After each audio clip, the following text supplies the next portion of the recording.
All right. Hello, everybody. At this early hour of my time, 6:30 p.m. Sun's still out. Usually not streaming when the sun's still out. Yes, this is the monotonous stream. And a lot of stuff has changed. Not just war. Or wait, does it not change? It depends on what game you're playing. So for one, whoa, audio levels. For one, I am streaming in 1080p for the first time. I probably should have tested it on another game first to make sure I can handle it, but I don't know. I have a 3060 Ti, fairly fast computer. I have a gigabit download and upload internet speed, so I think I can handle 1080p 60 FPS. I know it's a bit high fidelity compared to what I usually do. I mean, I was doing 720 for a really long time because I didn't have um what's it called? Like options, endless options. No, like quality options on my stream for a long time, and there was a period where people like their computers would just break down trying to put into 1080 mode. And so I decided it better just to keep it at 720. And honestly, I'm not like a huge person that's like focused on making the best possible looking stream ever. And, like, I just have a basic XLR mic, just all hardware stuff. I don't have any like special software mixing with like Reaper and all of that business. I just have a Audio Technica mic plugged into a mixer that goes into my computer with regular audio in port. I don't know, I like simplifying everything, keeping it all very, very simple. So hopefully having this in 1080p will work out okay. One thing I don't like is that, recording wise, 1080 adds up really quick, like file size wise. Like I'm used to 720 where it's like, of course, I'm going to get the numbers wrong, but I don't know. Like if I just record 5 minutes of 720 resolution of a stream, it ends up being like a few hundred megs or something like that, maybe like 500 megs, and then 1080, 5 minutes of recording is like a gig. I mean, that's probably horribly exaggerated, but it's just there is a big difference between the two. And I don't do local recordings. I know that's bad practice, but I just automatically get all my VODs. I just have them use the feature it's built in the Twitch to just push them onto YouTube, and that's where they exist. So if YouTube goes down, well, there goes everything. Sucks, but whatever. So it's really great to see a lot of new people in here chatting for the first time. Like, hello there, Ziggy. Saw that you were in the Discord earlier, and Einhonda, Dash Winzu, and Dem Engineers. First ever chat message. And Hate Asher.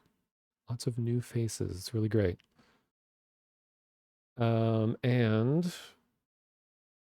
so not only do I have streaming in 1080 for the first time, but also my Discord had a bunch of changes.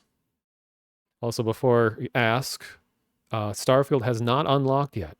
It's supposed to unlock at the top of the hour. Otherwise, I would be playing it right now. So, planned on starting the stream before it unlocks, just to, be able to talk a bit.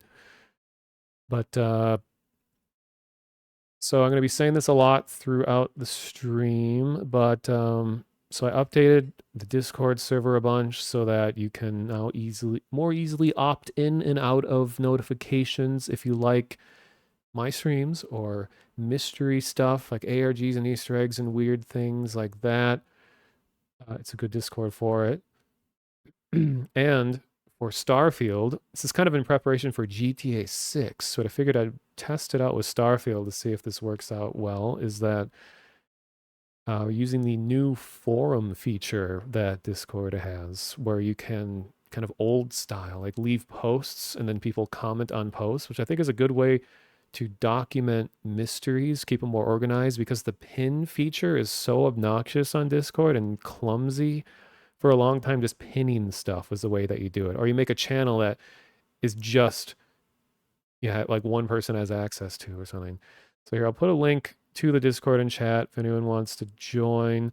So what we're going to be doing is that, like a lot of Bethesda games tend to have all kinds of weird mysteries and secrets all throughout.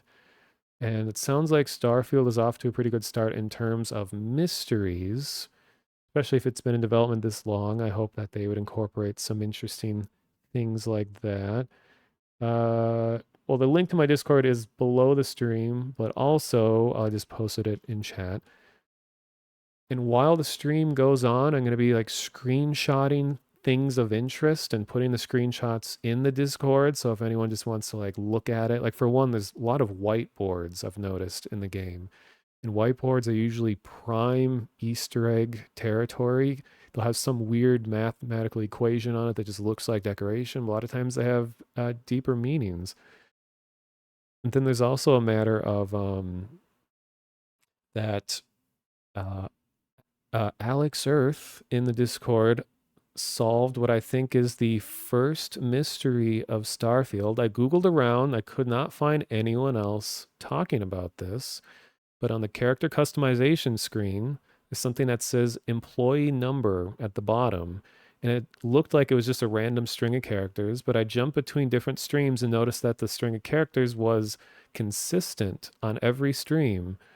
And I didn't try a lot of ciphers or anything at first. I tried just doing like decimal into ASCII, and I was going to look into it later. Then Alex Earth figured out that it's actually something called like, what's it called? Like letter numbers or like alphabet cipher, like alphanumeric. I know there's like different words for it, but it's just when numbers correlate to a letter of the alphabet. So you just put spaces between every two characters, and then it spells the word sentinel. So the player is secretly being referred to as Sentinel. So I don't know how that's going to incorporate into the story, but a Sentinel is supposed to be like a watcher or protector of some kind. Really curious how that is going to go. I see some people joining the Discord already. Thank you very much. And so what else do they want to talk about? I have Steam open and I'm watching for that to unlock because it's like 130 gigs. So the like decrypting is probably going to take a while.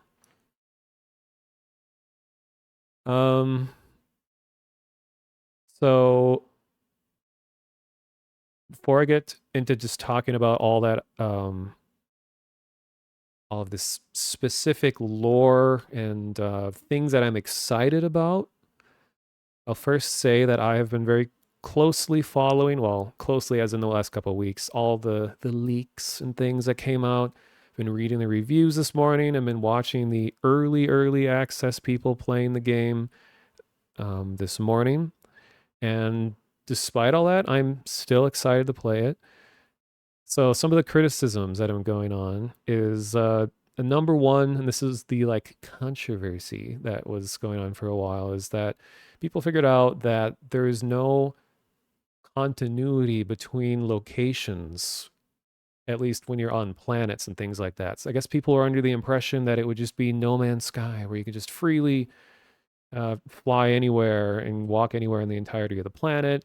But it turns out just everything is just in isolated boxes. So you have to fly to like take off and land from every location. You can't just endlessly run in one direction. Can't just endlessly fly in one direction. Which, I mean, I wasn't expecting that. But so we're constantly seeing this comparison between No Man's Sky and this game, which I don't think it's a fair comparison because yeah, they're both space. Yeah, they're both sci-fi. But I don't think they're trying to do the same things.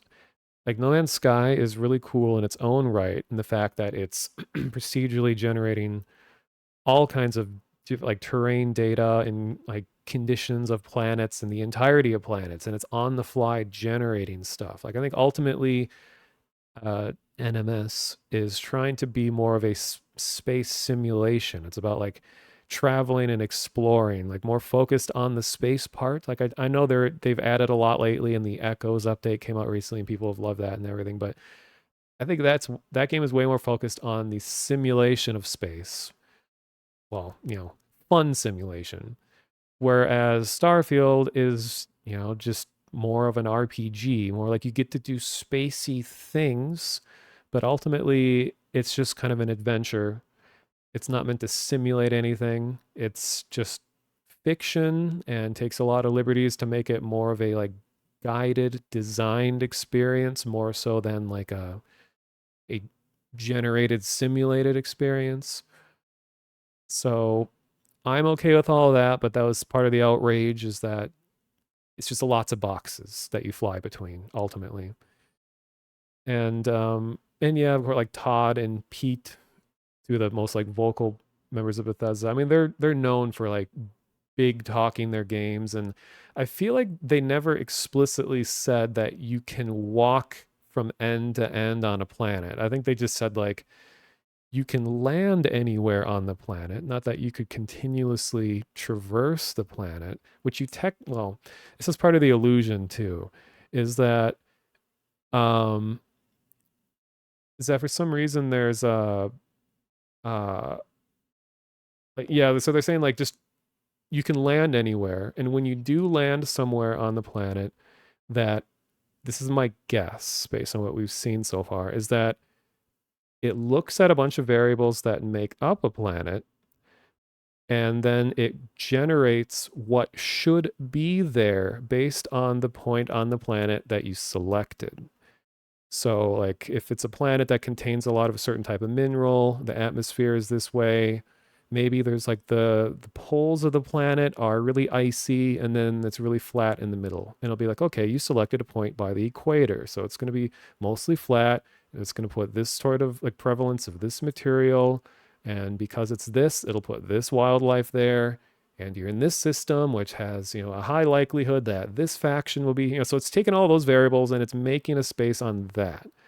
I don't think that it's procedurally generating terrain either. It sounds like they have a huge collection of like photogrammetry terrain, so it looks really good and high fidelity, a lot of attention to just the believability of the terrain, and that it sort of assembles and blends things together based on pre-made models. It's not like No Man's Sky where it's doing it all out blending of stuff.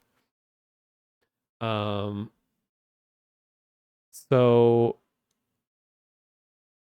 so it just don't expect No Man's Sky kind of thing is what I've been seeing. Catching people are saying, so it's like Knights of the Old Republic. Maybe. Never played that. You've been playing No Man's Sky while watching the stream. Nice. Are you liking the Echoes update? I haven't looked much into it. I really like No Man's Sky. I'm one of the few people that enjoyed it at launch as well. Oh, hey, Moths, welcome. Twitch was showing me as offline. Really? Okay, what I've been noticing is that some reason Discord is not detecting me as being live as it usually does. So I had to manually put a status in there saying that I'm streaming right now instead of it doing that automatic purple thing. Does anyone know how to fix that? I have my activity is set to on, like it should detect. My Twitch is connected to Discord. Everything is how it should be, but it just some reason it's not detecting that I'm actually live. It's weird. Hmm. And if it turns streamer mode on. Well, I do have streamer mode on. This is the thing. It's like I haven't changed anything between the last time I streamed and the last time I streamed, it automatically detected all that. So it just like decided that it didn't want to this time, I guess. When I was looking around online, there's a lot of articles of other people complaining of the same thing that sometimes it just doesn't detect it. Yeah, well, the thing you see on Discord right now, where it's like all caps live with the purple circle, that I just manually type that in just to have something there. For some reason it's not doing the auto detection thing. It's weird. Maybe it'll catch up.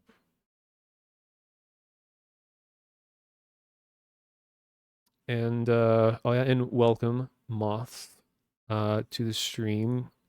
Moth is a high caliber contributor to the World Wide Web. Definitely recommend checking out their streams. Also a wizard and enjoys Morrowind. Those are some excellent qualities.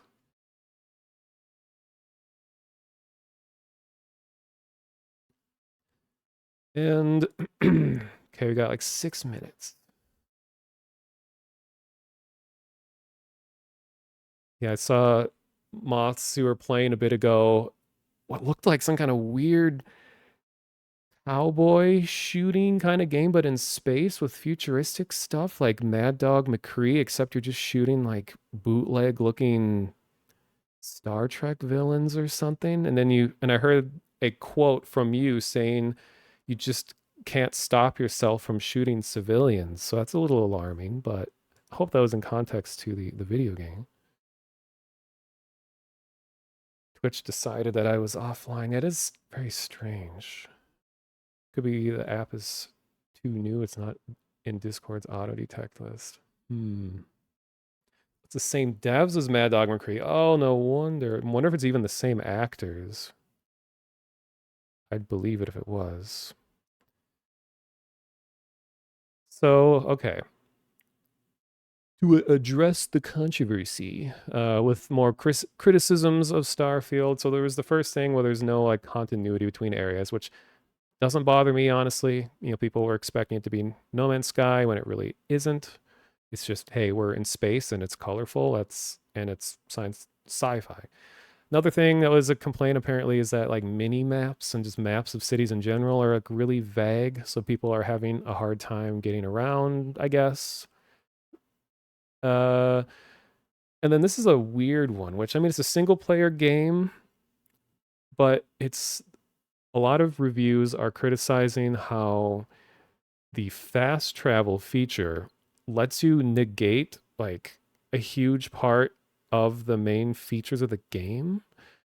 Because, you know, it's like space travel game, and fast travel lets you skip getting on your ship, flying your ship, and landing. You could just be on one planet, be like, hey, let's go to this other planet, boom, instantly on other planet. Now, I don't know if you have to have been to the planet at least once to be able to fast travel, but reviews led me to believe that it's actually that you can just not fly your ship at all and just fast travel around the galaxy. So I don't know if it's actually that extreme, but it is a single player game, and I feel like, you know, the knee jerk reaction to hearing that would be like, what? You know, that just completely ruins the immersion because it's like, it's a game about traveling space. Why would you want to just get rid of that whole aspect of it? But I feel like Bethesda probably integrated that feature later in development when they realized that, okay, after you're on your like 50th hour of the game, that gets really tiresome to have to watch the cutscene of taking off and then pointing your ship and going straight in that direction and then clicking on the thing, waiting for the ship to land. So I feel like because the main selling point, it seems, of this game is just a sheer quantity of different places you can visit, that they want to encourage people to just go planet to planet to planet to planet and not dwell too long on one planet. Like they seem to be emphasizing that this isn't a game about exploring every nook and cranny of every planet. It's more about just continually traveling all the time. In fact, there's traits that you can select that encourage that. Mm. So yeah, so the fast travel thing. seems bad at first, but we'll see how I feel. For yeah, and like Josh says, like for immersion's sake, I want to run back to my ship and fly around, but we'll see if that changes. Also, welcome to the stream, Vlad. You made it. Oh, wow. Okay, I'm looking at Steam and it's automatically started the decryption process. I'm at 3 gigs of 116. Here we go. Oh, just reached 4 gigs. So it's going relatively fast. At least it's working. I remember back in the day when a big release would start or would launch on Steam and people were like signing in and out of Steam and then Steam would crash and then you couldn't get back in and then Steam would say that you don't actually own this game and then you'd have to like restart Steam and it's kind of a nightmare. So I feel like they've refined the process a lot. Um, some of the other complaints and stuff that I've been seeing around is like, yeah, it's still a Bethesda game. You know, people still fade in and out when they go in and out of doors. Still has kind of that inventory jank. Visually, looks like it's been improved a lot all around, but still has a little bit of that deadness to the faces of characters. I mean, we'll see. But um and as stuff comes up, he'll talk about it or whatever. So there's all of that. Yours just started as well. Nice. Remember when you first got Steam for Half-Life 2? Yes. I was in an open beta of Steam, I think it was. I remember when Steam was released and people were like, no one's going to want to have to use a piece of software to play their games. People were rejecting Steam. And then it was a big controversy when Steam was being forced on everyone because the one World Opponent Network was being taken down, which is how you'd play multiplayer like Half-Life 1 and stuff. Yes, we can't go a stream without talking about Half-Life at least once. One of my favorite games. And so when that went down, everyone was forced to download Steam, and you would no longer have a WAN ID. You now had a Steam ID. So it's like your identity had changed. And Steam was more enforcing consistent identities. I remember in the Wild West of early multiplayer was like you can't even like you could just switch names all the time and you had no way of confirming who was who. It could just easily be someone posing as someone else and no way to verify it. And then Steam was more kind of forcing you to have a consistent name. I mean, I as a like 12-year-old in late 90s was like changing my name all the time. So now in modern Steam, I really like that you can leave notes on Steam friends because some people on my friends list are just changing their names. So I left a note on what name they use when I met them so I can see it. So I know who this person is. So thank you for the follows, Volcarl and Spicy Soda Cat. Oh, and Icebreak. Because I know this is going to be a really long stream, so I'm trying to not talk really loud, which I mean, I don't do that anyway, but just trying to preserve my voice because usually by the end of a super long stream, I'll just be like, my voice will be dead. Um, okay, we are at 20% decryption.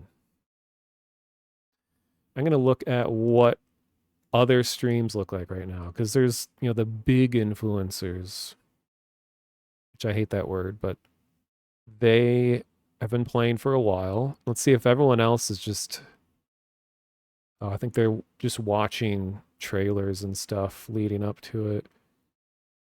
Nice. One guy's using like a whole AR like filter to put all kinds of cyberpunk stuff all over his camera face. Cool. Some fancy setups. There's someone that's wearing a like a space helmet while streaming. Nice. Very cool.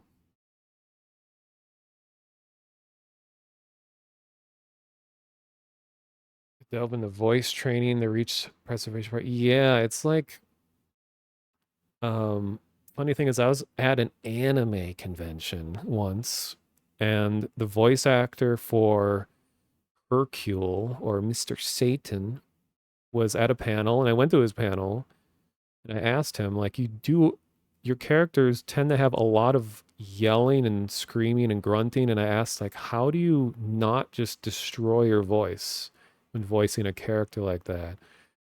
And he's just like, "Oh, you just got to practice." Which like I don't entirely know what that means, but it makes sense. Like with voice training, I think with just like any bodily function, including speaking, that you can train yourself. Kind of like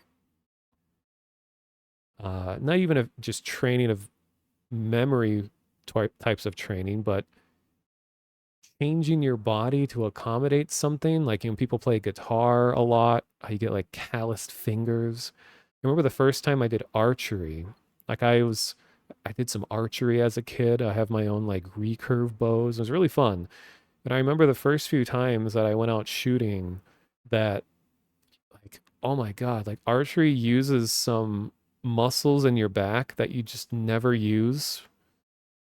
And when you are pulling a bow back, like you don't in day-to-day life, it's very rare that you're putting a lot of energy into pulling something back that has a ton of resistance to it. So when you start doing that over and over and over again, like it just like destroys your back muscles. So the first few times I was doing it, it hurt so much. But then eventually got used to it a little bit more. I'm not like really good at it, but it's just like, wow, my body's never had to do anything like this. I remember, I think the last time I brought my bows, as in BOW, out to a park, because where I grew up, we had some shooting ranges. There was almost always some kind of like school there with a bunch of kids, and I would just be this lone 19, 20-year old that's walking out in the field with a bow of like arrows. I'm like shooting stuff, and the kids would be like staring at me from far away, and I'd be nervous frogging, like, oh God, they're just gonna be criticizing. Maybe, maybe they're like, well, that guy looks so cool. Maybe I can tell myself that.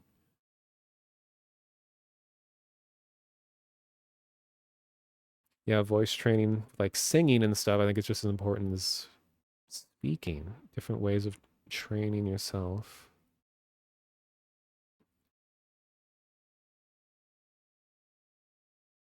I tried using a compound bow once, and oh my God, I kind of felt like I was cheating using a compound bow. Like recurve bows are more of the traditional bow where the limbs, like the stretchy wood parts on the top and bottom, are providing most of like the resistance and the like kinetic energy.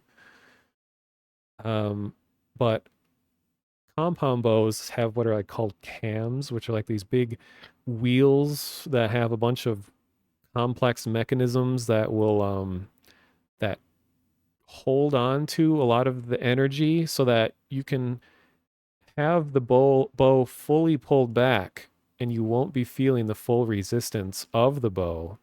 It kind of like relieves the tension. So so like when you pull a compound bow back, like what people use for hunting and stuff, like you'll be like, it'll be really hard to pull, and then ooh, all of a sudden it's really easy. And then as soon as you let go, it's gonna shoot at a force like 10 times faster than any recurve bow can. So it's almost like a gun. Like compound bows are so powerful. It's like shooting a bullet. Yeah, your wrists and stuff get hurt too.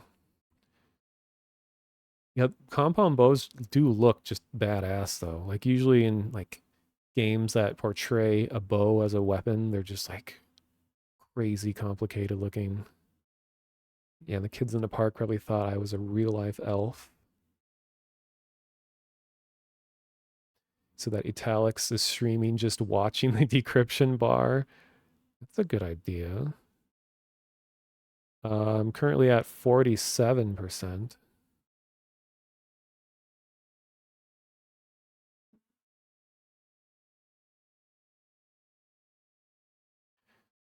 Um, what other subjects? I always, this is such a nerd thing to do, but I always just take a whole bunch of notes before a stream, no matter what it is, just like what are things that would be interesting to talk about? Like if nothing is immediately coming to mind. So we talked about some of the criticisms that people have had of the game so far. Um, I guess I'll talk briefly about what's my experience with Bethesda games.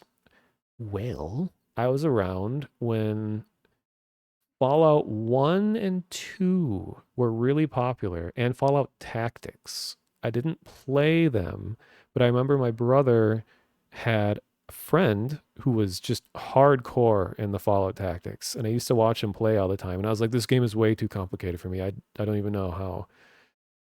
But I like the way the game looked. It has that very 90s, early 2000s, like isometric game look, kind of reminds me of like Diablo 1.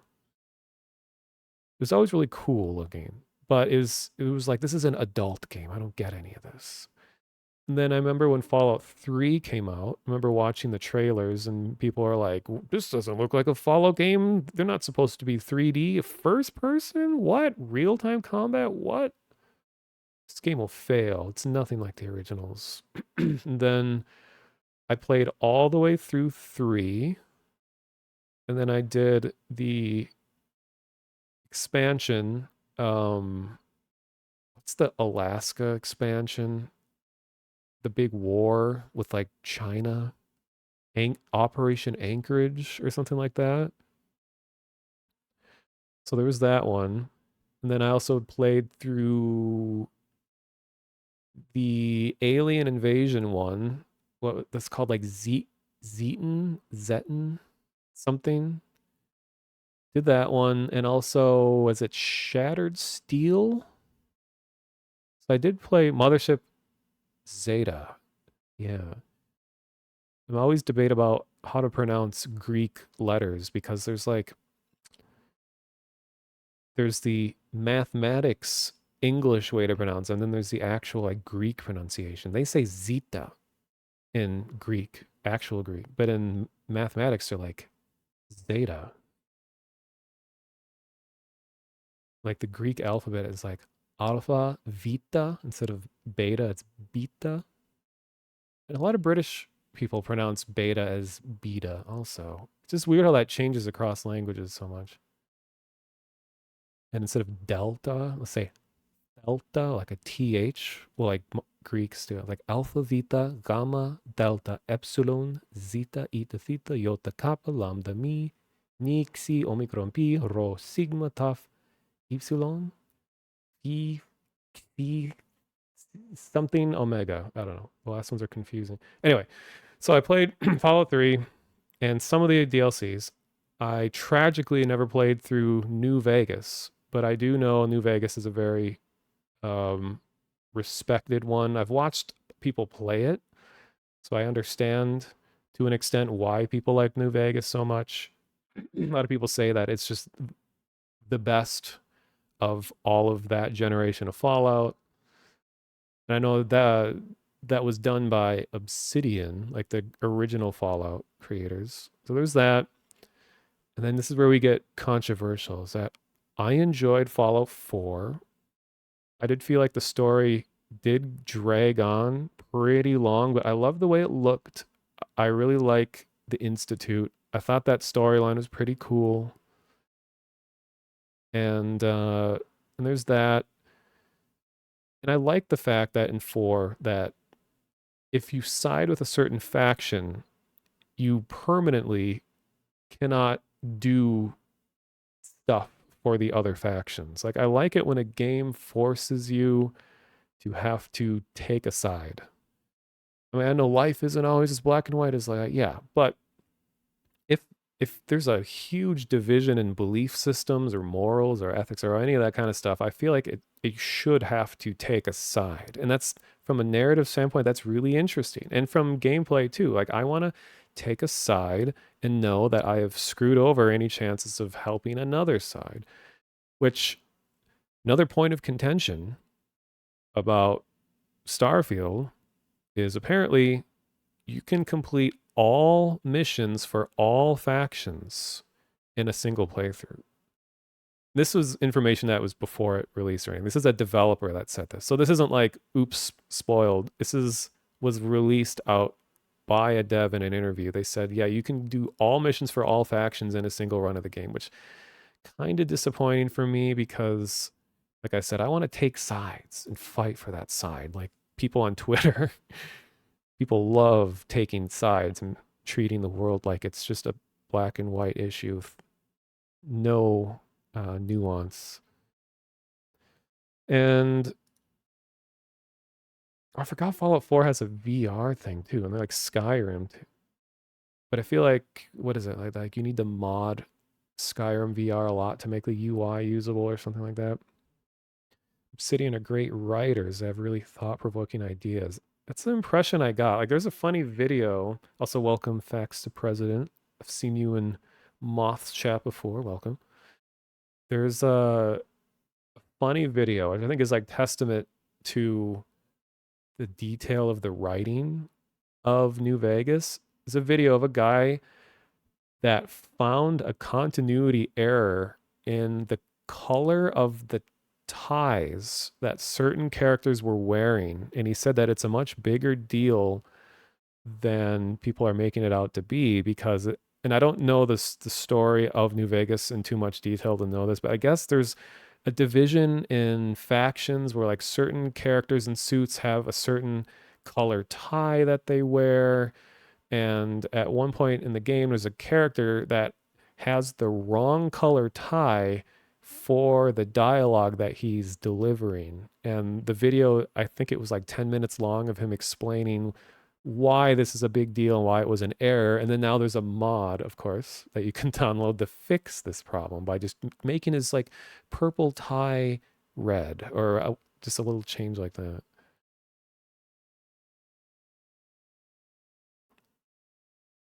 Okay, I'm at 90% decrypting. Yeah, I'm manually decrypting the files right now. I just got pen and paper out. I've got all the base 64 all lined up. I'm, moving my decimal points around and have the decryption key. I'm almost done, you guys. So the Starfield modding community apparently already has like a patch set up, or they have all the ideas of what they want to patch already, which is crazy. Oh my God. Getting so many notifications. Not, have to do with me directly, but just people saying Starfield is out, it's here, it's launched. Now that we're getting really close to being able to launch the game, here's what I'm excited for, or how I'm going to go about playing this. I think that in a type of game that allows you to kind of make your character how you want them to be, not just the way they look, but some of the decisions that you can make in the game and all that. Like it's, whoa, that was loud. Okay, that means it's ready. Screw everything I was going to say. No, I'm not in a hurry. I mean, it's a single player game. It's not like I have to jump onto the server and like be the first to whatever. Anyway, so I usually like playing a game like this unconventionally. Like you see in the title that I'm going to be doing side quests mostly. There might be a moment where like I have to progress the main story. And I'm doing this mainly because I think like 90% of all the other streamers are probably just want to get the base experience first about, what's the main story. And the main story, it sounds like it delivers, tutorials on how to do you use certain systems in a nice way and all of that. But I like to be really unconventional. So I'm going to try to do as much as I can to not be the hero, not be the person that's here to save the world or whatever. and see how quickly I can diverge and just do my own thing. So I'm not going to sit here and try to break the game the whole time or whatever, but uh, I encourage people to backseat if they want, in the sense that because I know a lot of you don't have the game, some of you might be playing it right now alongside or whatever, but I think it's totally cool if you're like, hey, what happens if you do this? Do you want to, you should try doing this. What happens if you fly the ship over here or do whatever? I encourage these kind of things. I can't always guarantee I'm going to do it, but I think that's okay. And in terms of spoiler stuff, a little iffy on like I won't if someone somehow knows something that like important that happens later in the story and I see it in chat, I'm not going to like ban people unless it's someone, overtly here for the sake of like going to streamers and spoiling and trying to be a jerk, I'll ban those people. But if it's just like, hey, like if you do this and this, you can possibly make this happen later, I probably won't read it out loud. Like if you don't want potential weird spoiler stuff, you can just minimize the chat. I won't say big spoiler things out loud, but I'm a lot more lenient on that kind of thing. I'm not the kind of streamer that's just like, absolutely not. Don't tell me anything. I'm gonna ban you. It's cool. And yeah, if you have recommendations of stuff to try, totally down to give it a shot. And thank you for the follow. Facts to presidents. And so what I was saying about like my character is that I like spooky stuff, mysterious stuff, just weird stuff, and all that kind of stuff. And there's a faction in this game that's called House Varun. And they're one of the main factions, from what I can tell. And they're about people who worship a great space serpent. And they part of their like religious practice is to jump through deep space. And the process of going through a gravity jump drive kind of thing is like a religious experience for them. And one of the traits that you can select actually gives you benefits the more often you do gravity jumps. And it sounds like this not occult group is is the most interesting from kind of a creepy standpoint. I like creepy stuff. Because the other factions, from what I can tell so far, there's like United Colonies, which is like the huge dominant force that like governs most of the civilized systems. And then there's Free Star Collective that are kind of like the like libertarian separate groups that all kind of work in more of a communal, everyone for themselves, but we're here for each other if we need it kind of situation, but they're not like a big mean government. Um there's Varun, which all that we really know is the fact that they worship a space serpent, and that I think there's an Ouroboros theme going on because their logo is like a circular ring shape, and they seem to have this belief of destruction and rebirth and a repeating cycle. And the Starfield logo is a circle, and there's a new game plus that the devs seem to be really excited about, and reviewers. None of them have spoiled what happens in New Game Plus, but they're like, I haven't seen a game pull off a New Game Plus like this before. And people are like still struggling to understand what happens exactly. And they think that it'll take a community effort to fully understand what the New Game Plus means. So that gets me excited. And lastly, I'll just say it again since there's a bunch more people here now, that I want to give a shout out to a Discord server where, as I'm going along playing, I'm going to be screenshotting interesting things like whiteboards and things that could contain Easter eggs. And I'm going to be making threads if new stuff comes along to try to put information in. And I encourage anyone who's playing right now as well, or if you're watching other streamers play, to kind of chime in and be like, hey, there's something kind of cool, mysterious going on here. Like I said, I welcome backseating. Just recommendations of what you want to see. So here's my Discord link again, chat. So if you want to like follow along, investigating things or whatever, Go there. Now let's watch as the game can't even open.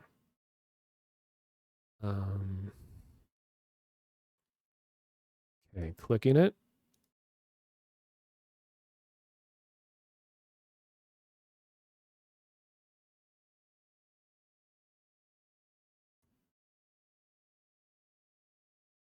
Let's see. Oops.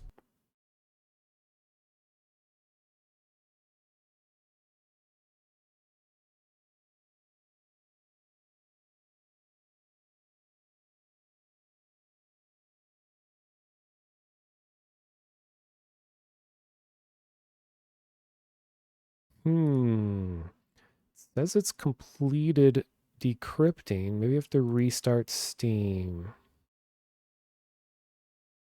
Are other streamers having issues not getting into it right away? Let me try restarting Steam.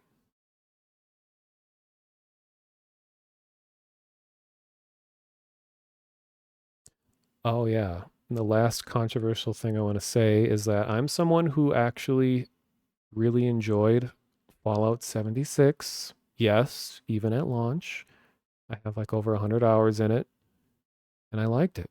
So I don't know what that says about me, but I enjoyed that experience. I know it's not for everyone, and I recognize the problems that it had and all that stuff. But since we're talking about Bethesda stuff, might as well mention it. Okay, it is now green.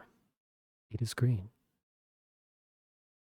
I have not been able to open this until now, so this could be very loud. So brace. I gotta make setting changes.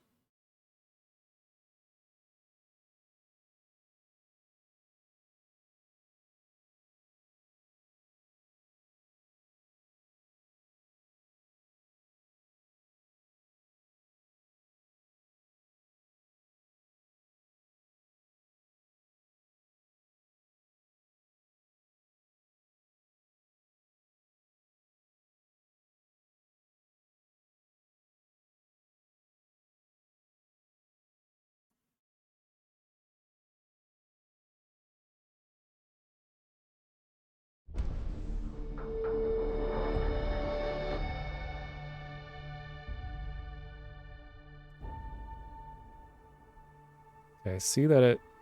Okay, it has to do a shader building thing first.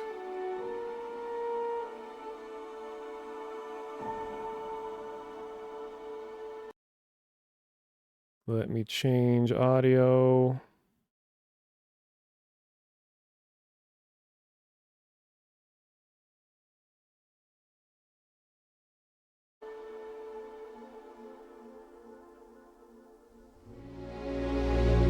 Whoa.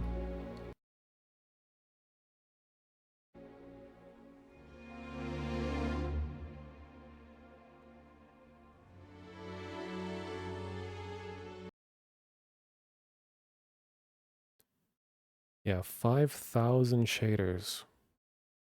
Oh, hey, Zot. Thank you for joining. At a ramen shop. Nice. So I got, let's see. How do I stream again? I think I got to put this into windowed full screen. Is this the highly controversial minimal starting screen? And here's a selling your soul to Bethesda. I'm now going to narrate all of the agreement.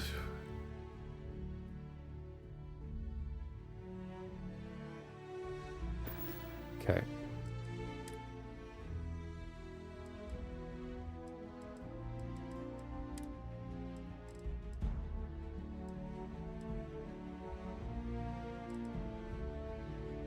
Oh, it is already on.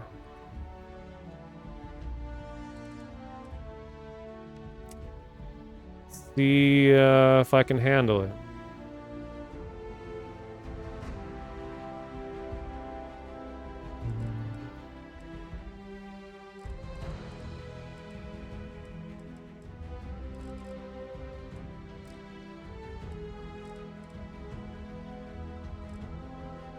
Okay, let me change. Okay. You normally like to run a game first and then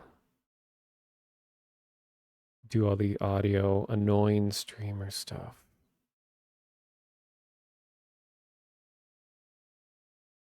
Because I have the audio turned way down in OBS for you guys, but it is really loud for me right now. So I'm going to make sure. Sound control. Take this and move that here. Yeah, I'm going to 100% the EULA.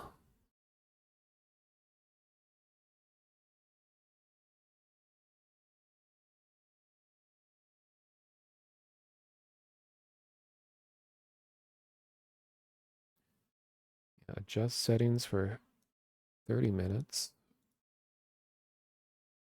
Now let's see what these audio levels are like. I hope there's a setting to make it so audio continues to play when I tab out. So I like it when I don't have to keep cutting in and out if I decide to tab out. Okay, I like to have the game audio a little louder than the average streamer because I just won't talk if there's loud noises. So I don't feel like, oh, you're going to miss out what I'm saying.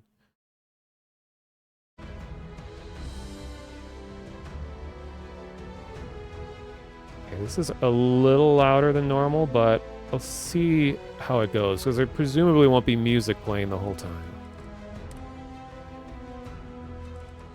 So there are different difficulty settings, and a lot of people are playing very hard, which makes enemies really spongy. But I'm just gonna do normal because I think you can change this on the fly. A lot of different settings about when it saves. Okay.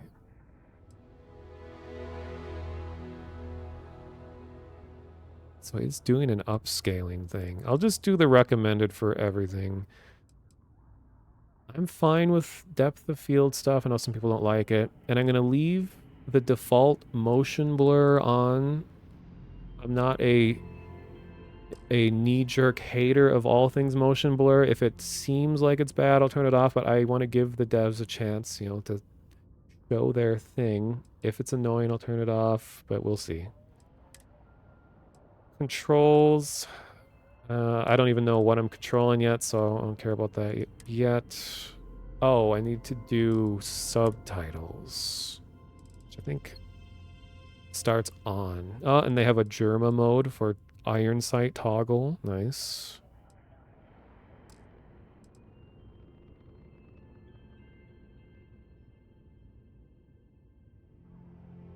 Yeah, I'm not a big reaction streamer, so I like to give the game center stage. Uh, oh yes, and when I reach 6 hours, I want to shut the stream down and back up again because I don't want to have one absolutely colossal VOD that's unwieldy. So if anyone happens to be here 6 hours or 5 hours from now, and I haven't toggled the stream on and off to split up the VOD intentionally, let me know. I'd rather have two 6-hour VODs than one like 12-hour one that YouTube hates and will never upload.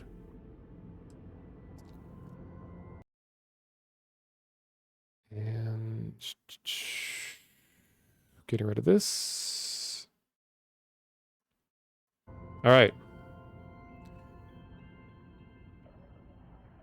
So I'm going to play this as if I am someone trying to become a member of the House Varun, the worshippers of the Great Serpent. Let's see how it goes.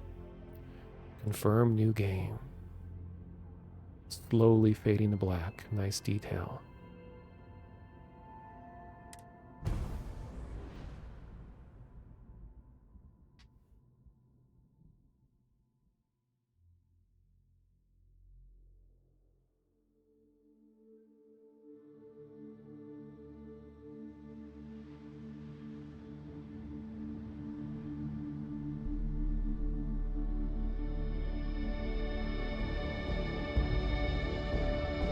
Oh, wow.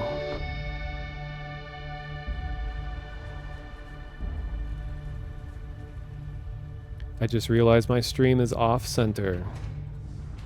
I'll fix it when when I have control. Wait. Okay, it pauses the game. Sorry. I just realized everything is out of frame slightly. Damn. I thought they were just being really artistic. Turns out I accidentally dragged my capture. There we go. Wow, ruined. Absolutely ruined the whole stream. Okay, here we go.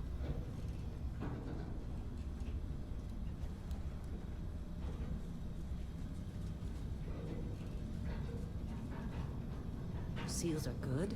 Oxygen's good. Just do what you did last time, and you're fine. Follow my one simple rule.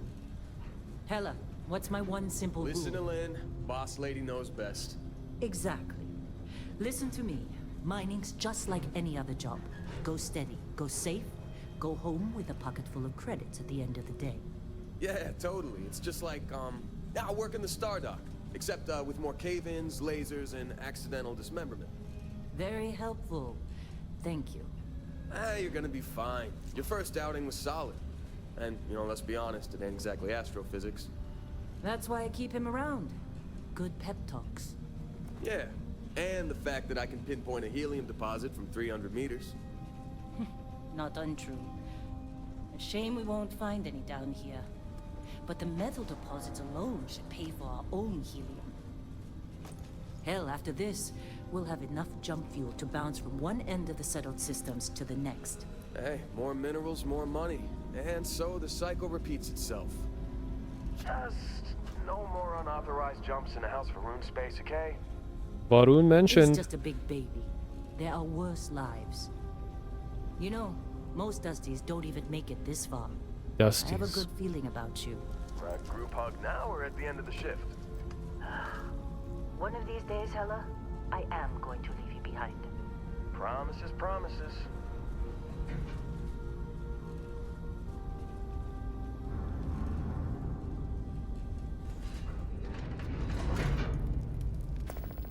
Okay, let's see what we've got. How are we on time? A little longer. Can't see my own body. Samples? Always. But not you. Check on Isabel. Make sure she eases up on the breach. I don't feel like getting buried alive today. Roger that. Okay. Remember, Dusty, keep your breathing steady and never take that helmet off down here. Oxygen processors don't extend this far. Yeah, because God forbid we drill on a rock with breathable atmosphere. Gotta change height. Working in Freestar Collective space? Fewer regs. A job like this in the United Colonies? Huh. Reams of red tape. All right. I wanted to allow them to finish talking. I gotta change mouse sensitivity. I mean, everyone's gotta do that. You know, I'm a very sensitive guy. I like to have my sensitivity a lot higher than most people. Okay. Can I already see the motion blur? And I can't do photo mode yet.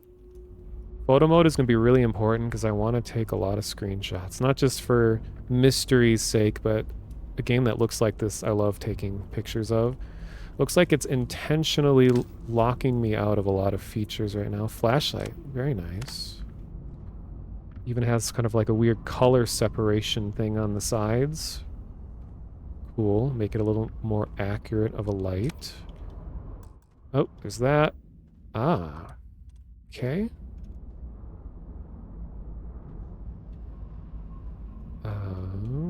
Trying every other button, see if there's anything I should know. Okay, yeah, it's just like disabling a lot of stuff. I can't even crouch or anything.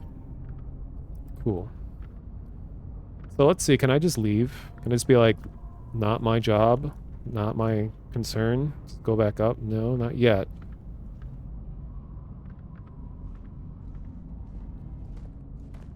starting to lean on the side of motion blur off. Let's see how it goes. I usually don't full screen games, as weird as that is, but I am full screening this because I want to see every pixel. I can't even run. I can only walk. He's too busy.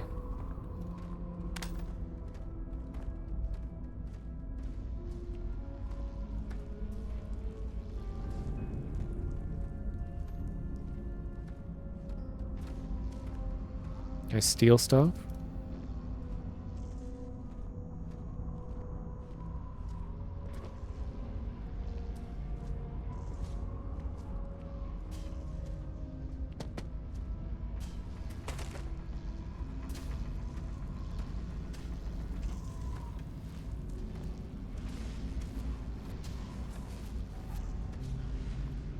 Also, let me know if stuff looks really choppy to you guys at any point.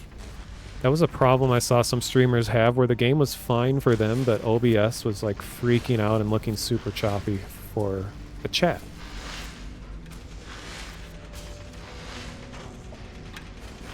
I'm busy. Anyone else to bother? You got a few more digs to go before I feel like talking to you. Not a sledgehammer. Ease up. Just trying to get through my shift. Got paid per break. You'd be a millionaire. Let's go. What? I'm not interested. You got, hey. I'm bit. He's getting pushed. Speedrun strat. Just trying. What? Not in. You got, hey. Look, I can use him so hard that he's speechless. Uh-oh. Hey. Okay. Busy. Catch me later, I'll buy you a beer. Your cutter working right? I swear, you breathe on these things, they overheat. Hey, your cutter working right? I used to be the new girl until you showed up. Lynn still gets on my case. Hey, are we making assumptions? I'm busy. You got a few more. Just trying to get. What? Not in. You got. Hey. You got. Oh wait, she's talking about the other person. Never mind. What? Not interested. You got. Hey. I'm busy. You got a few. Just trying to get. Love the suit designs though. Like it's just the whole aesthetic of this game is just gorgeous from what I've seen. This has been a good run. You lucked out being picked up for this one. Argos, don't Oops. get too used to how easy this has been. Next dig might be toxic hazards or worse. Yeah? Something you need? Take my advice and pack your own suit next run. You always want to be the one choosing your own gear. The suits that Argos buys are... well, I mean they work.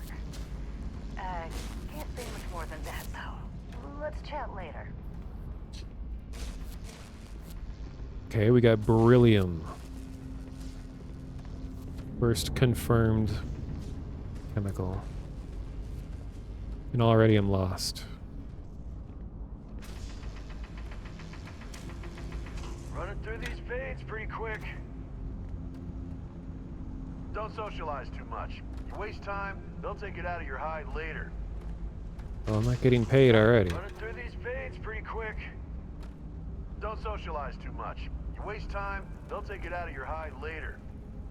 Oh, you're watching the stream on 360p by accident? Nice. You're just trying to go for that retro aesthetic.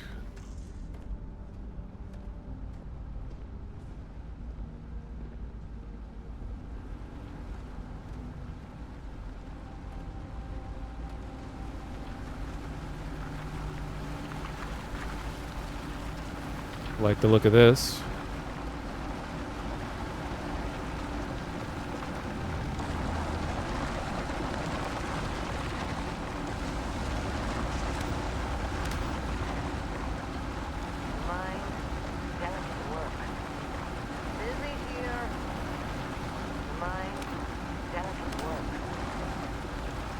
Hey, a little busy here. Chat after. Better not let Lynn catch you slacking off. That was a dig so far, huh? Hey, a little busy here. Chat Okay, after. anyway.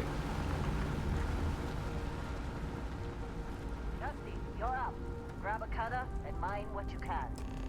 Metal deposits are in that cavern. So my I'll name shout is out Dusty range. right now. Guess that's what they call the new guys, Dusty. They're great.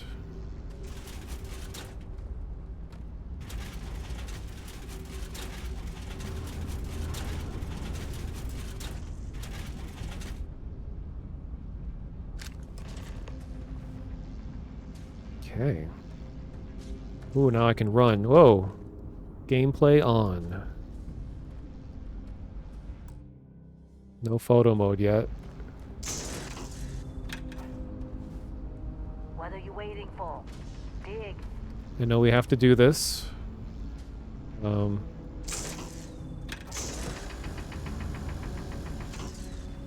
Wow, she is bulletproof. Careful! That guy isn't, though. You think we'll be done here soon? What's wrong with you? I hear this is the last dig. Hey, watch it! Alright. Look, we'll be done after this one. Just do your job, okay?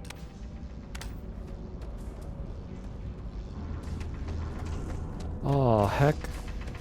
What? I'm working. I'm working here.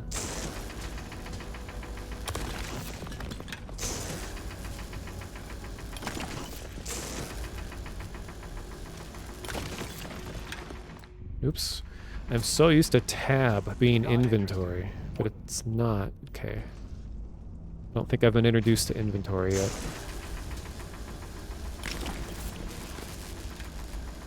They're ready, boss. Get back up here. How'd they sucker you to join? Fall for the fancy pamphlets? Ah! What's wrong with you?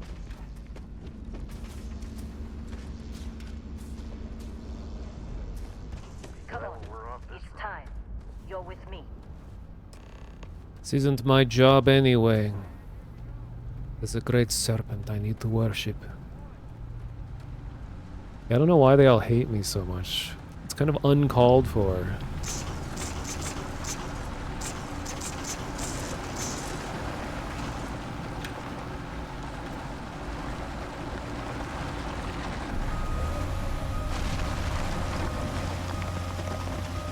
Standard reading, clean break. Shut it down. Let's go. Hella, get the readings. Yeah, about that. Problem? Not if you consider a spike in gravity readings a problem. I don't. You don't? What we're after, it'll read as an anomaly. That's what I was told anyway. Okay, now you're starting to freak me out. Relax. It's just another job. Come on. Researching anomalies in sci-fi always goes well for everyone. We're getting close, I think. Yeah, everything is just... Lynn, seriously, there's something really effed up about this. Where is it, Hella? Through there, I think. Okay, you're up. Something goes wrong in there. Shouldn't we be in the chest chamber? No, the test chamber.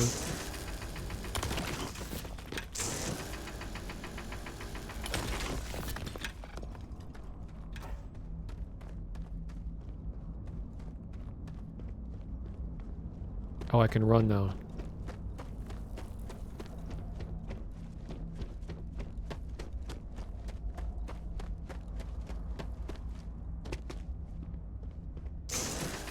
Neodymium. Hey, I'm getting some new elements. I'm not even supposed to be here right now.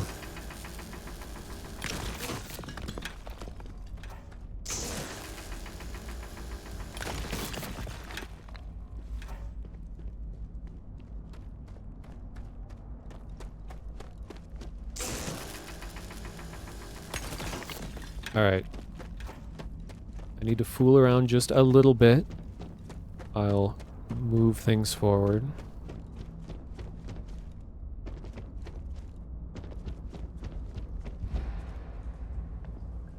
What was that?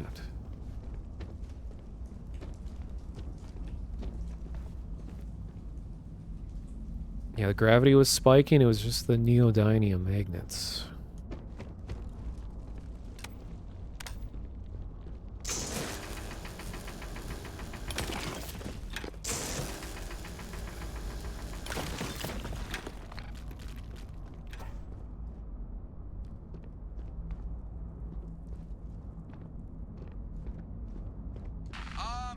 Still getting weird gravity readings. I guess that's a good thing. Just keep going.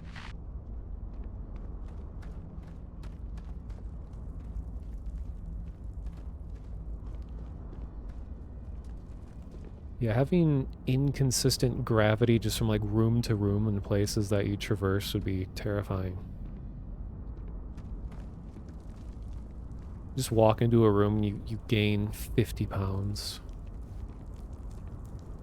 Well, I guess that's called a buffet. Do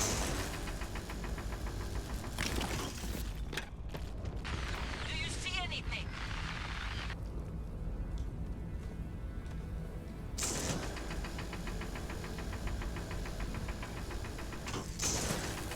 Wait, Calamite?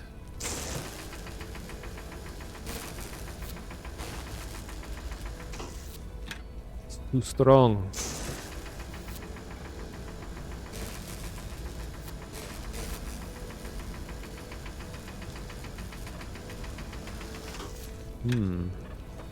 Didn't know Caleb would be this powerful.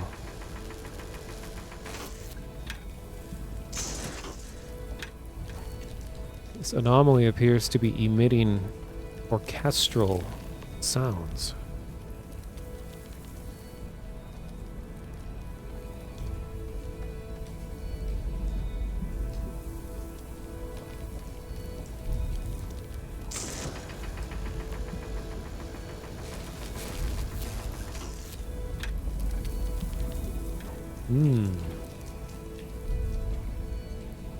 Got circular markings.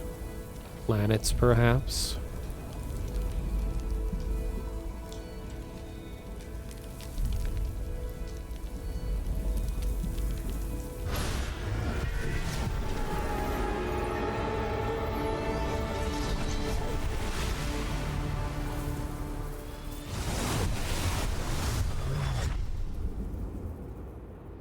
Dusty, snap out of it. Circle.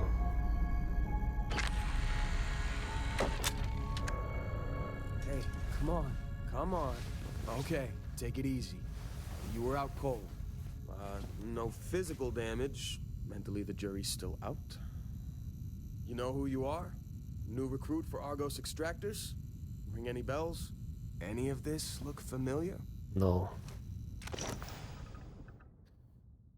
Here we go. So the thing that was discovered already, that in the bottom left here, it says employee number, and we figured out that when you put spaces between every two characters, it correlates to a different letter of the alphabet, and it spells out the word sentinel. So what that will mean in terms of story, I guess we'll find out. But it's technically the first mystery that we've had. And what I'm going to do, I'm going to go turn my light on really quick because it's getting dark here.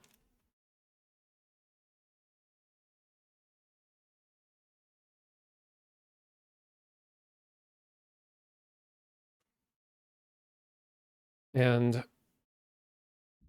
I really enjoy character creation kinds of stuff. I actually spent a lot of time in The Sims 4. And even though I know Sims 4 is not the most popular, I think it has the best create a sim feature. So I've like as part of my way of like learning anatomy for getting better at 3D modeling and stuff like that. I spent a lot of time in Sims 4 just like moving facial features around and kind of like understanding like proportions of here to there and recreating faces and things like that. I should share like a screenshot of that sometime. I've made tons of characters that I think actually look like who they're modeled after. So I'm going to try to make this look like myself. And I'll show you guys the photo of myself that I am basing this off of after I'm done, so that you're not forced um, to be cursed by the appearance of myself for too long.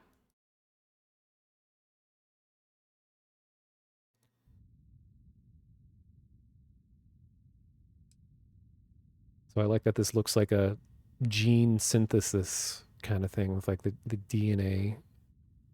Let's go to, wait, we jump all the way to the beginning. Here we go.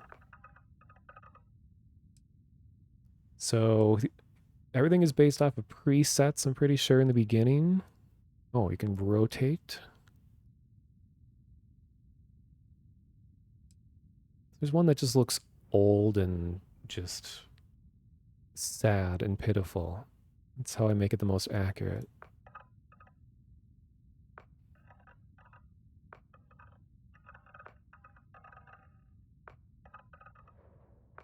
And I saw in some of the early videos that in order to create all of these faces and to be able to mix and match features, that these were all scanned real people that they took the various parts of and turned them into different like blend shape kinds of things where it's like, you know, this is really deep philosophically, but we're all made up of the same vertices, points, lines, and planes. And that all that really sets us apart are just where those things are positioned on ourselves. We're all just a series of sliders, especially if you go to White Castle. So it's interesting to see, like, with the same base shape, how can you make someone appear to be of certain ethnicities and genders and all kinds of stuff? I don't know, human face is just a really interesting thing. That we're all hypercritical of when a face is not quite right. Even people that have no training at all can look at a face and think that there's something not quite right about it.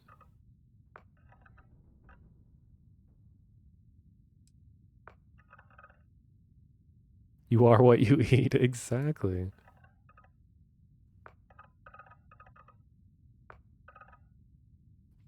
And I saw that Limes pointed out that this preset looks like John Cleese. So John Cleese confirmed.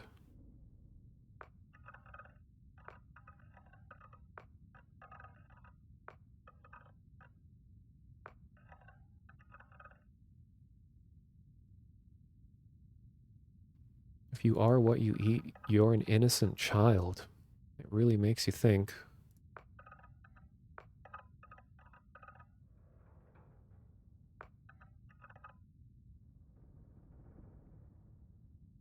This person's probably a Twitch streamer.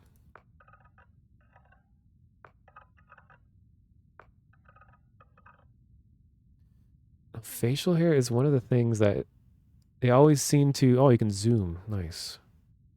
Facial hair is really hard to pull off right. Like, there's so many different ways to do it. Like, you could have just a have it painted directly into the actual skin texture itself, but then it doesn't have any depth. Like, I think it's interesting how, like, at an angle, you can see that the hairs are sticking out. And then it's like, okay, do we model every individual hair? Maybe they're all just, you know, little very low poly strands that are just like in a particle effect sort of way, just laid across all the parts that make up the face? Or do we do what they call cards, or like hair cards, or alpha planes, where it's just, okay, they are geometry, they are flat planes, but the texture on them have transparency, and each one of those planes is made up of a whole bunch of individual hairs, and then those are all laid out. That's usually how like head hair is done. Like this, I'm sure is oh,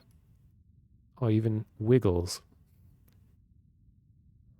So this is actually made up of a lot of hair cards, where it's long series of flat planes that are all like woven together and overlapping, and then it's textures that have transparency applied to those.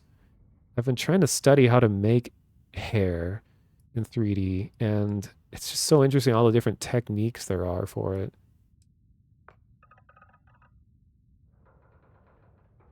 And then there's me. Not quite, but...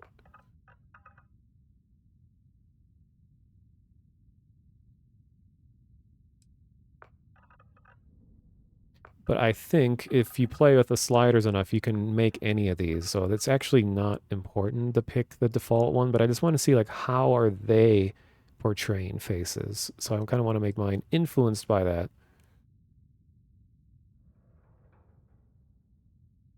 Tried making a hair mesh and you hated it. It is very tricky.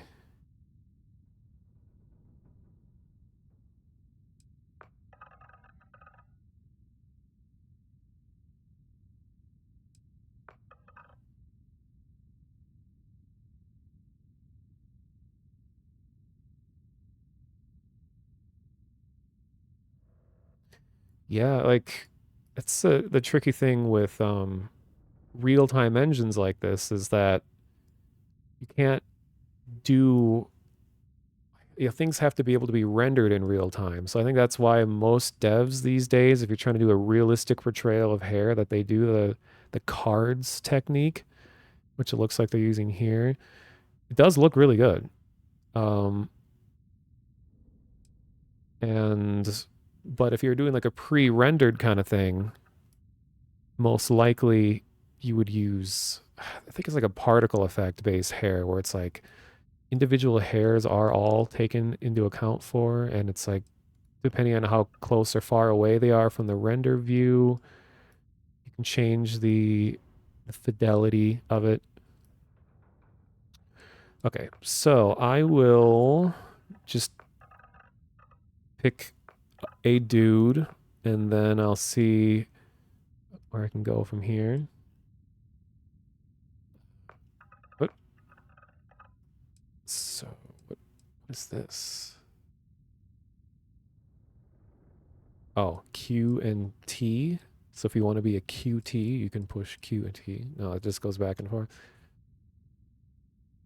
And to make this realistic, boom. Well, accurate to myself. Let's see. How about...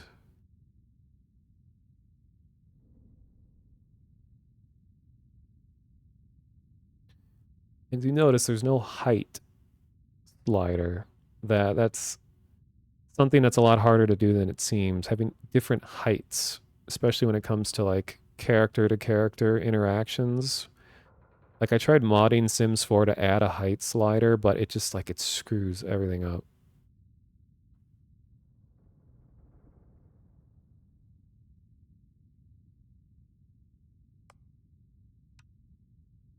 Aha, they're just saying body type.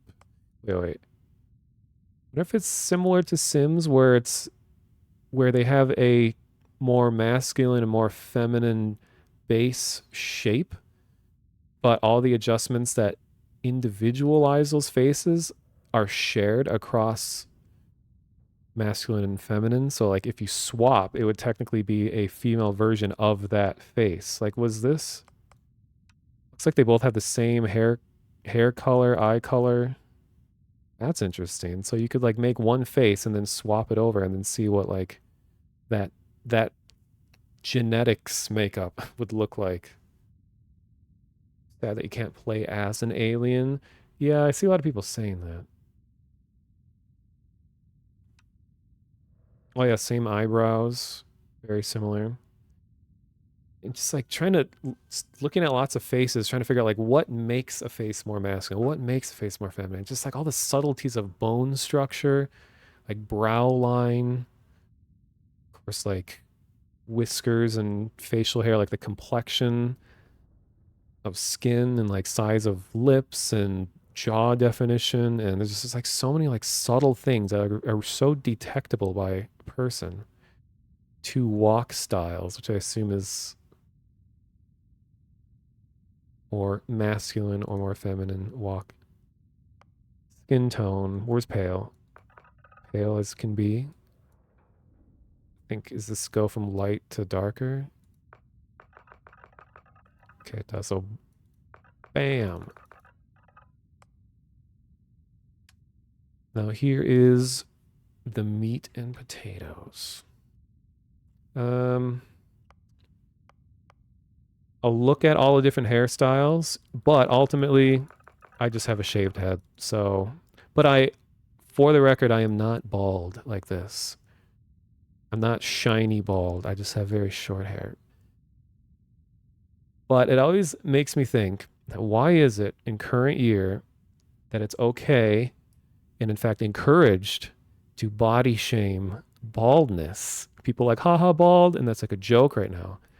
It's like we've come a long way where now people are a lot more hesitant to make fun of people for their weight and things like that, but now it's okay to just make fun of people's baldness, like regardless of what their reason might be for it. Maybe in 20 years people will be more empathetic or sympathetic.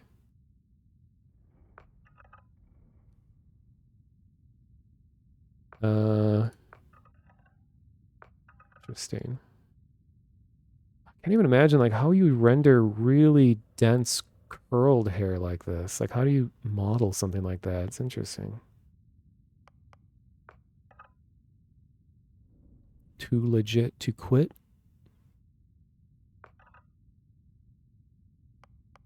Oh, but I can zoom in, right? Wait, I can't zoom in anymore? Oh, there.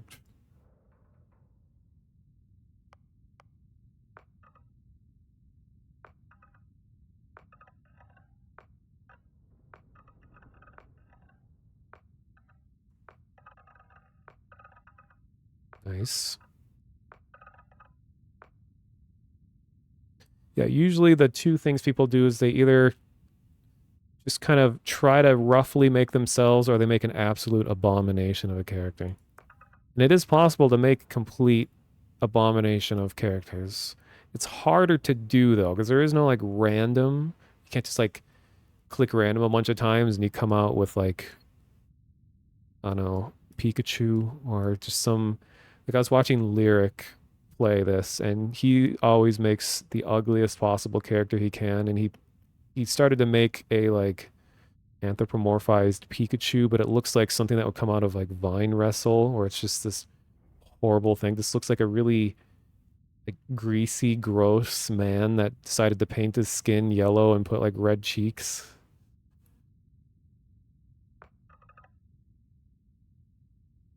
Wiggle, wiggle, wiggle.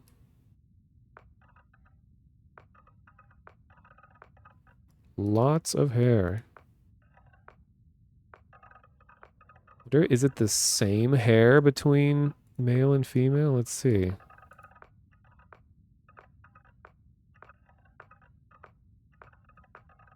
I'm guessing it is if they're giving me hair like this. See what happens.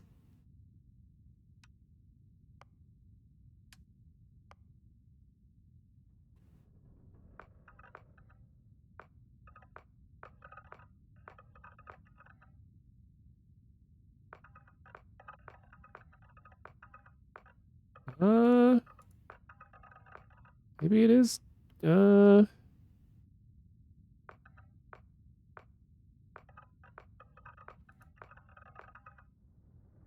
man.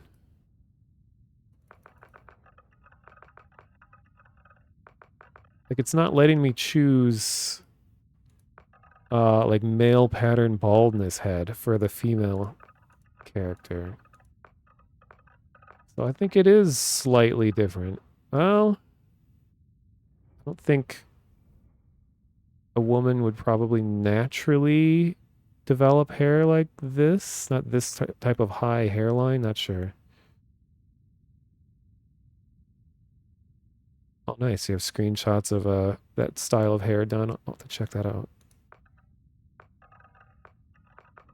Okay, well, I'll go back to myself. And I hope they have just shaved head and not completely bald. So my hair, whoops, isn't like this. I am more like this. Not this. Hopefully, I never reach this point.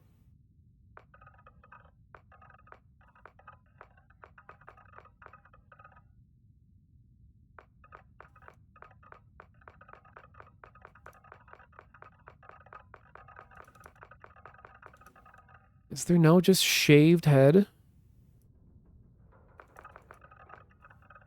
I don't want to be shiny bald. I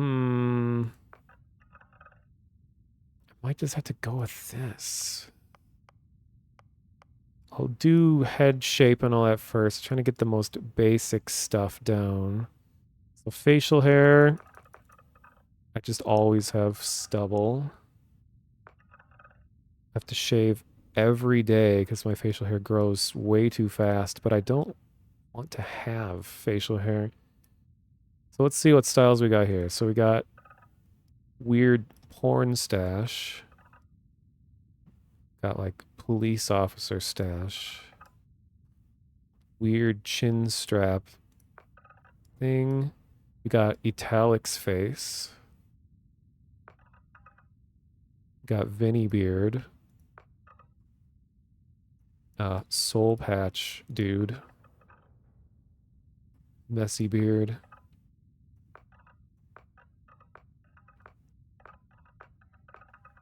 And then got some insane stuff.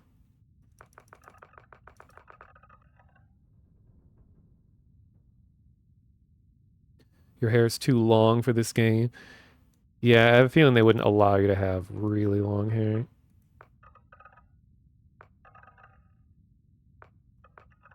So, I am going to be a completely sane member of a alternative religion. So let's be a little unkempt.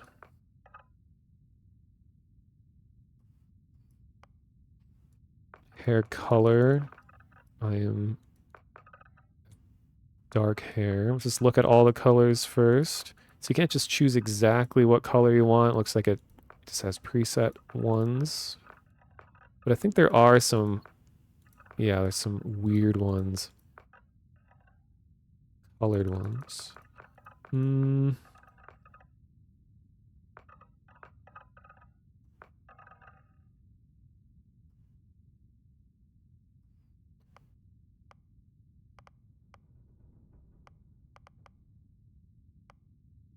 Facial hair color.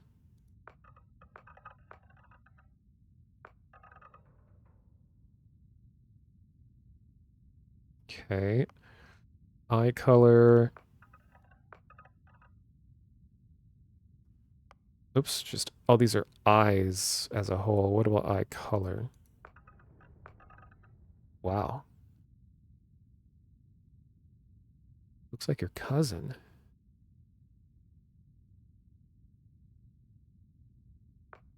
Yeah, I think like a lot of sports games, especially what is it, that ultimate, the UFC fighting game probably has some of the best, or I should say like most realistic looking portrayals of humans I've ever seen. All the details of like sweating and every type of muscle contraction and jiggle of every like like every bit of fat and muscle and tendons. Like it is the most detailed rendering of a person I've ever seen in that UFC game. Like they've nailed that.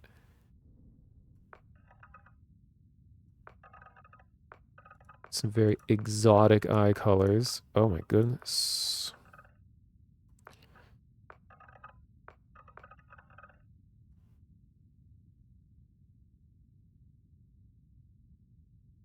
This is most like me.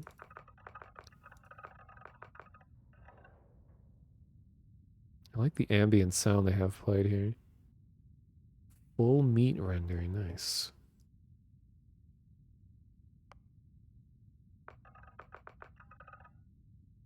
Oh wait, there is refine.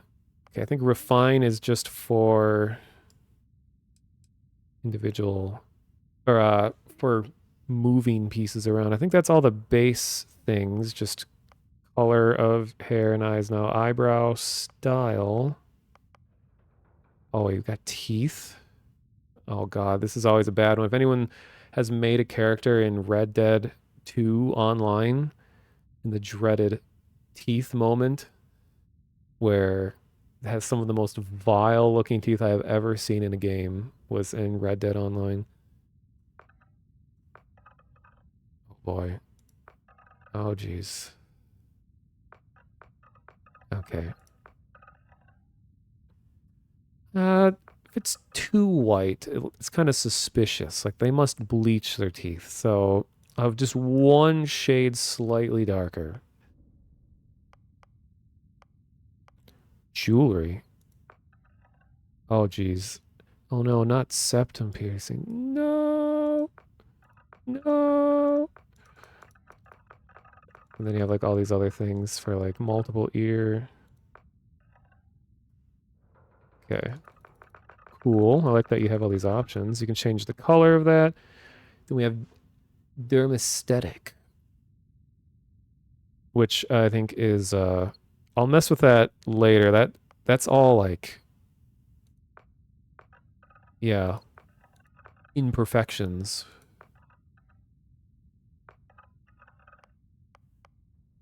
Oh, blemishes, scars, facial forms, tattoos. Look at tattoos real quick. We got cat astronaut just right on your face.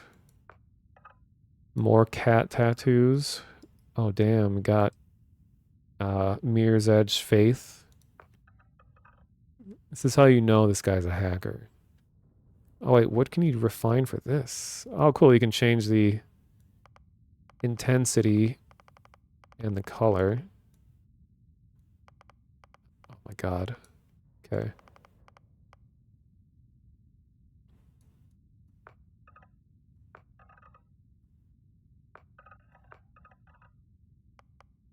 Oops. Be a mermaid. Oh hell yeah.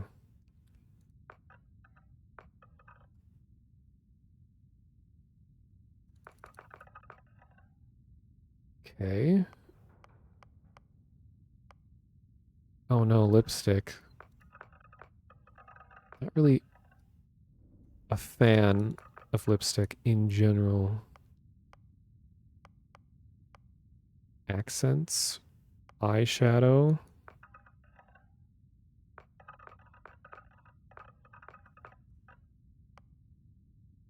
Even divides upper eyeshadow, lower eyeshadow, eyeliner. Interesting. Dirt, yes. Okay, I'll be applying a lot of dirt later. The tattoos are pretty awful. Too bad they can't just like import PNG. Have your own tattoos. All right, now I'll actually get to me. So head shape. I like how it has like a two-dimensional graph of sorts here. It goes between square and round, thin and wide. Should be able to make it be variable. Oh, God, I hate... I'm so used to the Sims control for this. I keep trying the scroll wheel, but... Alright. Yeah, you should have it so you can just animate between two of these. Or you can just go back and forth and undulate. That would be nice. So, for me, I'm kind of like...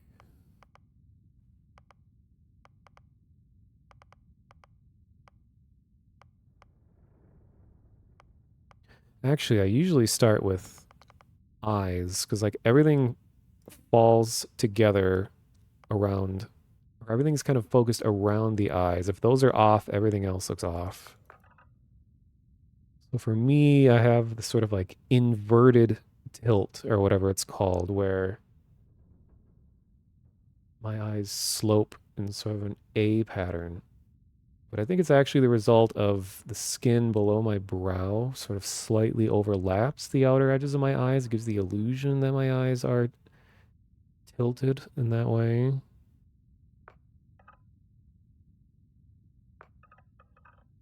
Oh, there's a lot of ways to refine it. Okay, so there's also like where the apex or whatever of the top of your eye. You have like oval shaped eyes, but where that lands, if it's more inner or outer. So mine's like that. Jeez. Uh,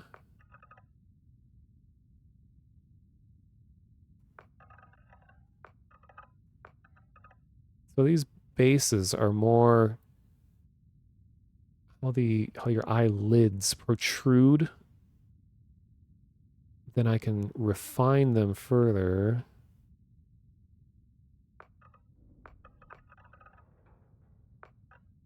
And I know this isn't the most fun thing to watch, but hey, character customization is important even if you'll be wearing a helmet the whole game. I think this is closest to me, and I can probably refine this.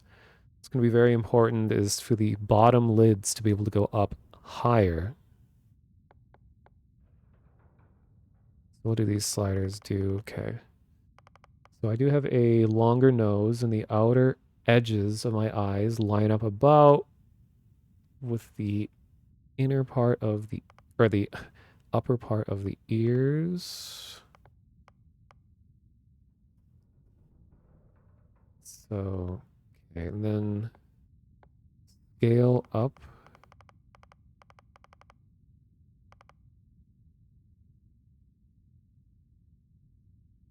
I think this is a detail a lot of people forget about how far eyes are in or out of your head, back or forward. So that can make a big deal, make a big difference. I do have a mirror. Let me see. I'm holding up. Does that ever just ruin your day when you look in the reflection? It's like, fuck. So, okay.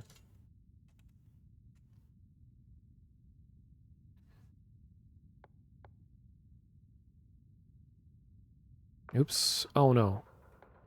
Okay, it didn't change anything.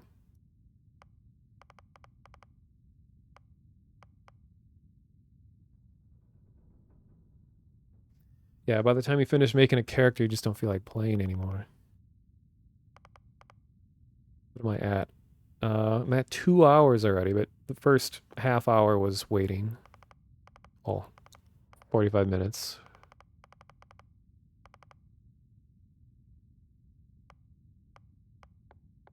So what are all these different blends for eyes? This is interesting.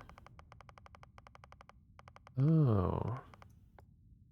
So this must be when they scanned in lots of different people, and they showed part of the process in that one direct. They called it where they showed some of the people that they used. So this must just be like all 9 different types of facial features that they're just mixing between all the different people that they had. And this is the blending between those people. Imagine just having your polygon DNA just be a part of the creation of millions of characters that will be made in this game. Ooh, this is actually really important for me because my brow line kind of comes down, overlaps my eyes a little bit. So if only I can tilt the eyes out further.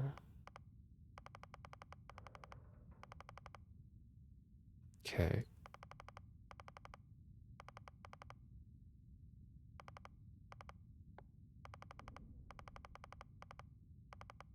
Oh, this makes a really thin brow line. That's different. It's more of like a sunken in effect where it's like this sort of thing. So it comes with age. Skin becomes looser. It just is barely hanging on for life as it clings to your skull. It thinks back to how you once appeared and permanently can no longer appear as such. Okay.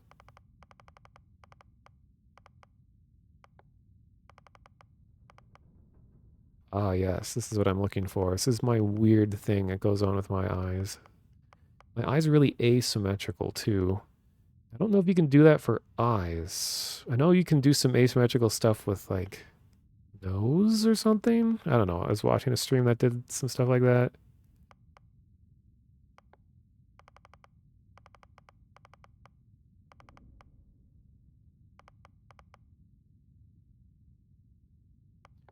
Okay, and then eyebrow style.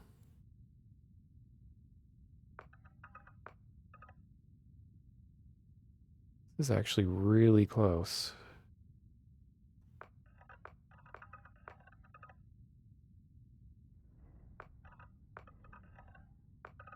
Because I have almost no curve in my eyebrows. They're just very, very flat. A lot like this. Then I will do... Okay, so we can do up and down. This... They're quite close. Back and forwards. Whoa, that's changing the whole structure of the forehead. Okay.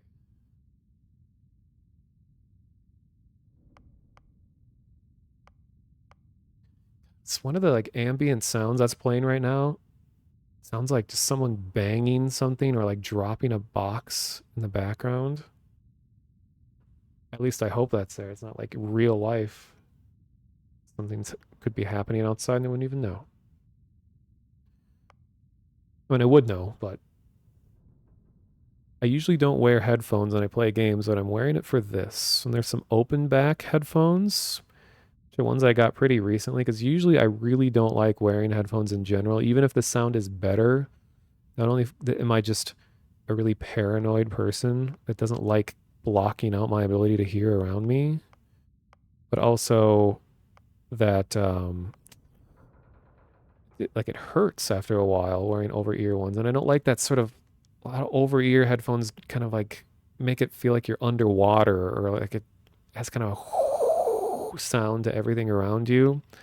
And I don't like that. But when I learned that open back headphones exist, it actually solved most of my complaints for these types of headphones. So it's really nice having these. So it's that I have none of that kind of underwater effect anymore. So I can actually hear stuff that's going on around me. But the only drawback is that a lot of sound leaks out of the headphones as a result.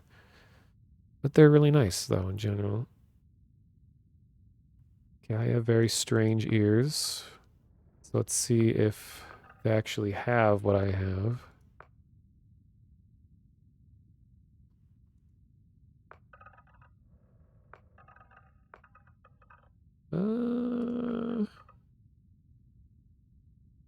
Remember that thing that you learn in genetics class about attached earlobes or detached? That there's like a particular uh, trait or gene that determines if they're connected or not, and that's like transferred genetically. Oh geez, okay, so I'm gonna be like right here.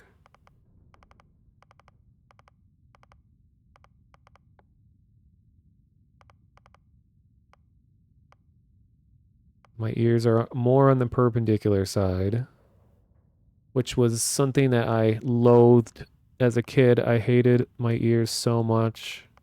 I remember I like couldn't wait until winter was around so I could have a hat on so people couldn't see my ears. 'Cause they're kind of goofy and they stick out like mine do. Not as extreme as I thought it was. As I got older, it started to become started to fit my head better. Now I just have a huge head. Yeah, I must be able to hear really well.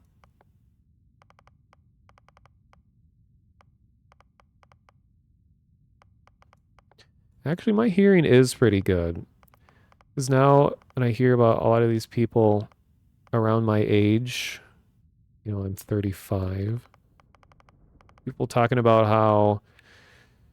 how their hearing got so bad, or they have like really bad tinnitus, or just like, I know tinnitus can happen even without having damaged them, but a lot of people just blasted music and stuff their whole lives, went to a lot of concerts, and just like really didn't treat yourself well. And then now it's like it really does you harm when you're older. But my hearing's still really good. I'm grateful for that. Okay. Yeah, I can still hear like the super high pitched sounds. What is like a 20,000 hertz is like the highest pitch a human can hear or something, which is something that you start to lose the ability for in your like mid to late 30s, I think. I can still hear them. Okay, now nose.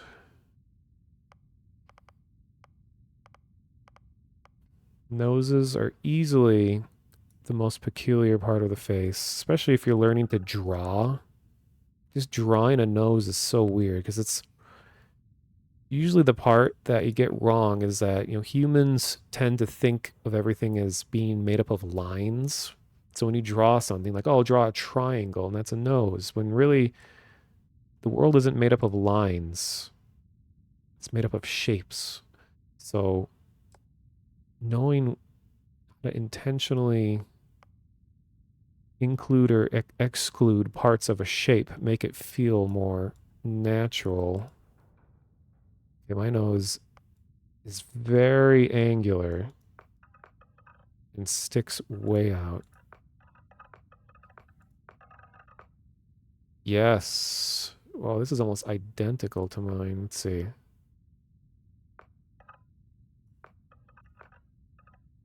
Okay, if I can push it out further.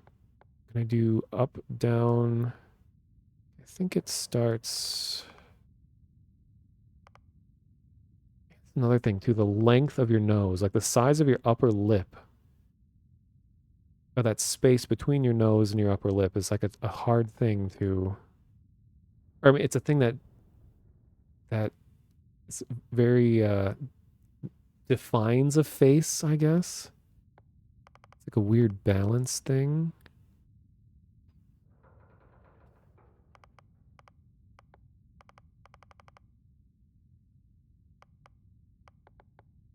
Nostrils. Okay, more down.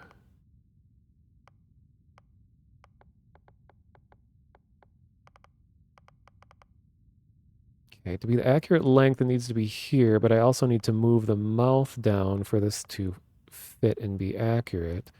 So the upper part of, or the bridge of my nose needs to be down further. So, no, not that part.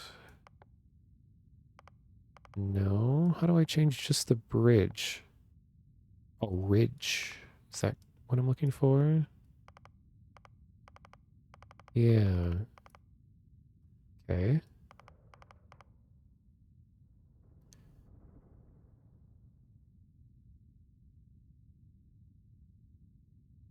All right, so I still need nostrils to be down further.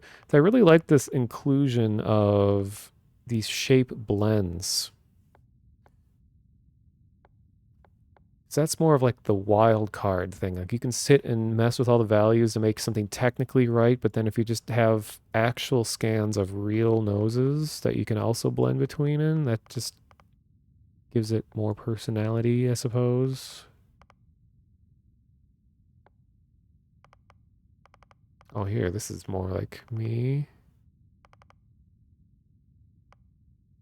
Except I have a really large septum.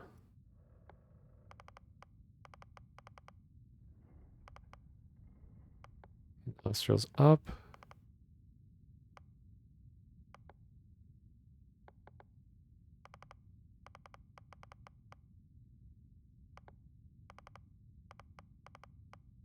Oh, there.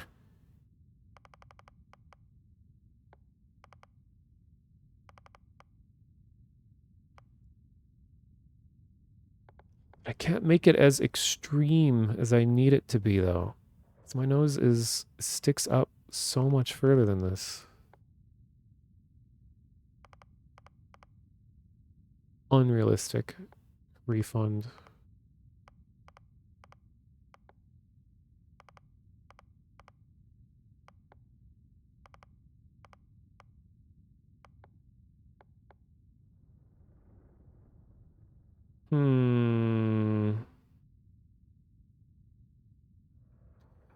Okay, now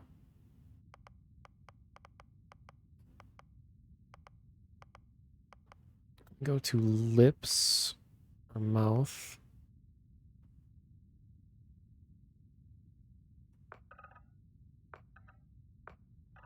I have a pretty intense, what's the word for it? Maybe someone knows. It's the part of the upper lip that dips down in the middle.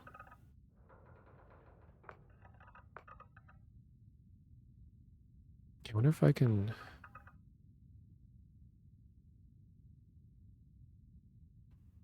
Yeah, that's a weird word. Oh, there's... Is it the palate? No, because I know people have cleft palates. But that part of their lip doesn't fully connect. Philtrum, yes.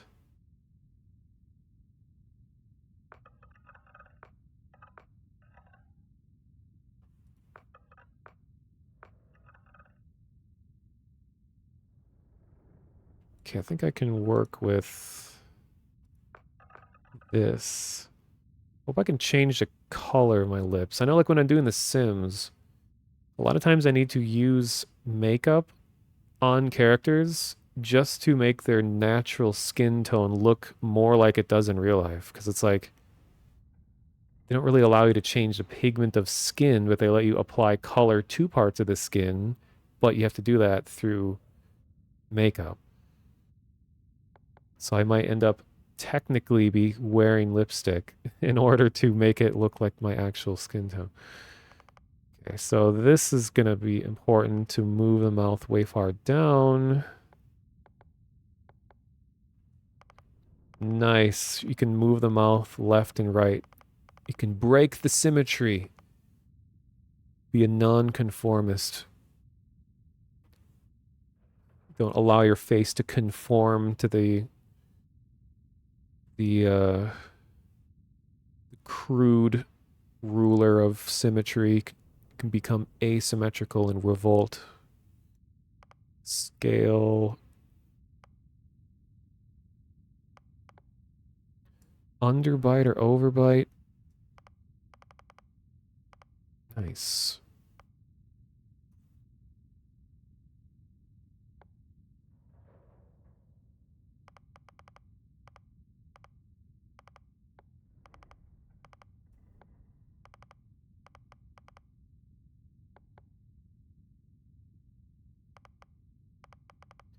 I hope it lets me change my eyelashes.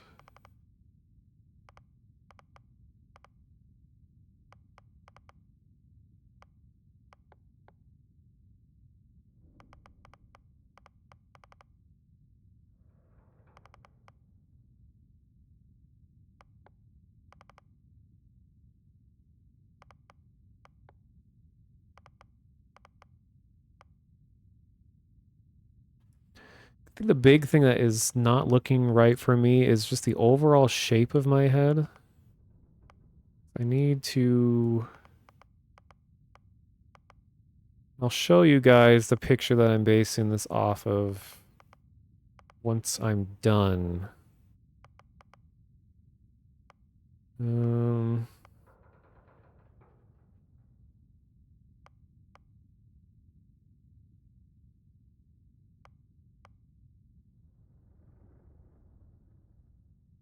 I'm gonna need some wicked intense creases to actually make this look like myself. Is what's it called? A nasal labial crease, or like smile lines on faces. So I remember an ex of mine said that I have a lot of extra face. Like I have a lot of cheeks. as a result, I have some pretty intense lines across my face.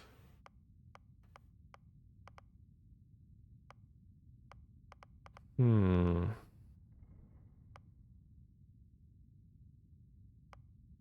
So if anyone needs more face, I got a lot of extra hanging around. Eyebrow color. Okay, that was bothering me. I hope I need to... Okay. The eyebrows to be denser. You just have a lot of deep pores. Yeah, I know, like, I got acne and stuff as a teenager, but it was weird. I didn't really get lots of dots everywhere. I would just get like a couple pimples, and they would be under my skin a ways. So I just get like a big, like, red welt on my face. It would just look like I was punched in the face or something. People wouldn't believe that it's actually uh, acne.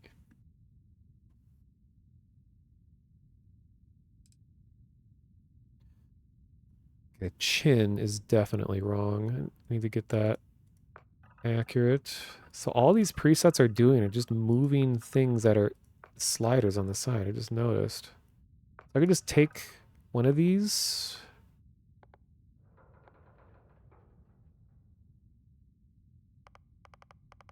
All the wideness of your forehead. How rising do you need to be?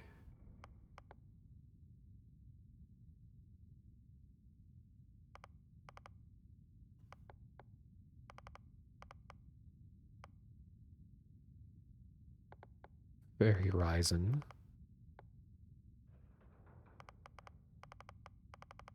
Huh.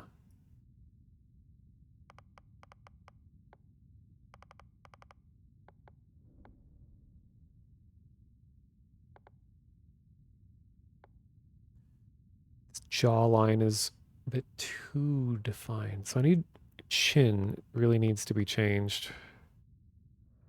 Oh, and cheeks as well. Between the cheeks of love, a wise philosopher once uh, spoke of. Those might have been different cheeks, though. I'm not. I think the jury is still out.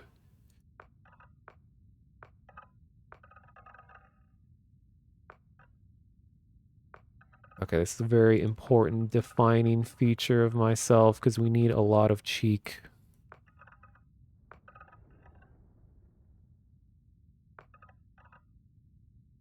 What a weird word. Now that I think about the word cheek. Yeah, cheekbones are one of these things that are like you don't think much about, but they're so defining of a person's appearance and of reading expressions. It's like when you smile, the skin over your cheekbones crease,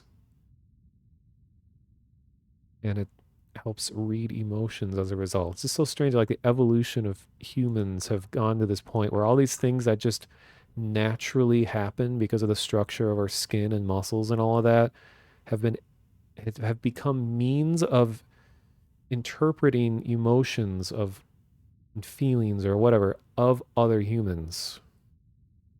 It just happened to work that way.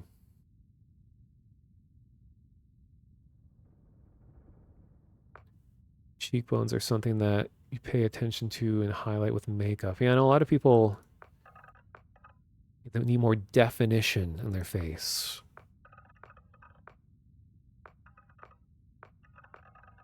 Or so they think. A lot of people have preconceived notions of beauty. They think that they must obtain what they cannot have or weren't naturally given. But I don't know, I become extra appreciative of people that just kind of understand that, well, this is me. If you don't like it, move on. You don't try to change themselves to look like something else. I know it's an oversimplification, but... Oh, I keep forgetting to have sliders for these. Oi! Yes, there's that extra cheek. Yes.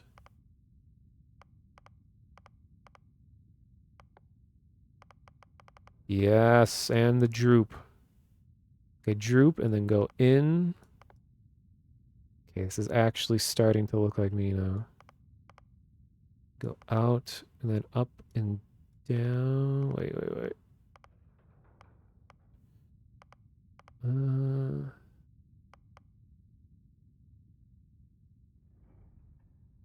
Yeah, I always kind of felt like I mean, I'm a guy and I don't wear makeup, so my opinion doesn't matter, but just, I don't know, I think makeup, period, I've never felt improves the way people look, but when it's like stage costume makeup or for like where things need to be exaggerated in such a way to be more readable, I can understand that.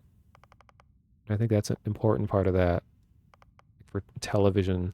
Like you can tell when someone is in front of super bright lights and their face is like as bright as the sun, that they didn't have makeup put on them to reduce the amount of reflecting going on. And people are like, why is this person so sweaty? They're really nervous. Like, no, that's just how a person looks when they have extremely bright lights shining on them and in like an interview or at a newscaster desk or something. Man, when I get to adding imperfections and like dirt and things like that, this is where things are gonna get off the rails.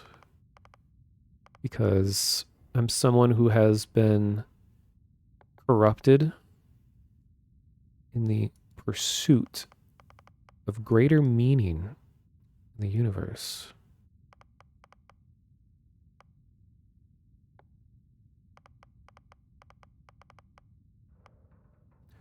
But when I play, believe it or not, there is a game that behind this character creator, and I don't want to just straight up be evil. Like, oh, I'm just gonna say no to everything and kill everyone.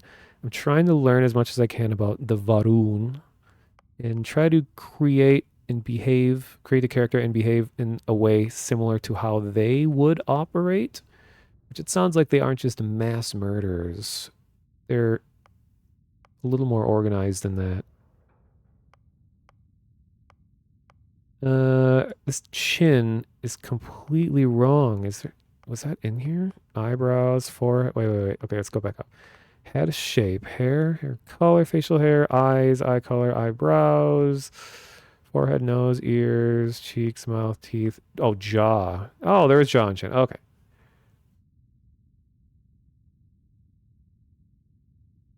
Hmm.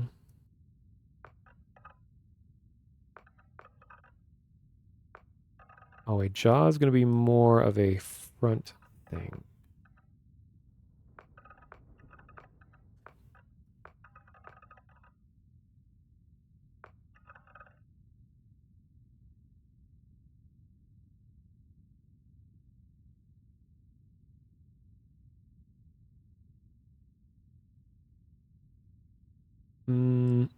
No, chin. This is the big thing that's wrong right now because I got one of these crazy ass chins. It's just like in a realm of its own. So should be... Okay, I think I can work with this. Forward. Yes. And...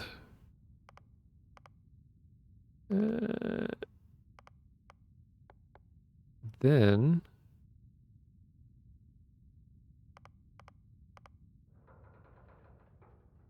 It's not going to let me move it forward enough.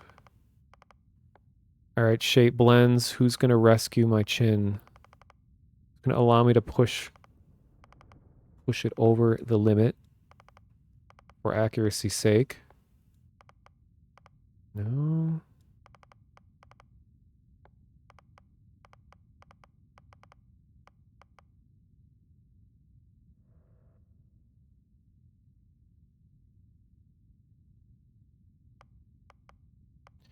Believe it or not, I am nearing completion of this part. I already know what background and traits I'm going to do. I mean, I'll run through them all so people seeing this for the first time can see them all, but I already know which ones I want. Yes, the apple of Adam.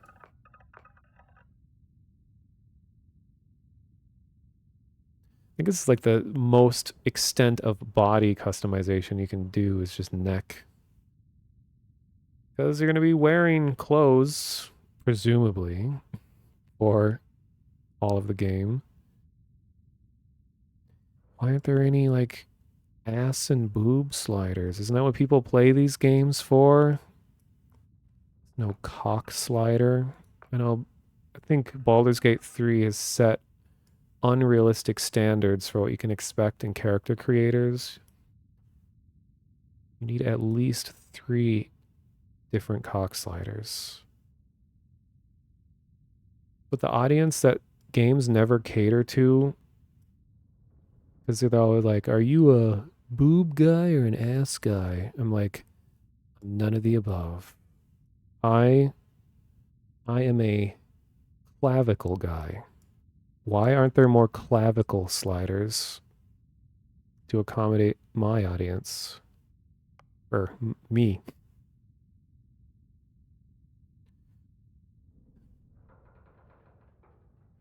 Clavicles are pretty amazing, though. I've got to admit. Bones. Okay, I think I'm close to fucking them up with corruption. Eyebrows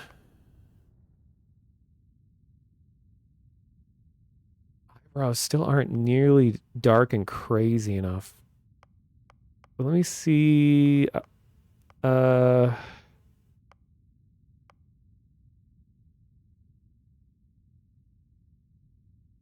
the most I can do. Shoot.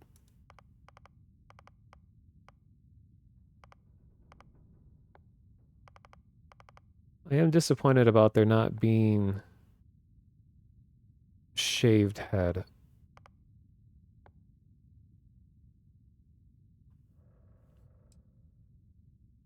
Cyberpunk also did Cockslider. True. Well, I think Rust was the first time in a mainstream game, well, kind of mainstream, that had dongs.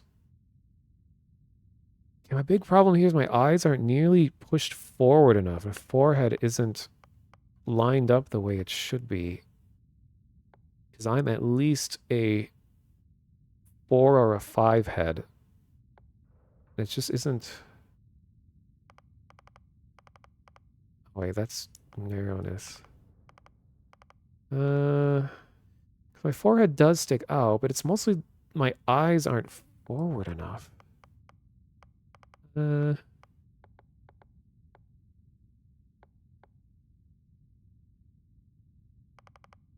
This doesn't let me change it enough.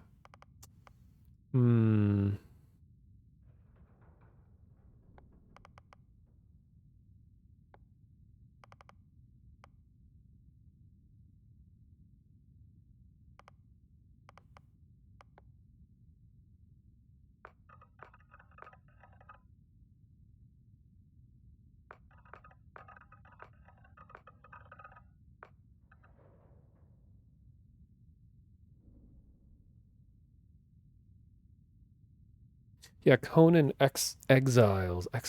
Yeah. That also had that. It's funny if I don't know if anyone's watched like Kraken and crew play on their custom Conan server.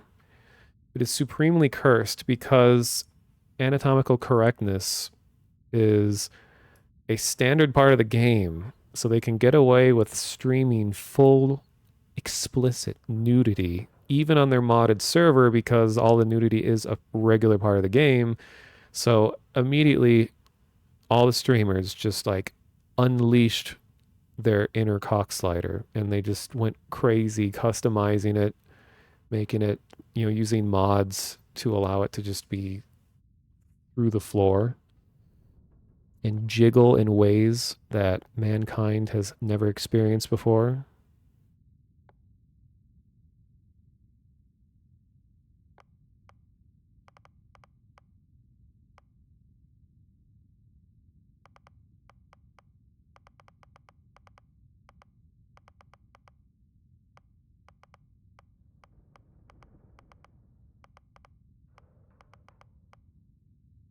They blow in the wind. Yeah, you could change the dampening of the jiggle, meaning how long does the jiggling take to reach a state of rest? So I think Charborg, he made his character's ass have no dampening, meaning that once it started jiggling, it would never stop. Because usually, gravity would cause a jiggling appendage of some part of someone's body to eventually come to a state of rest. But when you have no dampening, it just is a perpetual motion device. It could be harnessed for unlimited energy. So I don't think it was actually the wind causing it to move. It was just that it would never come to rest. Oh man. I already been on this for like, oh geez, like 30 more minutes. Damn. Okay.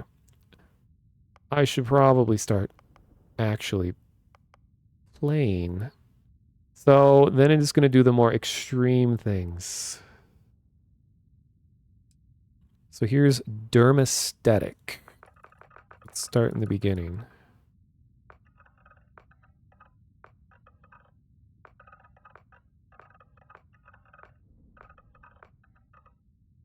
Need, okay, intensity. Yes, yes, yes, yes, yes, yes, yes, yes.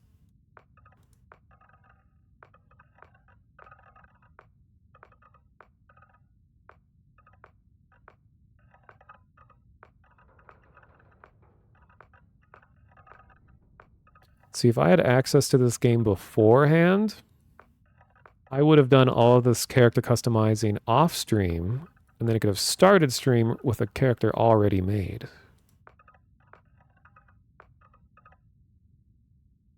I'm liking 40.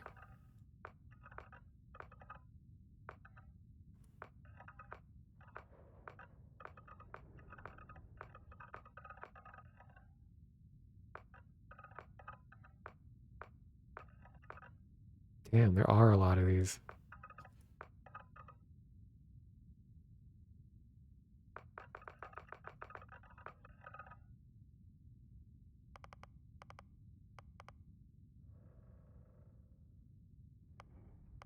Okay, complexion temperature. Oh man.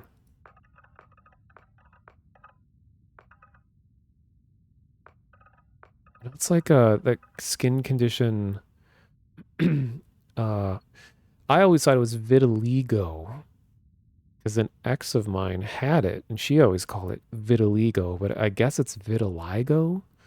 But it's like almost become a fashionable thing.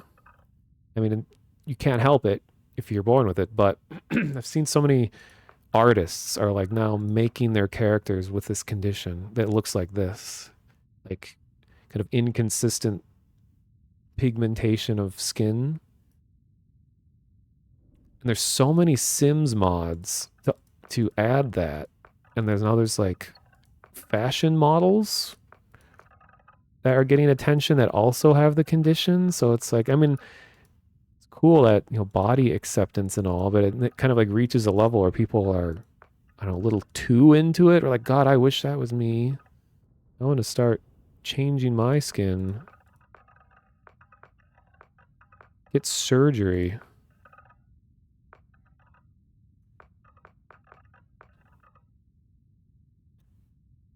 Yeah, Michael. Yeah, I guess I thought Michael Jackson had. I don't know what that was. I thought he had vitiligo, but apparently not.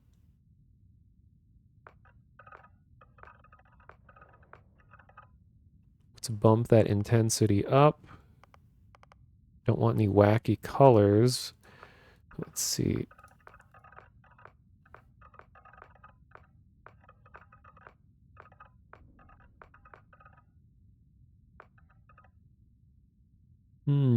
23. Wait. 26.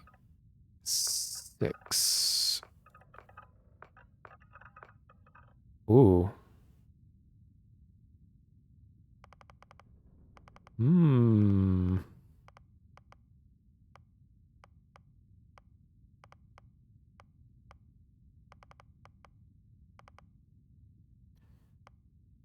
$33.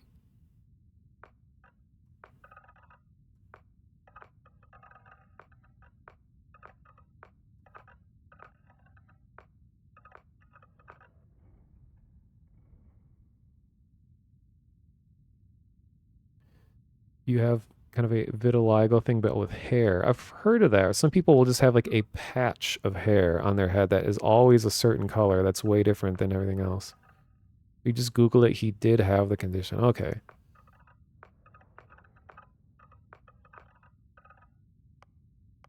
I could not find a word for this type of skin blemish because I've been practicing a lot of stuff with like textures and stuff with skin and modeling and just doing all that kinds of stuff. And some people have it where certain temperatures, their skin gets this kind of patchy appearance to it, which I think is a really visually interesting thing. Usually it's more of a slightly lighter. Like people have really pale skin where you'll get sort of like this reddish patchy look to it. And I couldn't find a word for that because it's really dangerous when you Google image search anything related to skin because you'll find a photo of like the most extreme horrifying version of it that will scar you.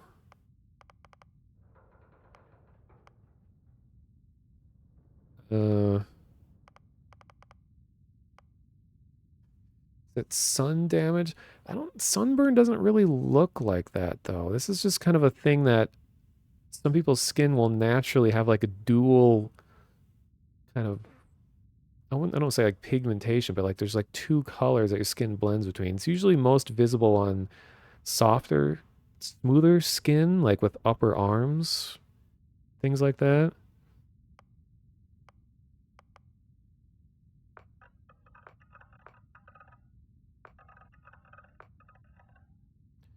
Not gonna lie, I'm kind of liking the weird veiny look.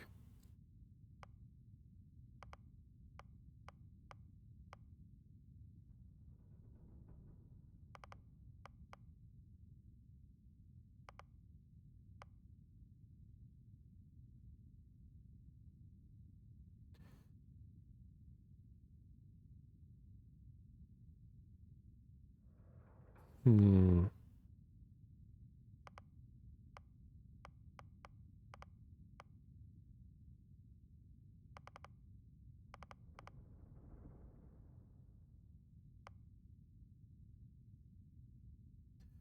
The hair thing is poliosis. Huh.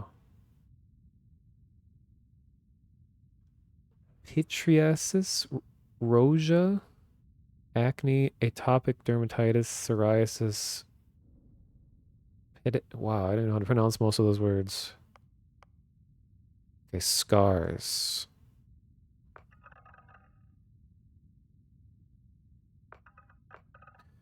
So close to actually starting the game, I can feel it. Of course, you got Joker scars. Keep seeing my microphone peaking a bunch. Huh. Don't think it's too loud. Well, and the ambient sound is really quiet. So it'll be louder in a bit. Oh man. We even got depth on these. Ooh. Actual burns. Burns? Whoa. Actually,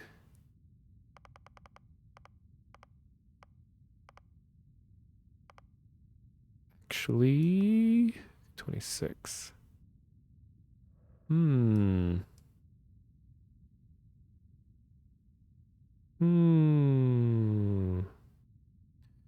thing that's missing though is I need like just intense bags under my eyes. Because I think it was Fallout 4 that let you just layer on so many different things onto your face. Unless I'm imagining things.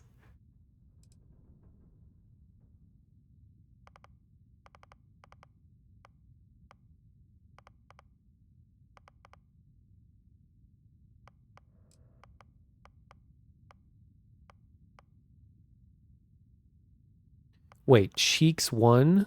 Cheeks 2?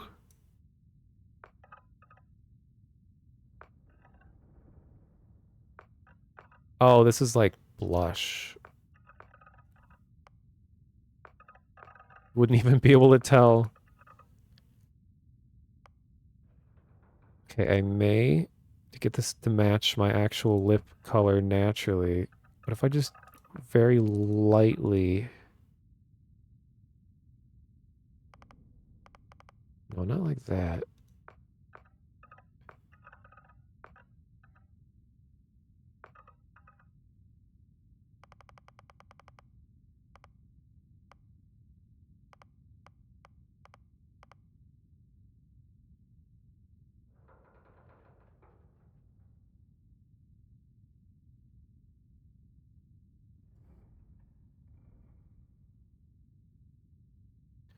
Hmm.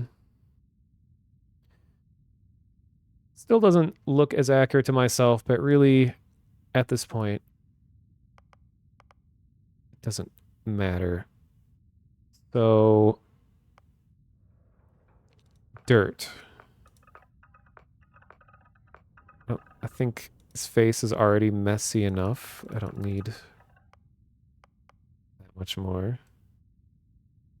Oh yes, and for the thumbnail of the stream later, just in case, let me see. Can I just push this?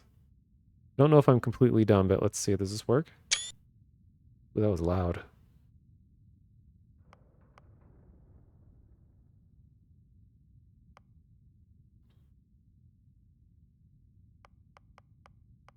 So I'd say character creator is pretty cool. It actually makes some convincing looking faces. But I still think Sims 4 probably has like the best face editor that I've seen, especially with how intuitive it is, where you could just click on the face and move stuff around like that instead of sitting here with sliders all day.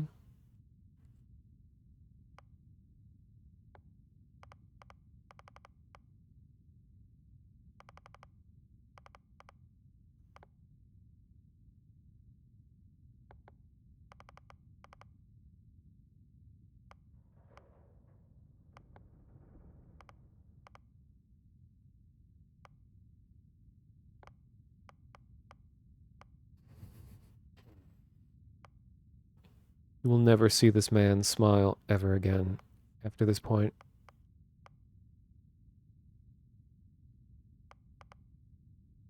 Okay. Just for my own future reference. Still doesn't really look like me, but I need to play this video game, as I've said 40 times already.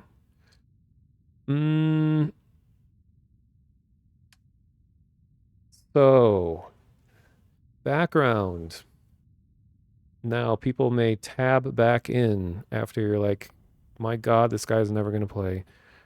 I already know I'm going to go with Explorer, but here's a quick summary of what we have.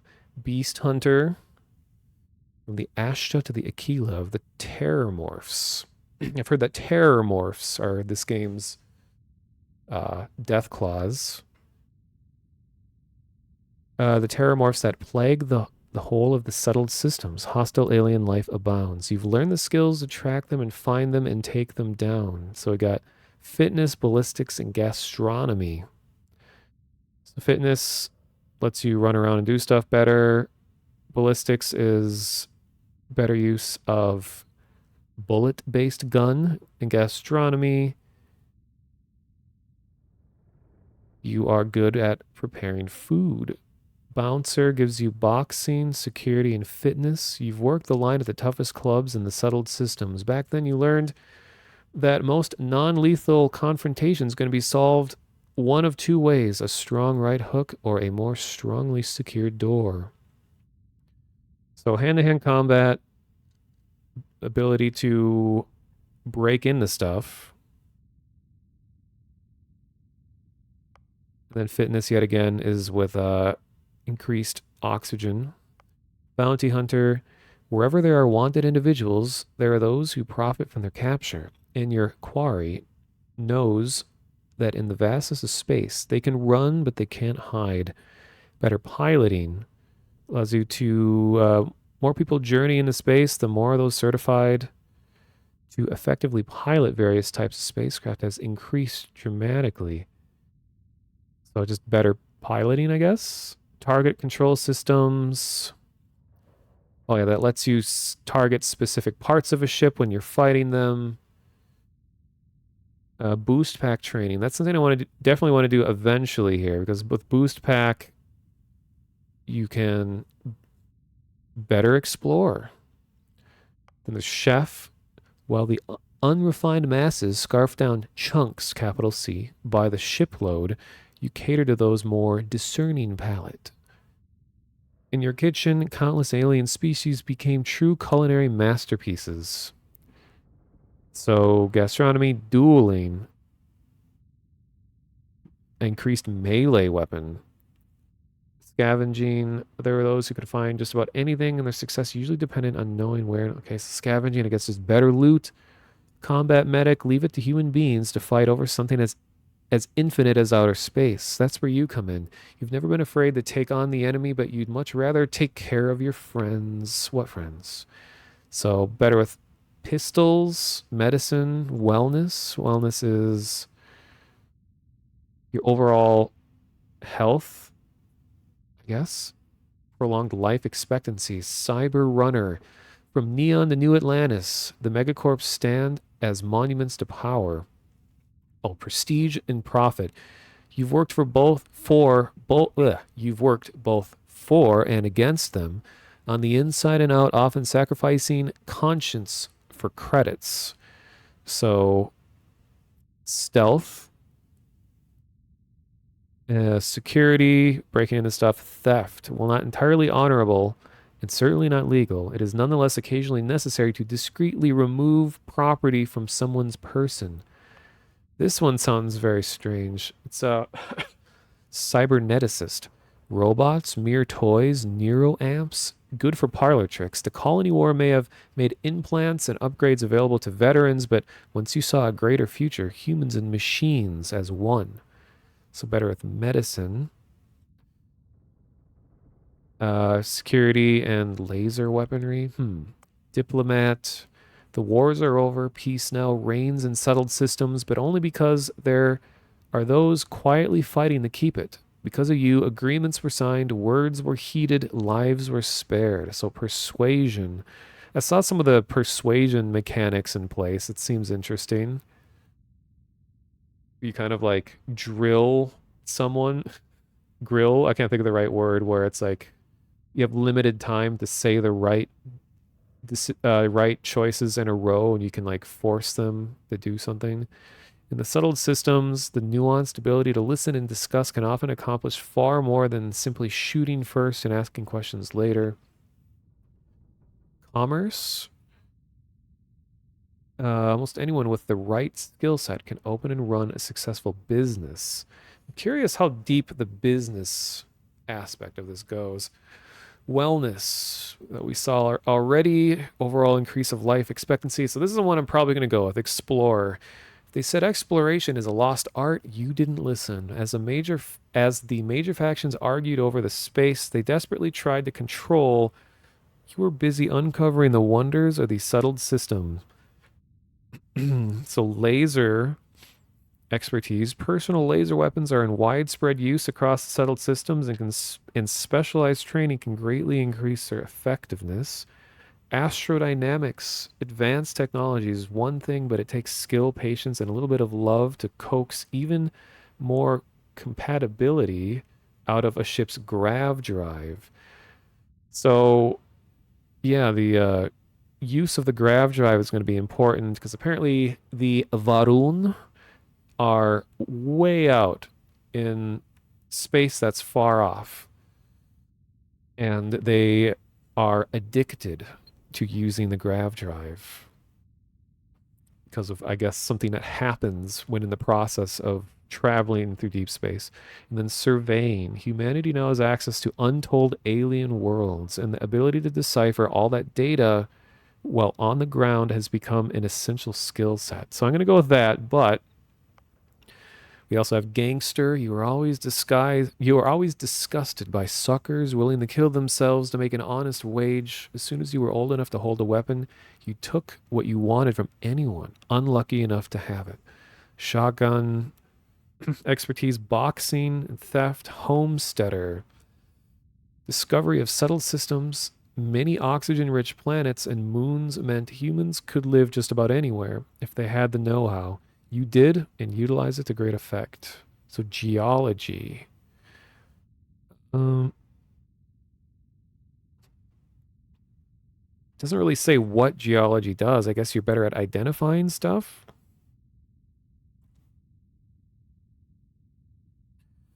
Surveying, which we already read. Weightlifting. Weight training can increase one's ability to carry weapons. I'm sure a lot of people are going to get into weightlifting, considering Bethesda games. Industrialist. There was a time when all you wanted was to be a titan of industry, maybe a ship designer, megacorp executive. Thankfully, that skill set never goes out of style in the settled system. So you got persuasion, security, then research methods. By skillfully employing both new and time-tested methods, a researcher may complete projects faster and even gain unexpected insights. I heard that there is a skill or a mod or something, a weapon mod or something that happens later in the game called special projects. That's supposed to be like wacky, maybe not useful things, but just weird things that you can make weapons do. Long hauler. Let those hot-headed pilots obsess over laser weapons and maneuverability. You're a space trucker, pure and simple. Pack the cargo, get it there fast, get paid, repeat. Life is simple and good.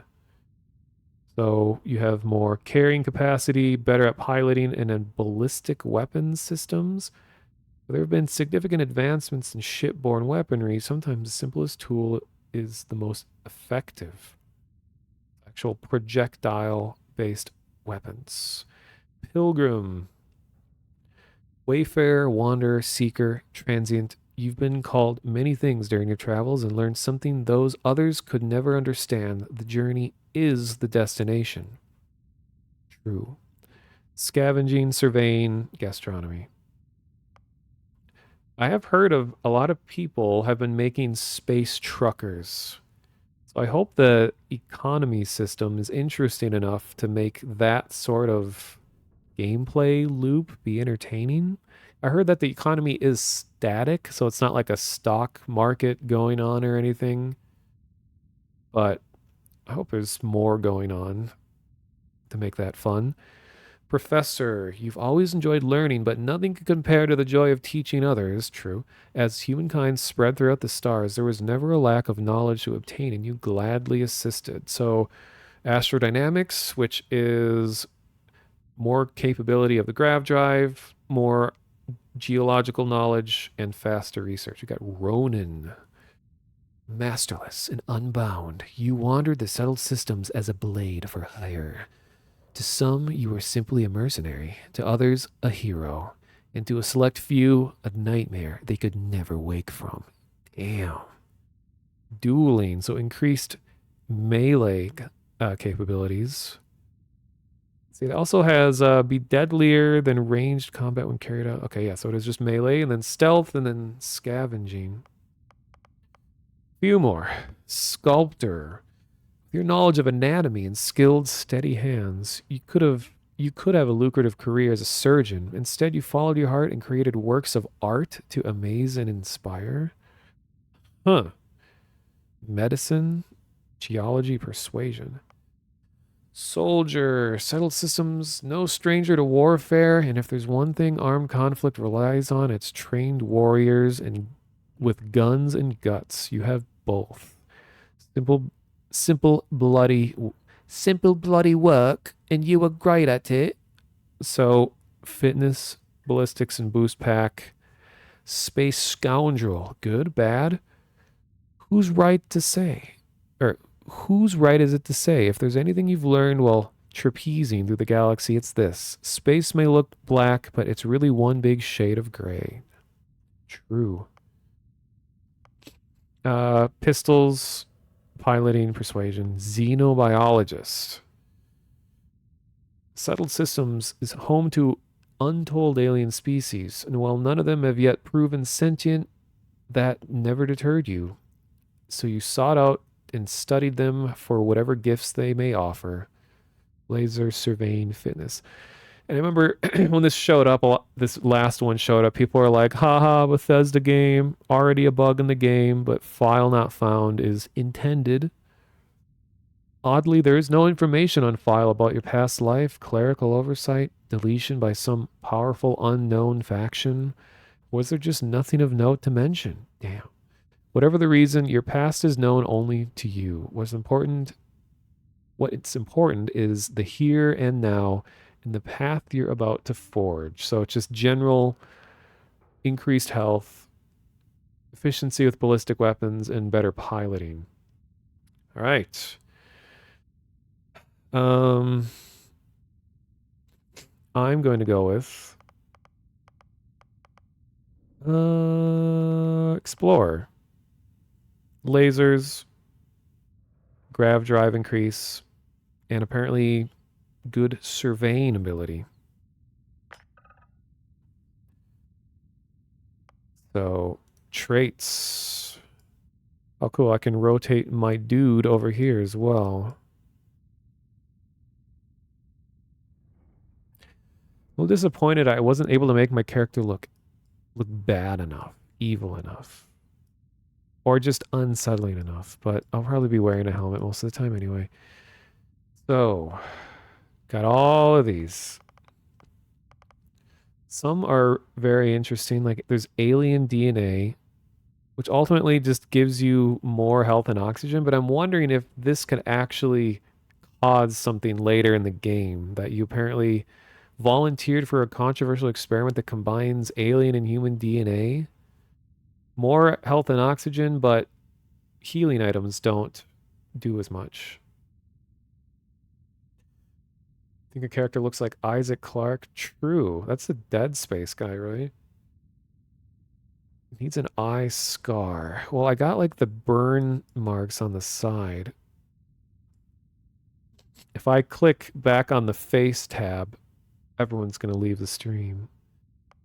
This one sounds hilarious. And when I'm done streaming, whenever that may be, I want to go and look at anyone who's taken this trait. It's called Dream Home. You own a luxurious, customizable house on a peaceful planet. Unfortunately, it comes with a 125,000 credit mortgage with Gal Bank that has to be paid weekly.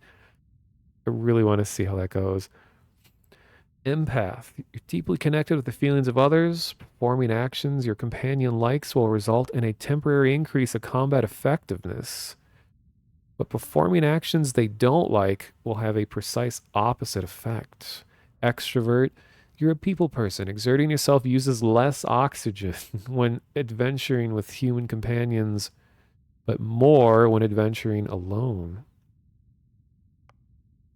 There's also introvert, which is the opposite. So you get more oxygen when you're alone than with another person. That's a good way to think about it. Yeah, are you here to save the universe? No, I have to pay my bills. Too real.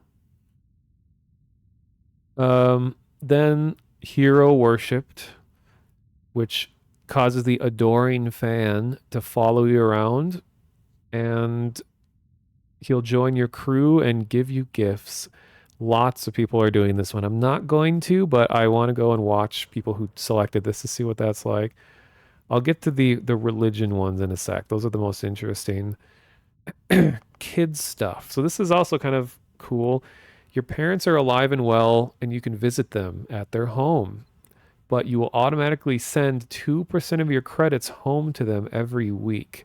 And I've heard that the parents are actually generated based on how you designed your character. So it'd be cool to see what the game does in that case. I'll get to that one in a sec. Spaced. Your body has become acclimated to space. Health and oxygen are increased in space, but decreased when on the surface. So I wonder why having more oxygen in space in this game would be useful. I assume it just means when you're on a ship. Taskmaster, occasionally, if you have crew trained in certain ship systems, that system will automatically repair itself to full health whenever it's damaged below 50%. However, all crew will cost twice as much to hire. Interesting. So your ship repairs itself more efficiently. Terra firma, you've never acclimated to space. Health and oxygen are increased when on the surface, but decreased when you're in space. So the opposite of the other one. Wanted. Wonder what it would feel like to be wanted. Someone put a price on your head, and word is spread. Occasionally, armed mercenaries will show up and try to kill you, but being cornered gives you an edge. When your health is low, you do extra damage. Nice. So here's the ones that are faction related. United Colonies native. You gain access to special United Colonies dialogue options and better rewards from some missions given by the faction. However, crime bounty by other factions is greatly increased. Interesting.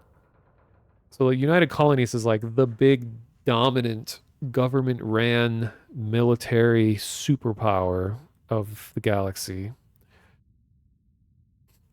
Then there's Freestar Collective. You gain access to special Freestar Collective dialogue options, better rewards given by some missions by the faction, but crime bounties towards other factions greatly increased. Freestar are kind of the more self-sustaining kind of country folks that, you know, they can govern themselves. Neon Street Rat. I saw a lot of people pick this one. You grew up on the mean streets of Neon, which is a city. It's the cyberpunk city. You gain access to special dialogue options, better rewards on some missions in Neon. Crime bounty in other factions is increased. Raised Enlightened. You grew up as a member of the Enlightened. You gain access to a special chest of items in the House of the Enlightened in New Atlantis, but lose access to Sanctum Universum chest. So, contrary to how you might be believing, Enlightened is not the religious group. If you read the developer Q&A that was done a while back, they explained that the Enlightened is what the modern day, well, modern in this game, day atheist group calls themselves. I don't know if it's meant to be like an ironic twist where the godless people call themselves the Enlightened, but they're meant to be the like the friendly people who believe in, like, they're humanists. They believe that people are in control of their own lives. There isn't a greater power, and that, you know, the goal of life on Earth or of the universe is to merely learn as much as you can, expand, and understand, or something along those lines. Whereas on the other hand, raised universal. You grew up as a member of the Sanctum Universum. You gain access to special chest of items in New Atlantis. So the the Sanctum Universum are like space Brotherhood of Steel, it sounds like. It's a religion that was started recently in the timeline of the game, as recent as, like, I think they said 10 to 20 years ago. But they believe there is a God and that it is their destiny to seek out this God, and that it's somewhere to be found So they're kind of like a holy crusade in a way. An interesting thing that I read in another interview too was that a Jesuit priest in training was one of their writers for Starfield. So someone who is actually engrossed in the world of religion, of practicing religion, was helping write the way that these religions interact with one another. And finally, the one that we've all been waiting for, serpents. Well, that I have been. Serpent's embrace. You grew up worshiping the great serpent. Grave jumping provides temporarily boost to health and oxygen. But health and oxygen are lowered if you don't continue jumping regularly, like an addiction. So you worshippers of the great serpent. So that's number one. You cannot combine it with other religions, which is interesting to me. Alien DNA does sound interesting. Health, healing and food items aren't going to be as effective, but I'm hoping that this trait comes into play later as like a to give you access to something else. So I've had weird experimental stuff done to my body. And then finally,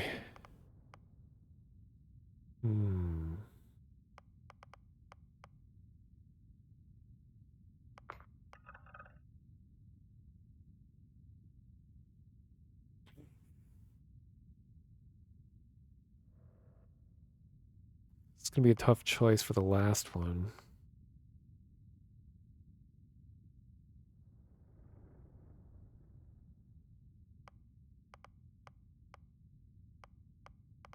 Maybe I should go with terra firma. Never acclimated to space. So health and oxygen are increased when on the surface. And I feel like most of the intense exploration kinds of things are probably going to be on planets compared to in space stations and such, which is where the spaced one would come into place. I think terra firma would benefit me the most of all of these.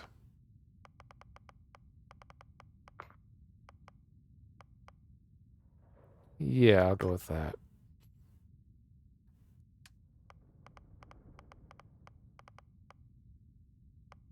Um,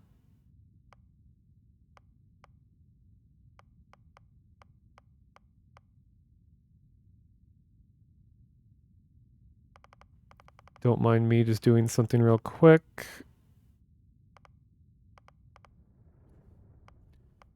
Don't leave the stream, please.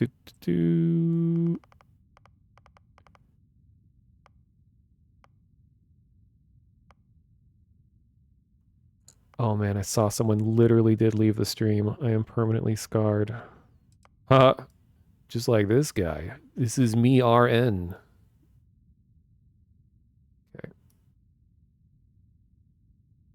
Okay. So I'll show you my cursed photo that I've been using as a reference because I'm a very glamorous person. So here's my beauty, my beauty photo.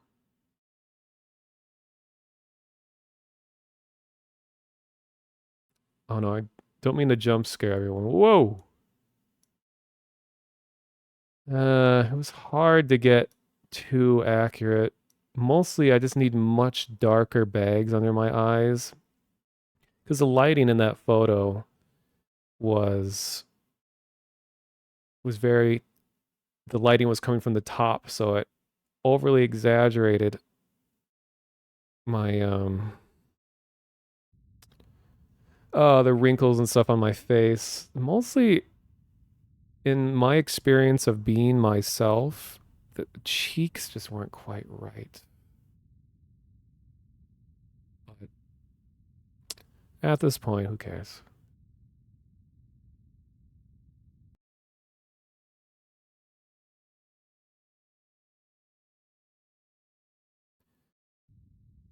All right, only took an hour and 20 minutes of character customization.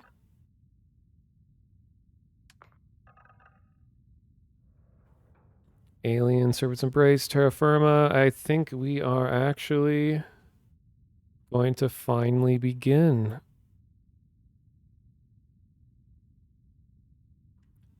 Gonna grab a drink of water real quick and then we'll go.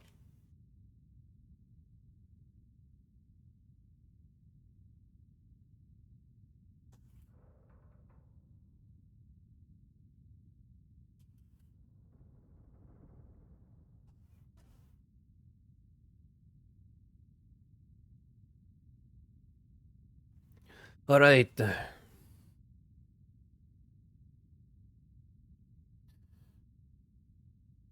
And for the record, the phone. The only line of dialogue that we've heard in the trailers from the Varun faction is someone speaking with a very kind of thick East European accent.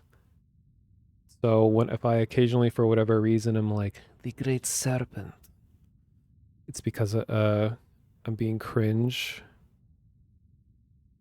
and sounding like how the character would talk. So anyway, here we go. Finish, and this will crash the game, and I'll have to start over. Name. Nathan Fielder. I'm using username Office because a very clever thing. Office is the Greek word for snake.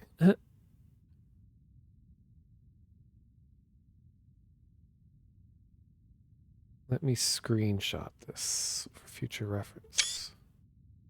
That's piercingly loud. Damn.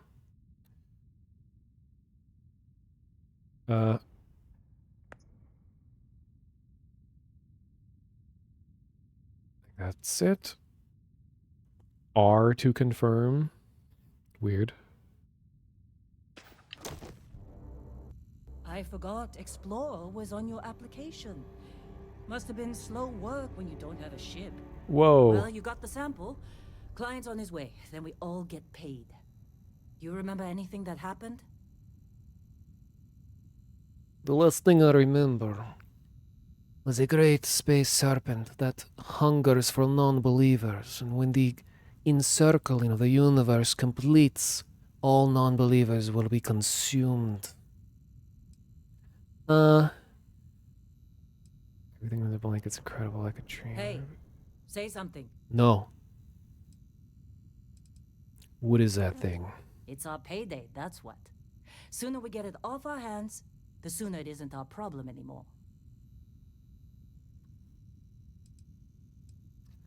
There was this light in music. Huh. Well, you passed out, that's for sure. Everything else, probably just your brain playing tricks. Either way, we got what we were looking for. All this trouble for that stupid thing? Can Sure don't move. look like much. Never mind what it looks like. It's worth more than this mine has pulled in all month. Will be... Speak of the devil.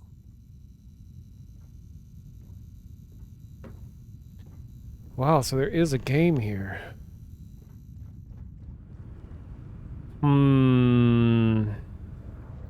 I am gonna turn off the motion blur. I like to at least give it a chance, but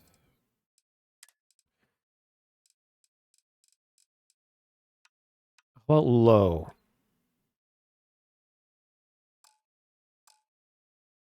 Our constellation contact is on approach. Wait, the Explorers group? Okay. I thought they were kind of a joke. Not a joke. You're just too young to know better. Hey, I'm just saying, they got a reputation. Hell, I bet half the crew here doesn't even believe they really exist. Half the crew doesn't believe Earth exists, but it's still there. Same with Constellation. Yeah, but come on. Exploring space? Who does that anymore? Ain't the space we've already got complicated enough? Not Whoa. to them, apparently. You don't look good. No, everything's fine.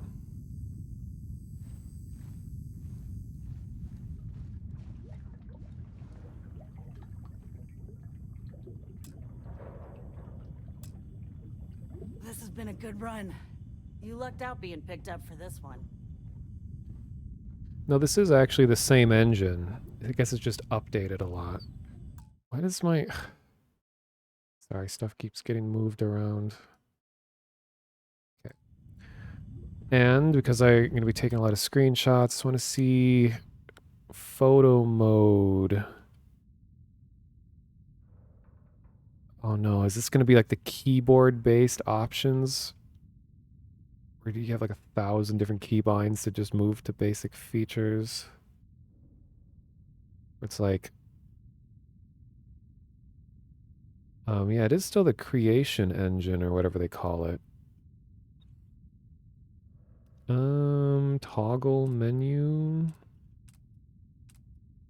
Take photo, reset, camera. Oh, jeez. I was really hoping they'd make this system more PC friendly, because this is clearly designed for a controller, like navigating menus with Q and E, brightness, saturation, filter. Like, how do I even just select one of the things? I just... Space will take the photo. That's not what I wanted. How do I... Is it F? No? No.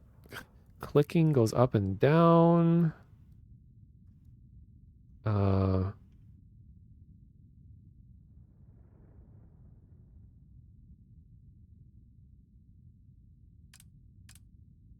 do I actually change the setting? Oh, I just reset everything. Toggle menu. I'm only going to go through all this stuff once, because we're 3.5 hours in and we're just beginning. Well, technically, like 2.5. No. How do I just change the thing?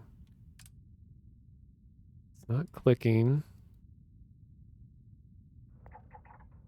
It's not... I'm like pushing every key on the keyboard. Is it... Oh, it's arrow keys? What? Unbelievable. Okay, so this seems to be pretty much same stuff that's in Fallout 76. And like post-processing. Oh! Just play the whole game inverted.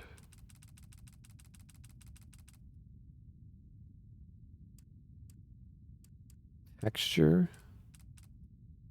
Oh, you can add the different like image separations. Yeah, arrow keys. You can add like all the moon photos when those came in was had all these pluses in it, which I think is just the pieces that were put together to make a bigger photo.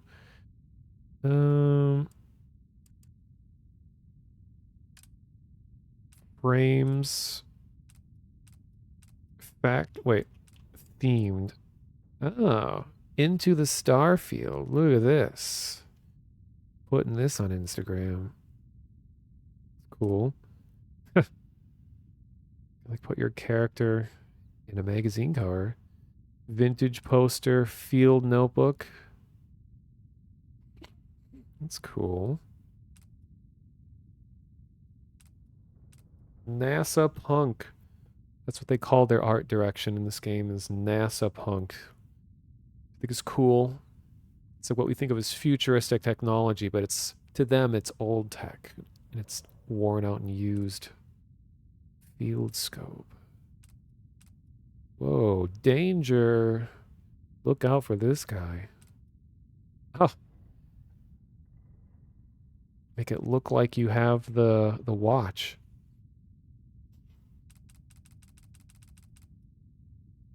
You got faction-based ones, Constellation. But I haven't been canonically introduced to these factions yet. Why do I have all these? Whoa.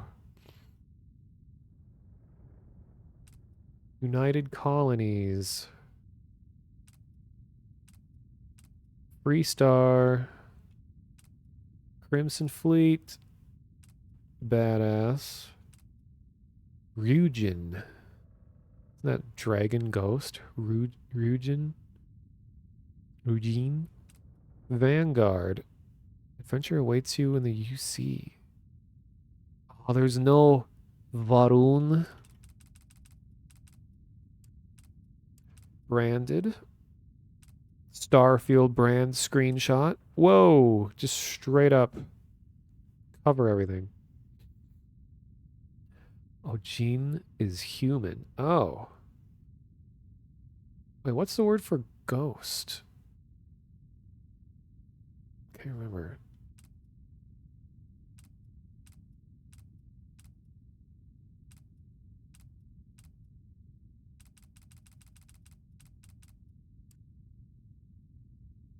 Okay, well that's all of that.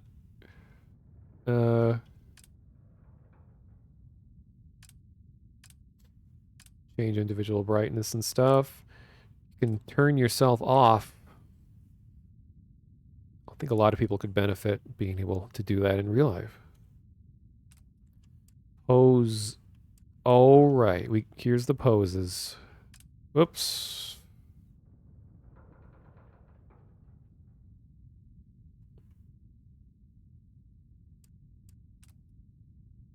Cower. Huh. Like the wiggling parts. Jump.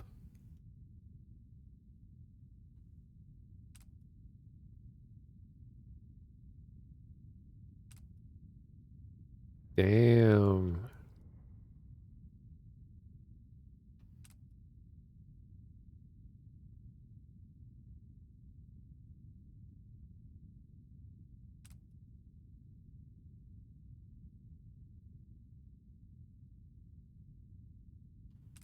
What's up? Oh, Uray. Yeah.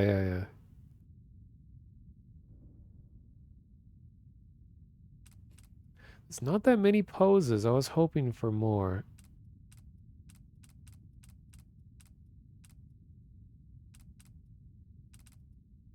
Oh, wait, category. Oh, no, it's just standard.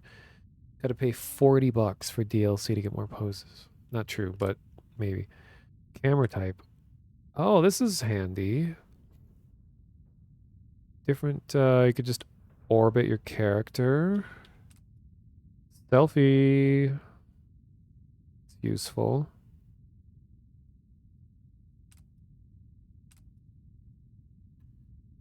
Field of view.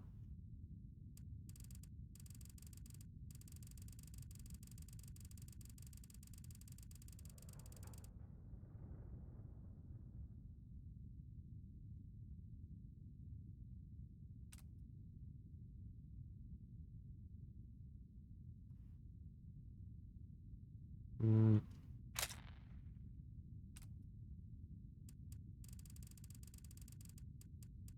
Looks so tired. Yeah, true. Camera roll. Depth of field. You can manually adjust all of that. All right.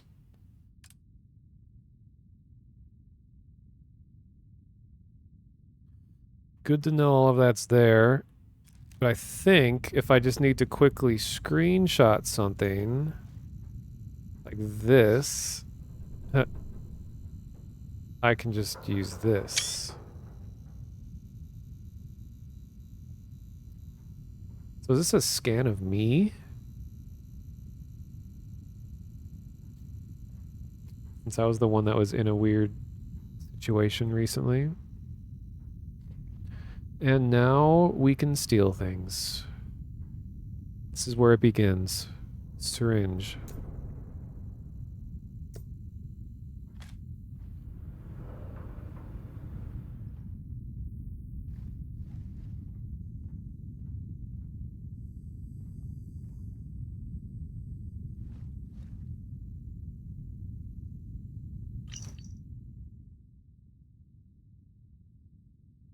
voiced?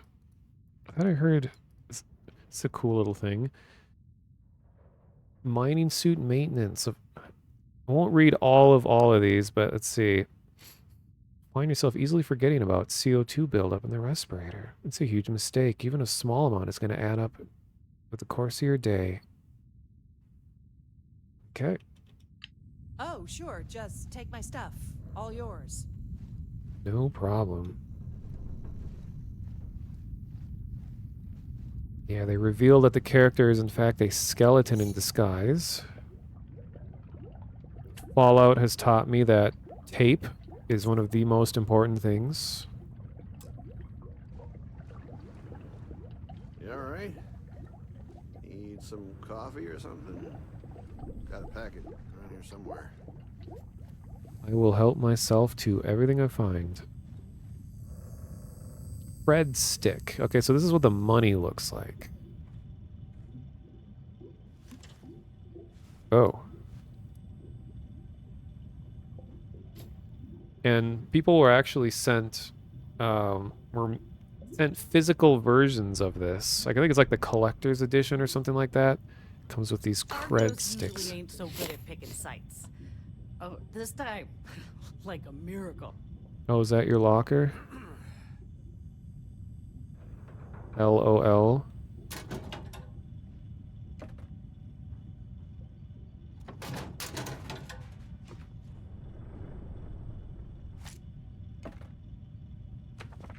Oh, I love the way the computers look.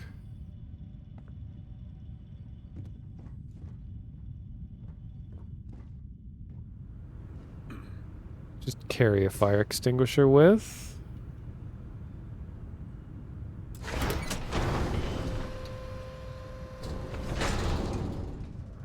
Can I just leave?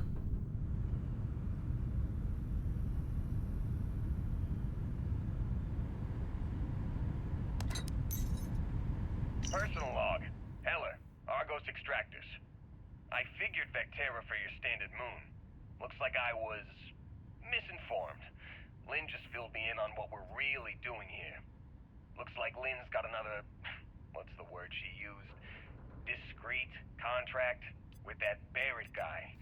He says there's something special here, and he's paying top dollar for us to find it, rip it out, and deliver it, no questions asked. I have, of course, been honoring this arrangement by asking Lynn a ton of questions. She's playing it close to her sweaty old vest, as usual. But a guy does have to wonder, what the hell does special even mean in this case? We're on a moon, in the middle of nowhere. Either this guy wants to make jewelry from some rare space diamonds, or there's some kind of ancient alien death weapon buried here. If it's diamonds, I'm totally stealing one to give to Jennifer. Or Carlos, or Naya. And if it's a death weapon, I get to shoot it first. Those are my terms. Nice. So I'm glad you can at least move around while voiced notes are happening.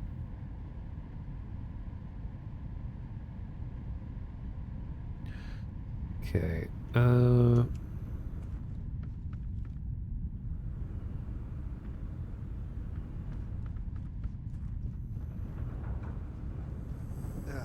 think we'll be done here soon? Now I hear this is the last dig. Be glad when we're off this rock. How'd they sucker you to join? Fall for the... Lynn sure seems to like you. Guess she would know, being the boss and all. Wish I could just zoom in.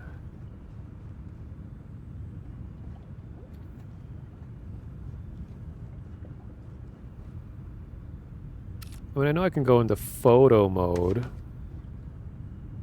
Is there just like a shortcut to it? Wait, no, that brings that up.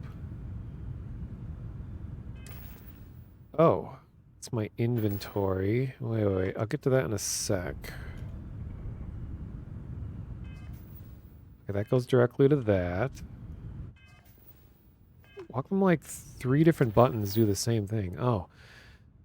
Toggle which quest is tracked on your HUD. Only one quest can be tracked at a time. Select the name of the quest to expand the list of open objectives. Select any objective in the quest to track the whole quest. You can press the set course button to automatically navigate. Okay. All quest, main, faction, miscellaneous, mission, activity completed. That's a lot. Whatever I found in the mine knocked me out cold. Now, whoever paid for this whole operation is making a landing. We need to meet him. So I can open that, and then... Sorry for sniffling. So here's the main inventory. We're on the planet Vectora. Argos Extractors Mining Outpost. Only 80% surveyed. So apparently if I have survey specialization, that should help. So you have two different times. There's local time and then universal time. That's interesting.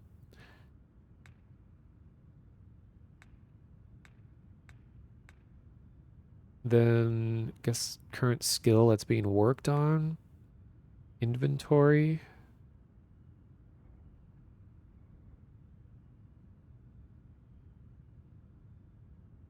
Ooh. So here is the map. Where do you wish to go? So here's, oops, the land in the area. You can put custom markers. This is a rock type world.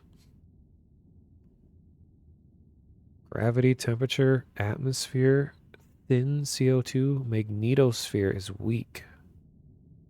No fauna, no flora. Water is safe. So we got water, water and water and water, water. Aluminium, nickel, argon, benzene. Oh, we go even further out. We are on this place.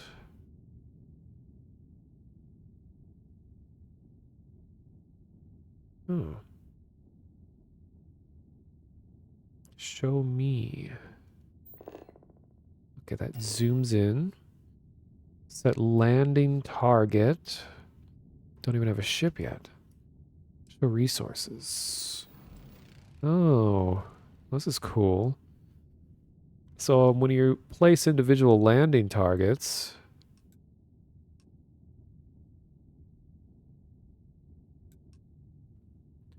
so this shows the distribution of the resources. So I assume that, yeah, when you place a thing to land in, these are some of the statistical information that's used to generate the world that you land in.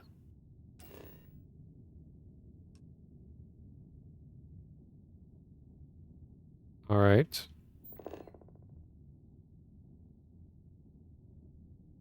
So that's that.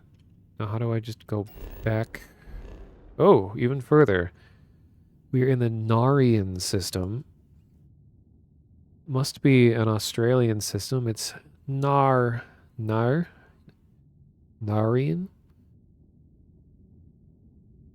And this shows each of the planets and how many moons each one has. So it gives you a survey counter of the entire system as a whole.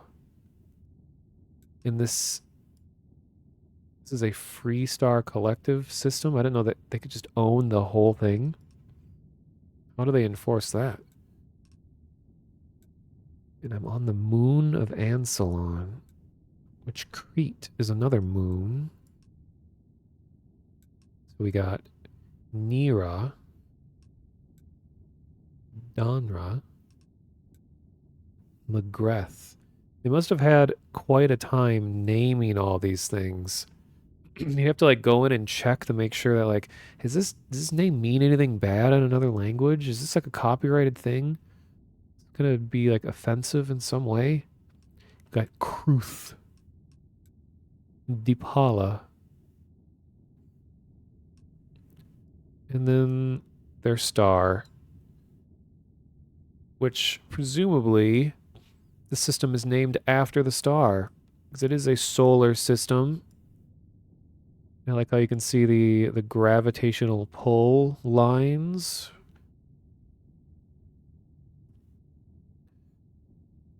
So this is the Narian star. Reset camera. Okay. Oh, and he's even further out. Now here is the galaxy map, I guess you would call it. Which is just stars in the distance. Altair. Level 15? What does that mean? Bernard Star. Level 1. Wolf. Nikola. Level 40. So the system is given a level. Leviathan. Lunara. Schrodinger. Alpha Murray. Beta Murray. Cheyenne system. Okay, I think this is... Cheyenne system is like the headquarters, I think, of the Free Star. Bernard Star is a real place. Really? I know Sol system. That's us. Sol connected. The Piazzi system.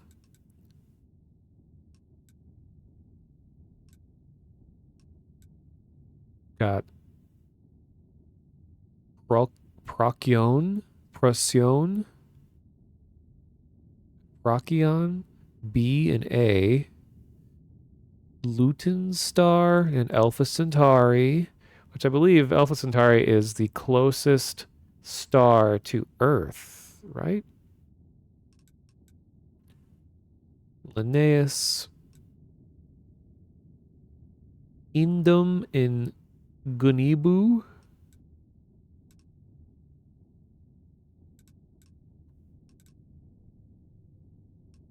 So why does this... Oh, there. So within each of these systems, there are lots of planets and moons. Beta Andraste, Vega system, Tau Ceti, the Pup, Van Marnin, or Van Manen star, Alpha Andraste, Bardeen, Bradbury and McClure, Troy McClure, Groombridge, Kumasi, Ursa Minoris, Celebri, Sagan system, Tidachi or Tidacha, Jaffa. I don't like how it keeps snapping back. Like I want to rotate and just keep it rotated.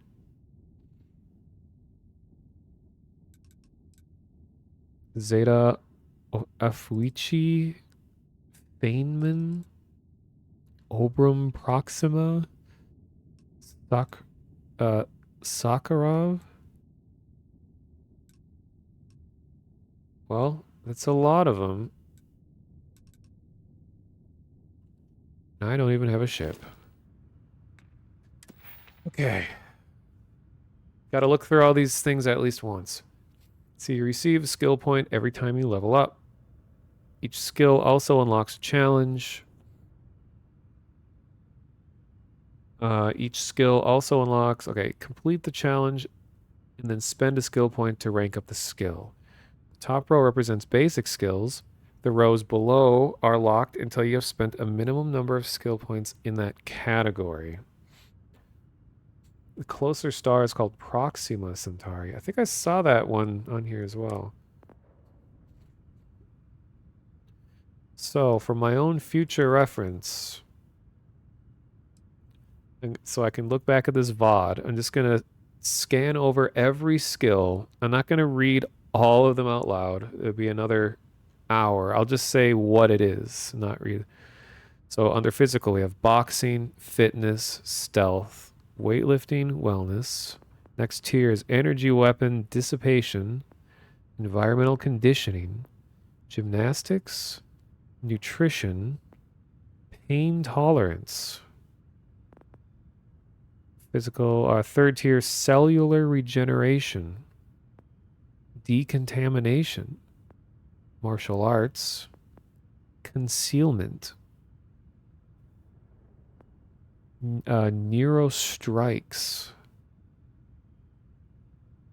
Huh. Can harm people with your mind. Got some Jedi stuff going on. Rejuvenation. Yeah, we like the pain. We like to fuck. And we like pain.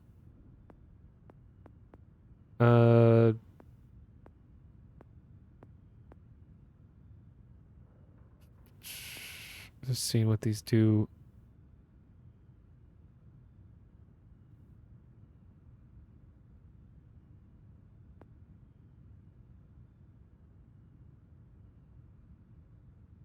Now, what's the difference between cellular regeneration and rejuvenation?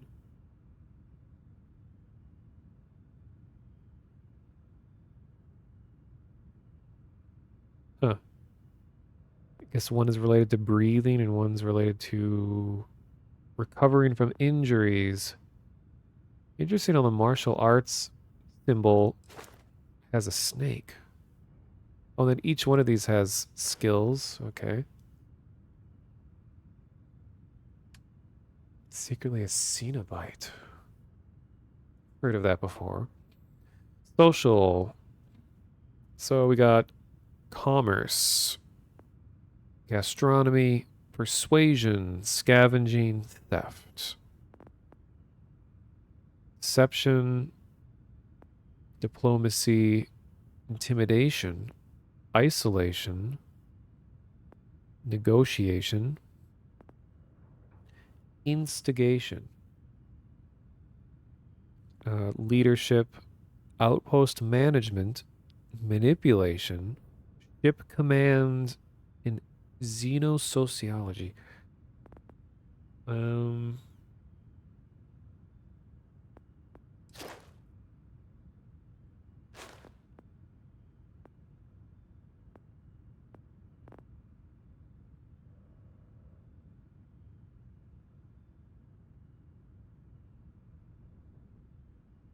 Reading what some of these do.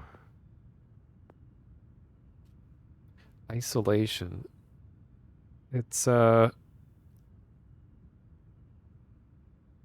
when doing things alone, you gain benefits. Man, I wish I had that in real life. So let's do 10 plus weapon damage and gain 15 damage resistance for each spacesuit and helmet equipped when you don't have a companion or crew. Okay, so yeah, it just improves when you're alone. Huh.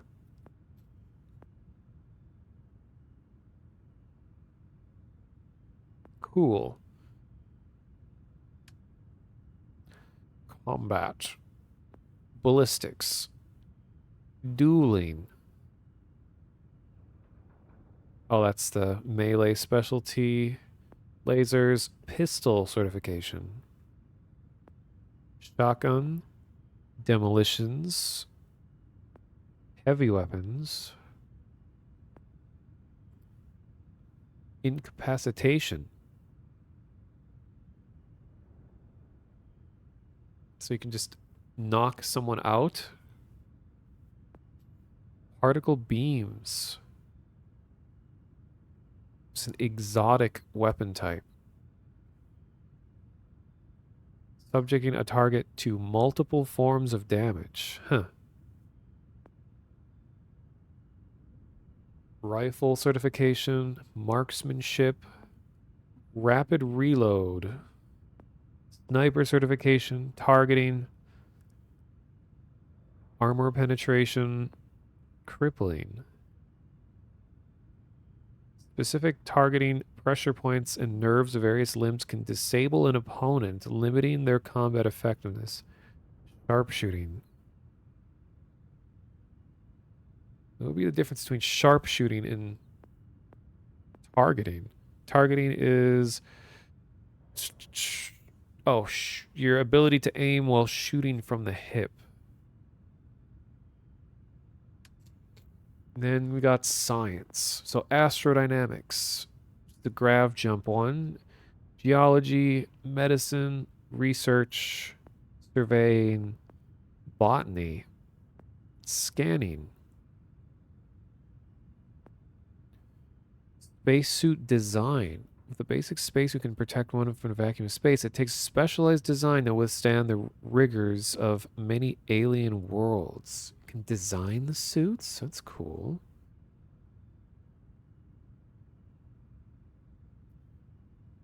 The limb damaging was mostly absent from Fallout 4? Really? Weapon engineering, zoology. No one could have expected the number of new species encountered on alien worlds, or the importance of those skilled in their behavior and domestication. You can have pets?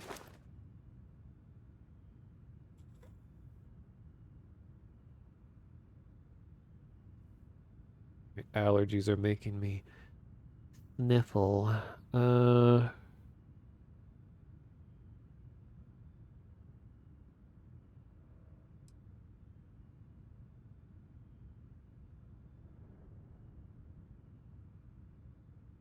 like getting resources from living things. Astrophysics.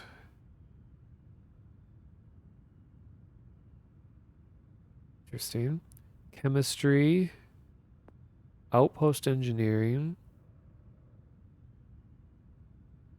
And anaerotic fusion. Maximize a ship's energy output by specifically directing unique nuclear process that occurs within its reactor. Planetary habitation. While outpost building is always challenging, doing so on a world with a dangerous environment requires special training. That's one I'd probably want to eventually get. Special projects. This is the one I was talking about before. Big guns are great in the settled system. Sometimes the best weapon is simply an old adage, knowledge is power. This one apparently gives you some wacky stuff. You can craft exotic manufacturing components. And finally, we have technology. Ballistic weapon systems, boost pack training, piloting, security, targeting control systems, energy weapon systems, engine systems, payloads, shield systems, missile weapon systems, particle beam weapon systems, robotics. How is that used here? Study of robotics can be instrumental in gaining an practical edge. Oh, it's just the amount of damage that you do to robots. Starship design. As with car culture on Earth centuries ago, there are those who pride themselves on the ability to modify their own ships. Starship engineering led to repairing those systems. Automated weapons systems. Boost assault training. Combat training with boost packs. And EM or M weapon systems.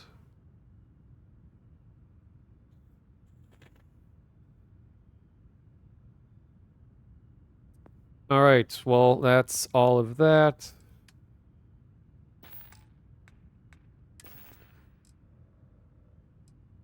And yeah, I know this isn't the most interesting stuff right away, but I like to at least look in depth at all of these things in the beginning so that later on I'm not like, oh, I didn't even know that was a thing.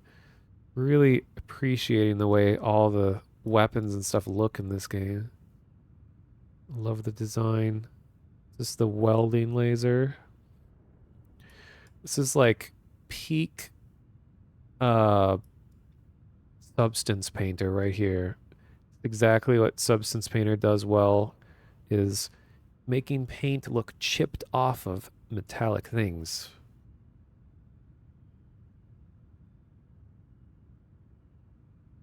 So this is considered a heavy weapon. It's a cutter. Uses 4 energy.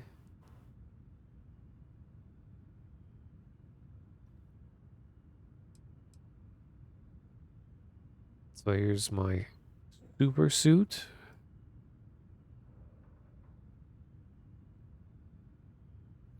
Physical energy and M. Oh, electromagnetic. Is that what M is? EM?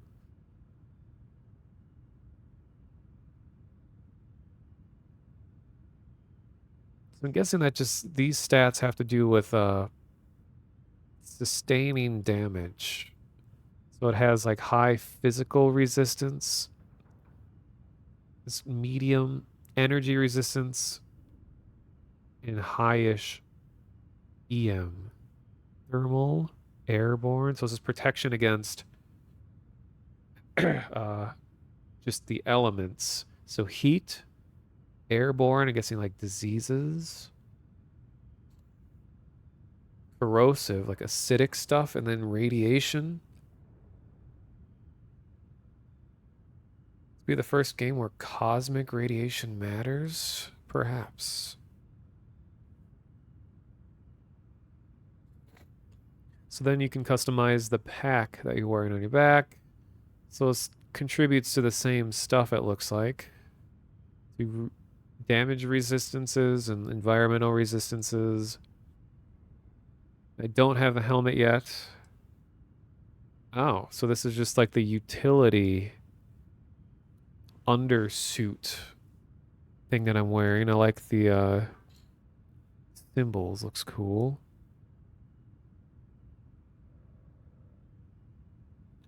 +5 health and oxygen.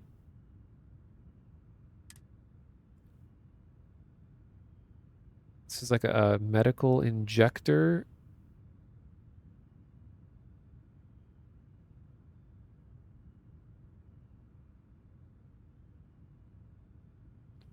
All right. And the notes that I picked up in this little like e-reader device is pretty cool. Wonder if it was supposed to be like e-ink. There's an actual screen. It just kind of produces that like however those ink screens work.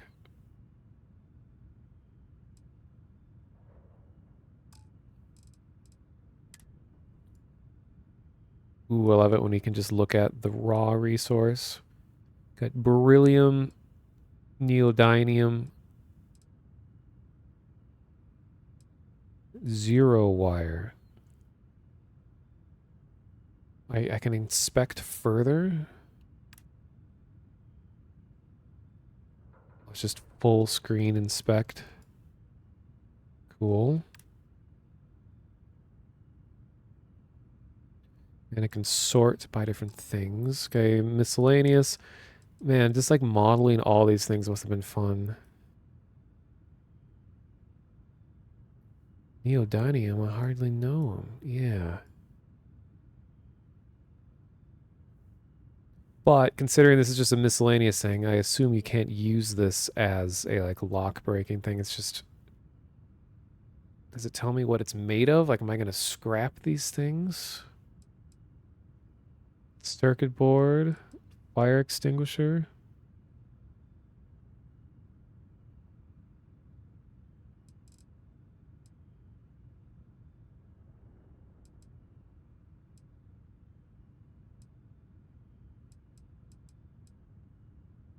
Sports bottle. I feel like it'd be a lot of fun to model all these like random things. I have 2 like cheek swabs just in my pocket right now. Just carrying needles around with the tips exposed to my pocket. Multiple types of syringes. Tape.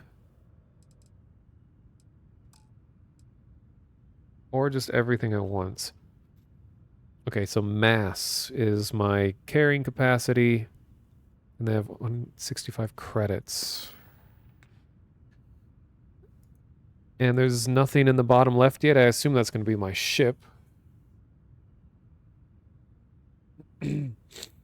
My ship. My ship's for dinner. I wonder what sailed in the morning. Oh yes, game. I am getting a little bit of frame drops right here. Eller putting that first aid seminar to work on you, huh? You're lucky. I've been with some outfits that didn't even bother packing medical. Don't get too used to how easy this has been. Next dig might be toxic hazards or worse.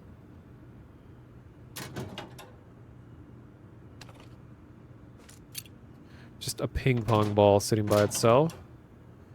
Yo, it's buckyballs. Look at this.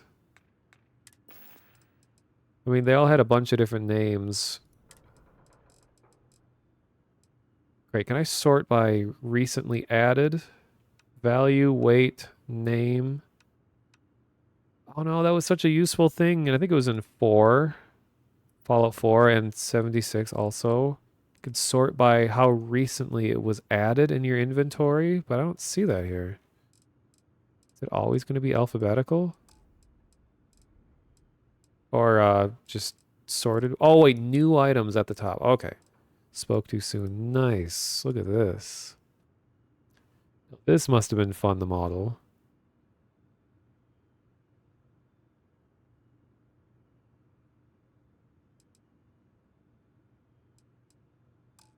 Wait, there is no model for the ping pong ball? Better report this to Todd. Ever elusive ping pong ball. Anyway. Back to appropriating supplies. Digipick. Okay, I already know. It's a lockpick of the future. They're still recycling in the future. It's good to know. Yeah? Something you need? Yeah, everything. Future toilet. There's no water or anything in it. It's just gonna... Just... Like, how does it get suctioned down? And there's no seat on top. Like, is this just like a squat toilet? Seems very uncomfortable and inefficient.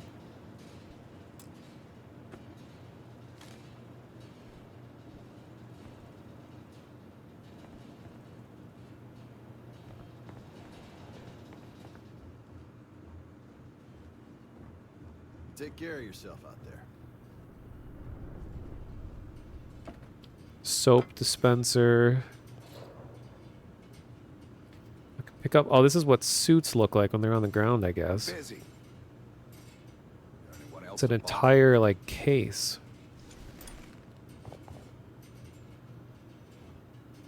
You got a few more digs to go before I feel like talking to you.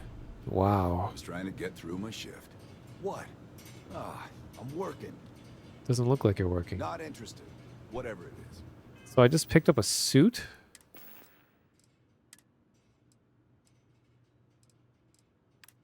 Some of these models just don't load.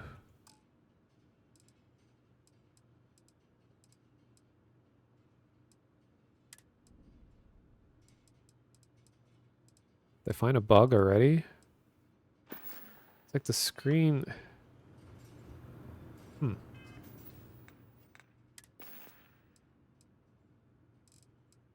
Now it's back.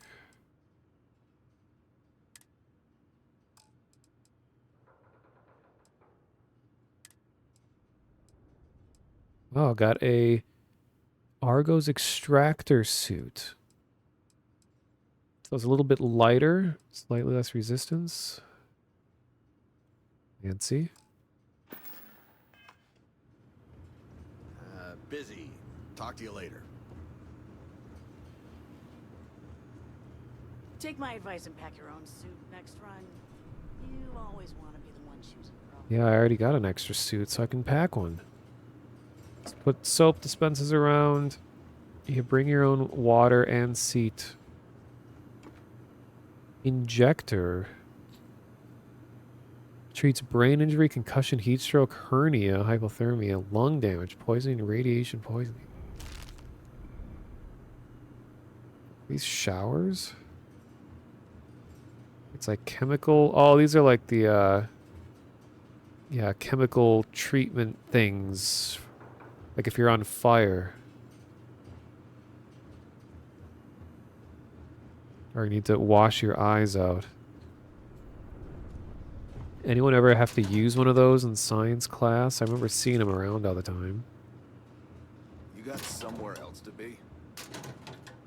Nah, man. I gotta spend, what is it? Going on 4 hours, and I'm still in the start area. Well, 3 hours to customization.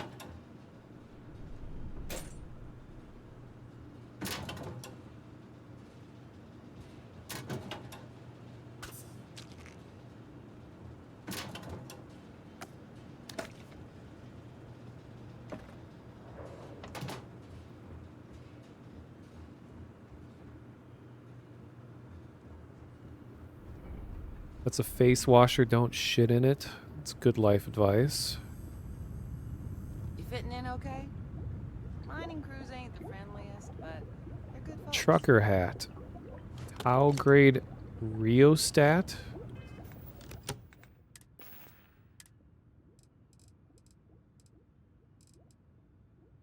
We got future milk.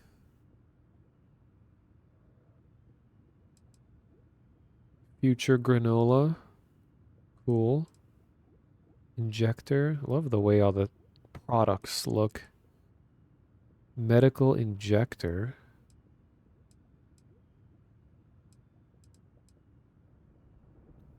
Just generic pills.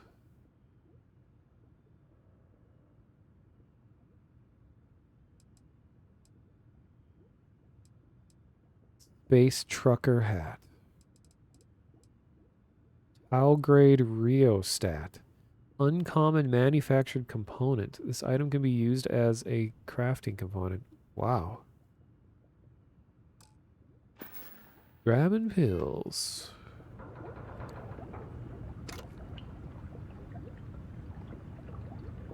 Hammer. Nice gurgling. Gonna have some physics. All right. Really is the future.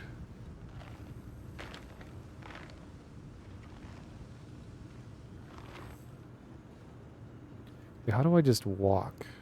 Why am I... Uh-oh.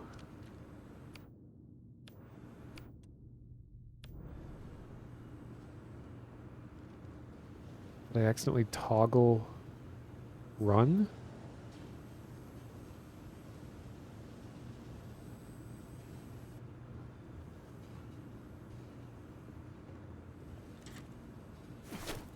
Oh.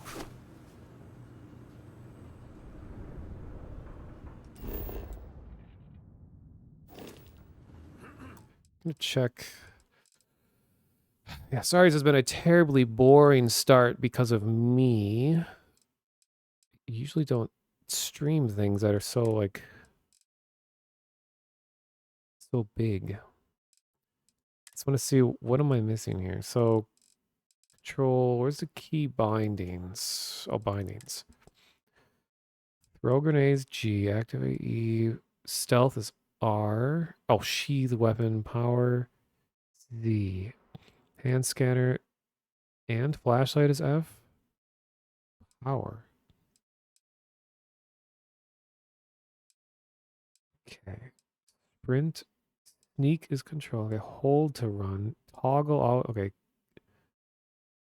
There's an auto move button. Toggle always run is caps lock.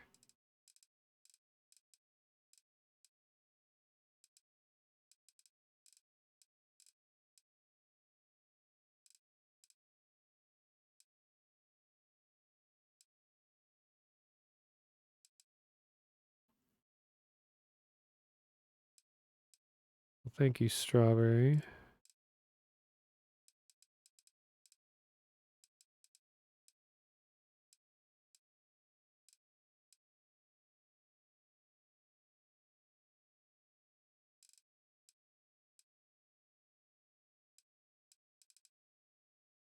Lots of keybinds, my god.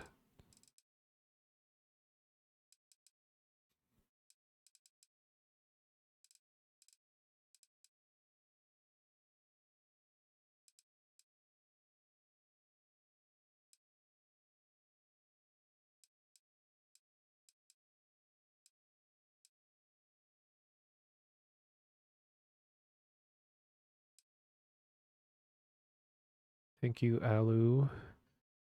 I'm glad people are enjoying. Yeah, I'm not really in a hurry to get as far as I can.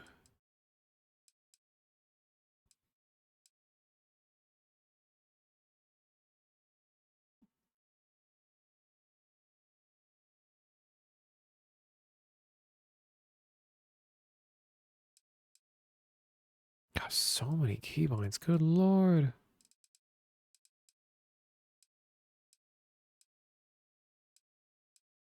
Still going. I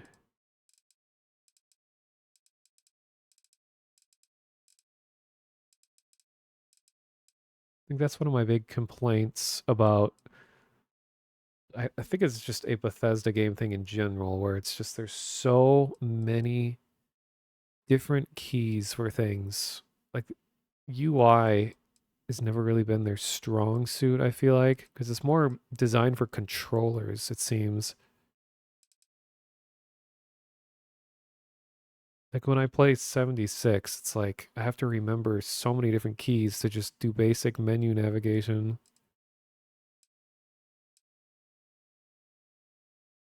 Jeez, okay, that was the end of all the keybinds. Let's go back to the top.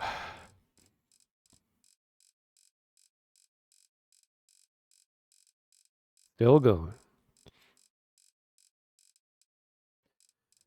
Okay, throw grenade. Oh, but what I was trying to just walk. What's like the basic walk button? Auto move. Okay, toggle always so I can turn that on and off. Sneak. Toggle POV, camera zoom in power. Yeah, elite dangerous level of keybinds. Shifts seem to be getting longer. That's Argos for you. Squeeze every credit they can.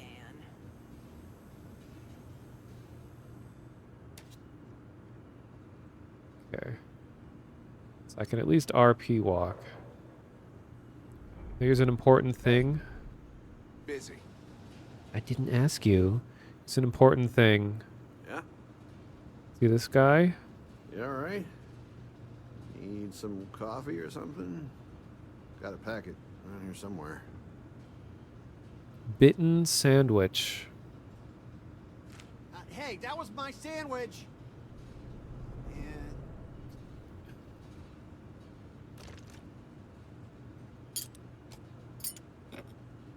Just walk up to someone, just take everything off the table or silverware. Oh, we got a piece of paper. Wonder how many people actually took the time to do this.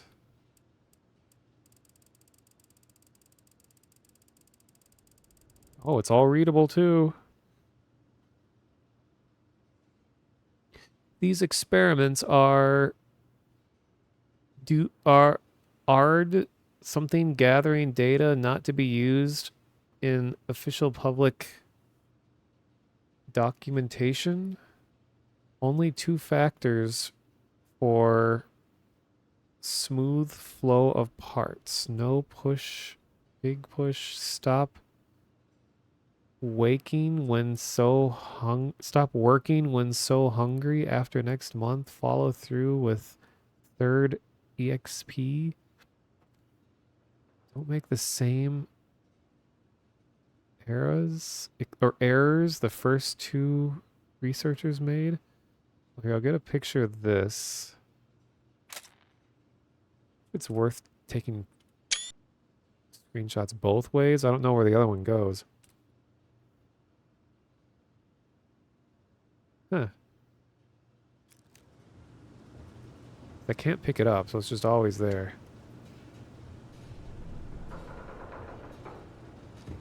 Think Jesus. we'll be done here soon? Now I hear this is the last dig. I'm busy. Got anyone else to bother? Okay, we got some more papers.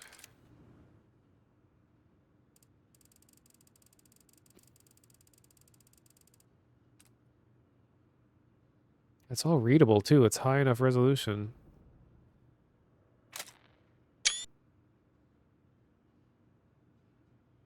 They're talking about wood.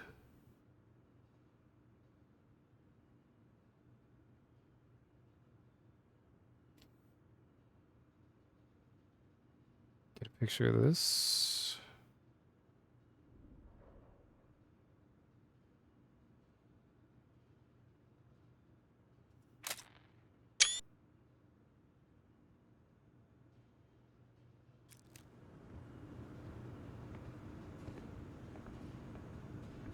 Pick up an entire globe.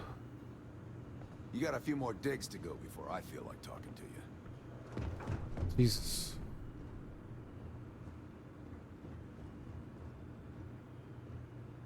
All right.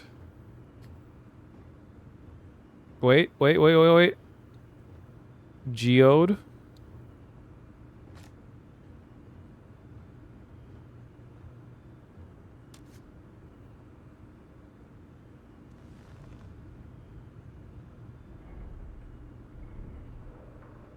Liquid happiness. Lemon. Tablet. How'd they sucker you to join? Fall for the fancy pamphlets?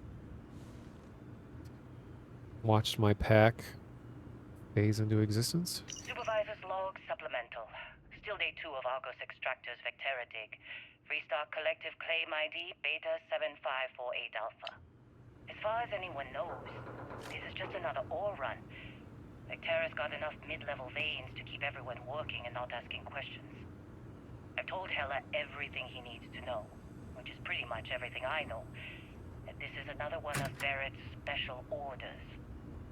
He made good with the payment for Kazal, even if it was a bust. This time, I'm not so sure. This place is giving me the willies. I think we're going to find something.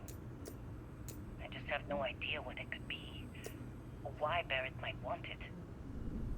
But those sweet constellation credits mean we dig our holes and keep our mouths shut. And I'm okay with that. Hopefully, between Barrett's mysterious thing and the ore itself, we'll be done with this Trying to vault get in through my 5 shift. days, when the transport is supposed to come back for extraction.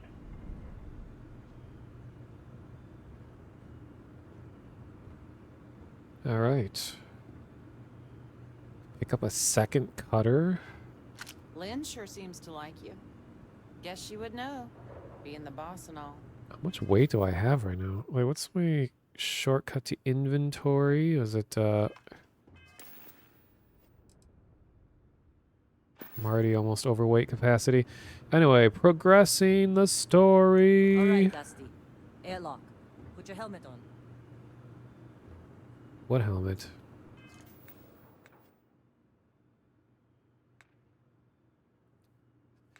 Mission. Put on helmet. Right.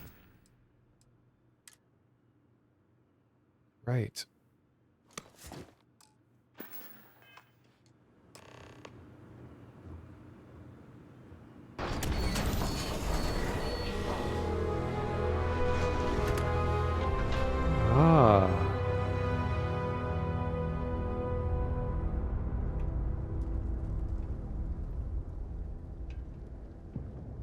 Beautiful. Why is my guy stuck looking left? There we go. Not.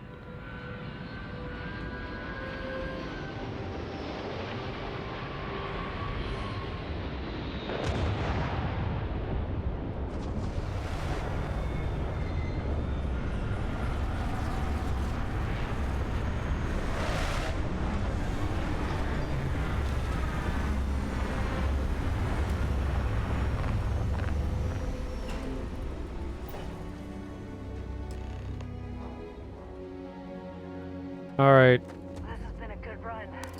You lucked out being picked up for this one. You fitting in okay? Mining crews ain't the friendliest, but they're good folks. Now it's my first test. They want me to go up and start the main story up there. But I want to see that now that I'm free from the mining facility, if I can just leave. Let's see if the game stops me.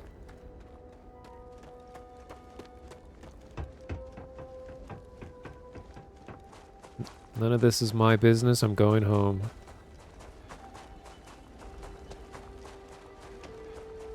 Ooh. Uh-oh. Oh, I don't have the watch yet, / Pip-Boy, so I can't see what like my health is.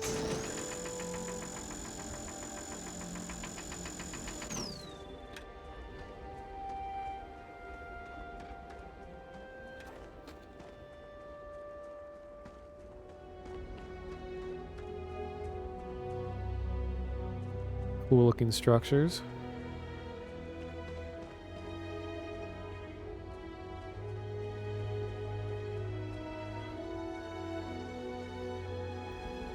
Yeah, I feel like I need to at least get the watch before I go too far out of bounds. Otherwise, I will be handicapped, not being able to see any of my own stats. Like oxygen levels. Woo!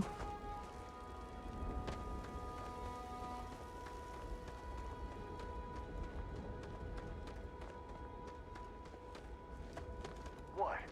I'm working. There's just money in that toolbox. Some cool thing, whatever he's working on here. Machinery piece.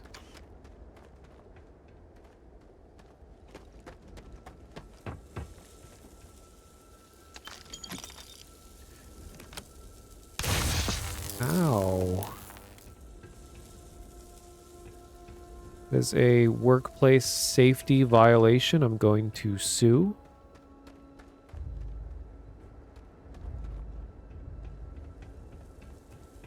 You take care. Oops. Busy. Talk to you later. Yeah? You alright? Need some coffee or something? I've heard that dialogue already. Packet around here somewhere.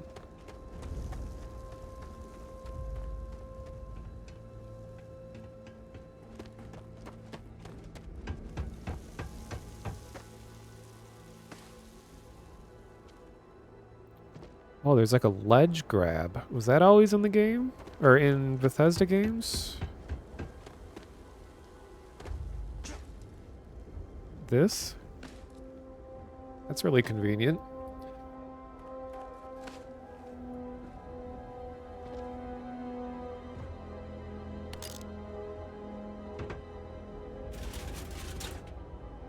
Oh, I can just pick up a lot of these things.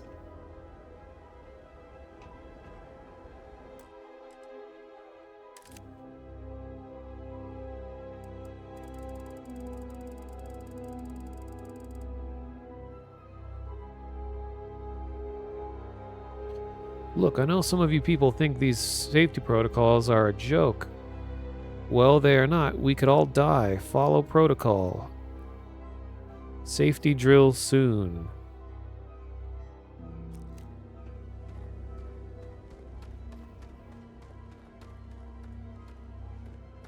You think we'll be done here soon?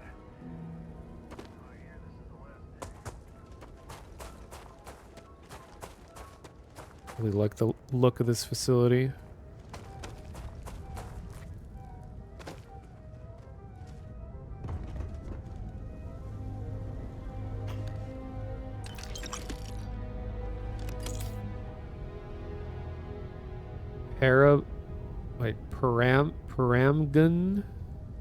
Paramagnan conductor.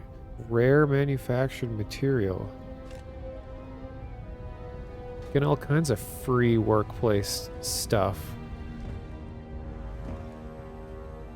Mag pressure tank. Orange juice.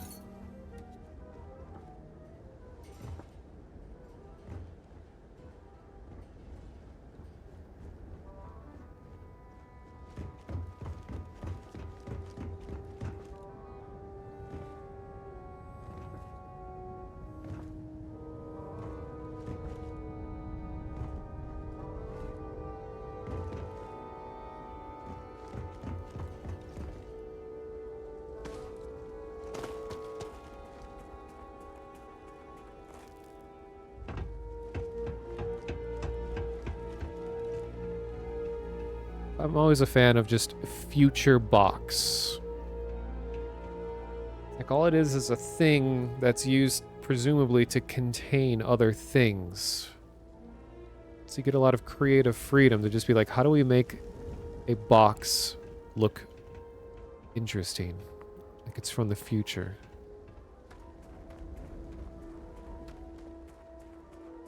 Alright, let's get the watch. And then we're gonna leave.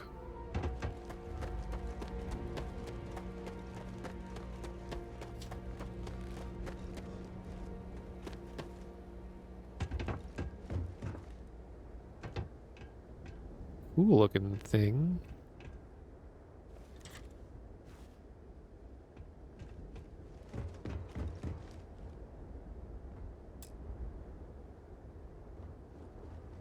Hey. Barrett? Man, Been a long time. yes it has. That mine on Bendy, right? Kazal, hellhole, like this place. Rare mineral contract. Your tastes are a bit more sophisticated now, huh? So, you found something? Right here. The new guy found it. That right. And everything went cool?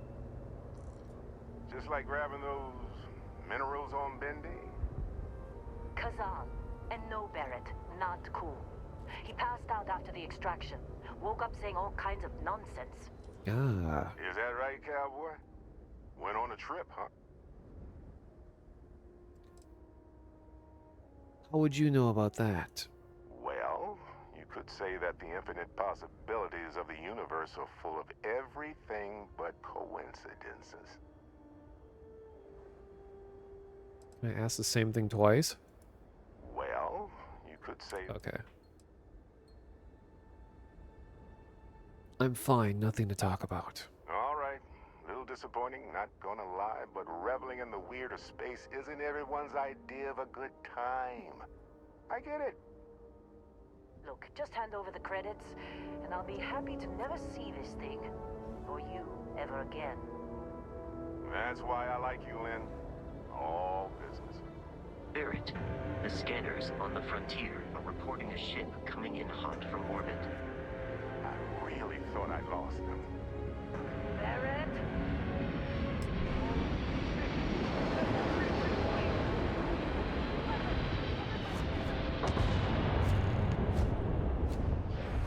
Optional, grab a weapon?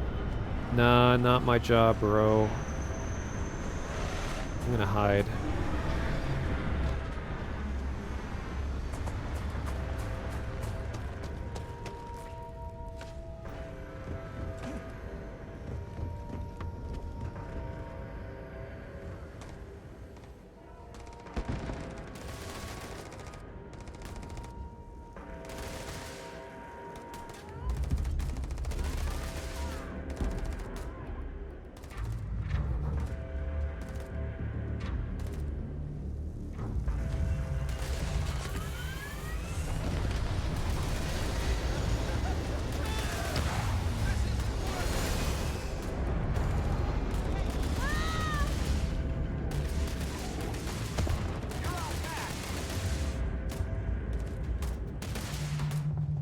Damn, look at him fly.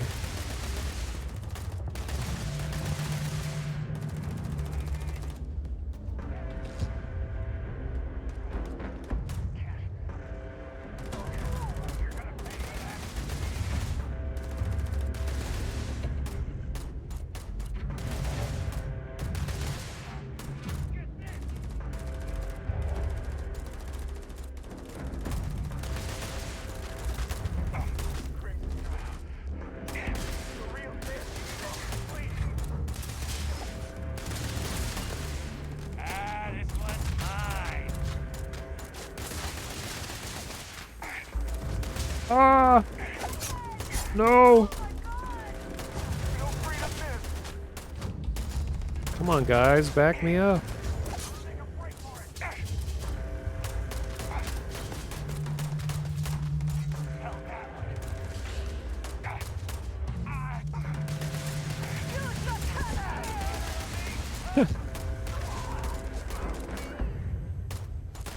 Thank you.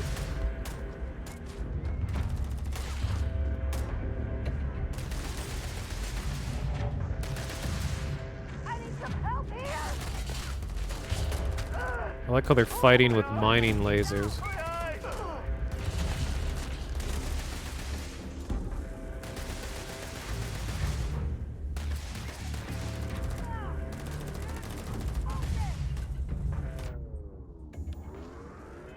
Wait, how do I... My favorite... what do I... Okay, B... Ah. Ooh, looking axe.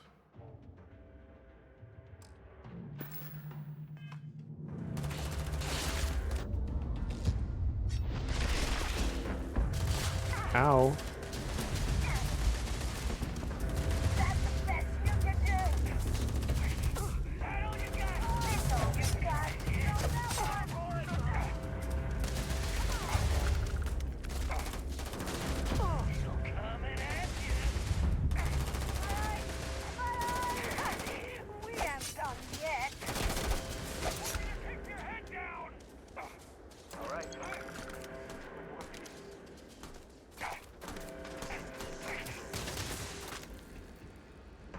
Just wanted to see what the AI is like when combat's going on.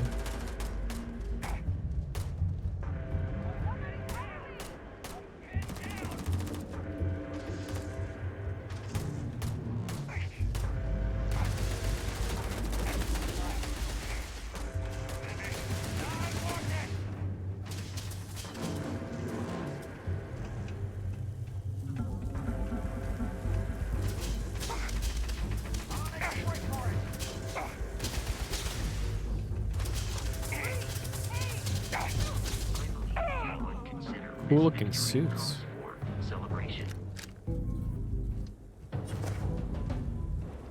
It's the same animation from Fallout 4. Yeah, I'd expect it to. Wonder how much of you could do as a pacifist run. Well, from what I heard, that a dev said it's impossible to do the full game as a pacifist. But of course Barrett was being followed every time. We appear to have suffered fewer casualties than would be expected. I'm gonna throw up.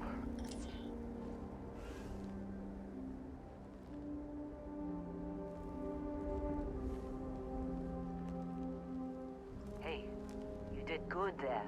Kept Did your I? head.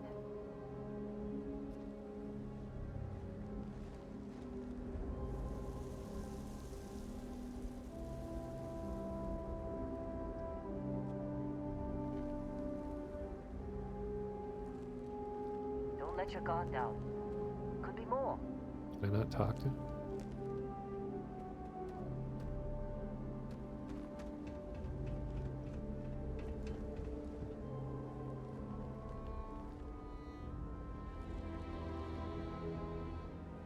Of course Barrett was being followed. Is this gonna break it if I do this? Time. Now that was some fine work under pressure. You dug up the artifact, right? That means you saw it. The visions? You're coming with me to Constellation. You're part of this now. How about no? I didn't ask for this. Hey, I wasn't gonna bring it up, but we don't exactly know what the artifact might have done to your head, and Constellation is really the only group qualified to help. Oh no, Barrett. No. You think you're just going to take off after the mess you caused? All right. I guess I did just put you all on the Crimson Fleet hit list.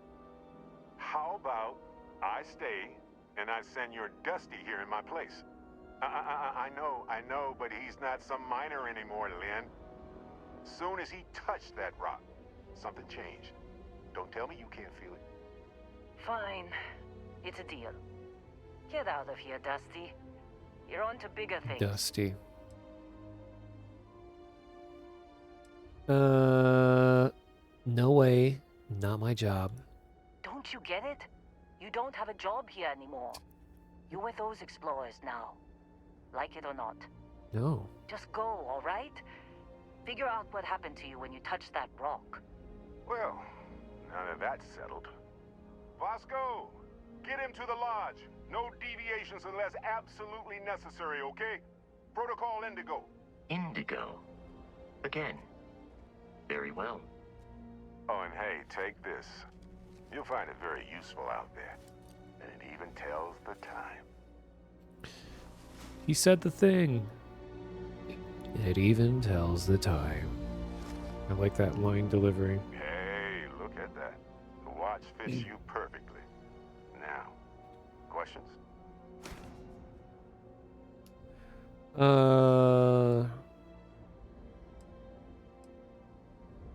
Why send me? Shouldn't you go? Come on. You really not at all curious about that light and music show you experienced? Why it only affected you? Because if you didn't notice, we've all been handling it since with no problem. The way I see it, Constellation needs that artifact, but they also need you.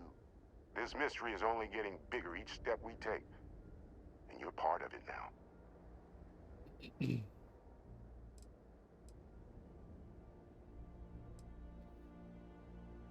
Who are you?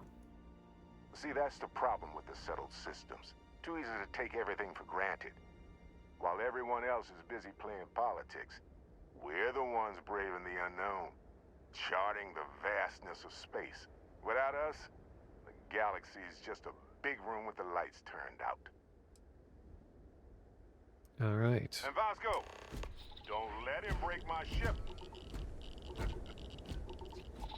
All right, now... Wait, can I move bodies around?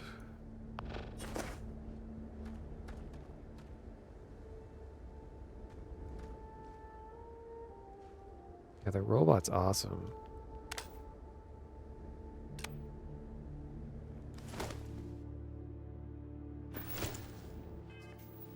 Wait.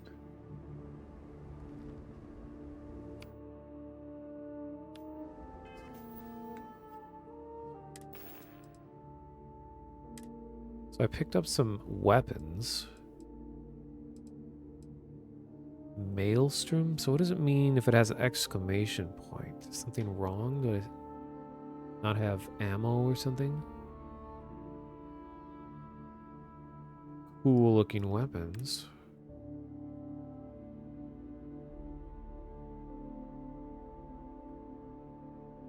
Oh, it has the Crimson Fleet insignia.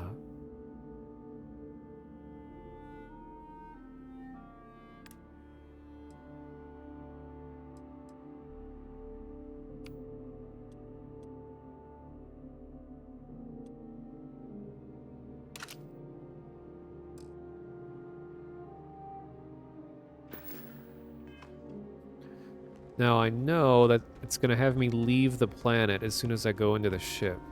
So what I want to do is...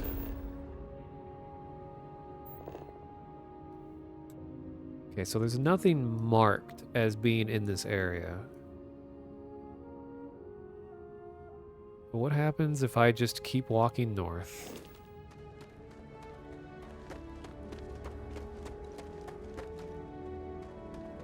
Wait, does it show me cardinal directions?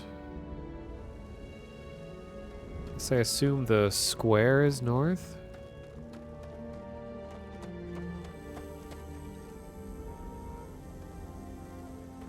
Is that...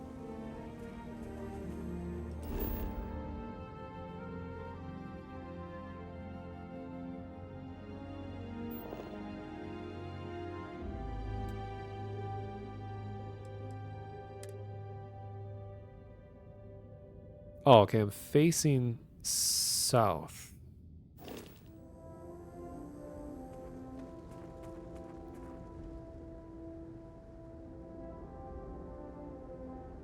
Oh, wait, wait. Okay, I get it. The tiny little white triangle is north. And the inner ring of the thing in the bottom left. Okay, so I'll just keep running south. See where we end up.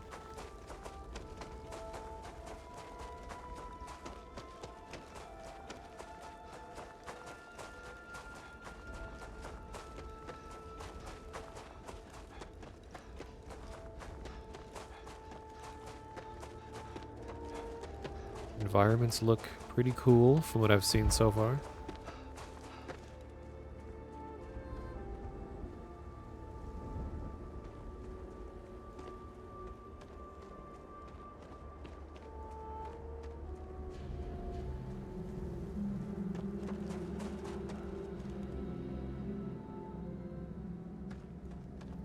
Interesting, like new ambient sound is being mixed in as I run away.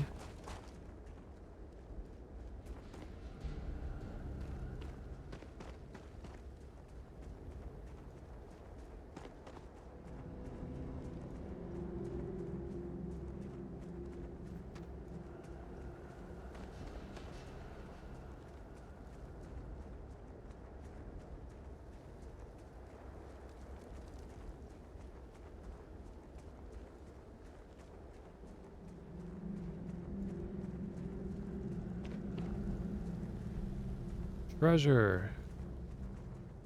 Nickel.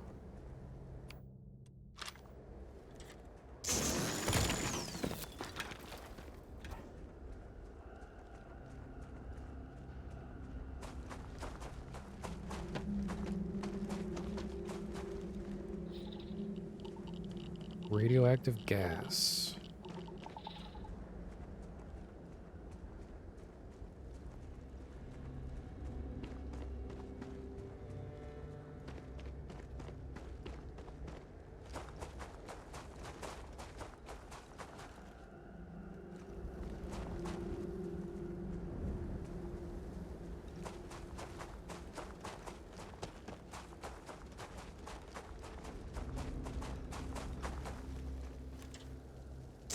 Aluminum.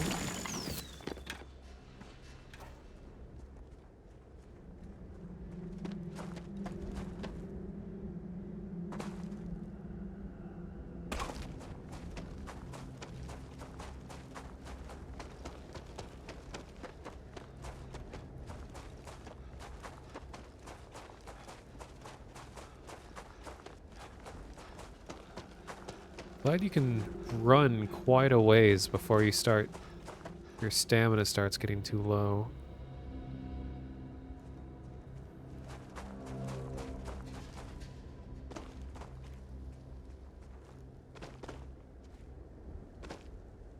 Ice? Gonna harvest ice with a laser? Huh, water added.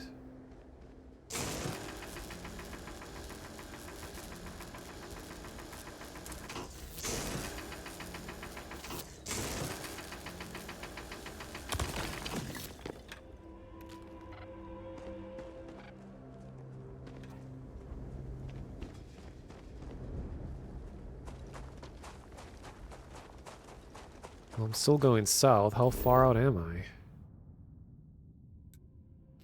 Ooh. Actually found something. Unknown waypoint. I go southwest.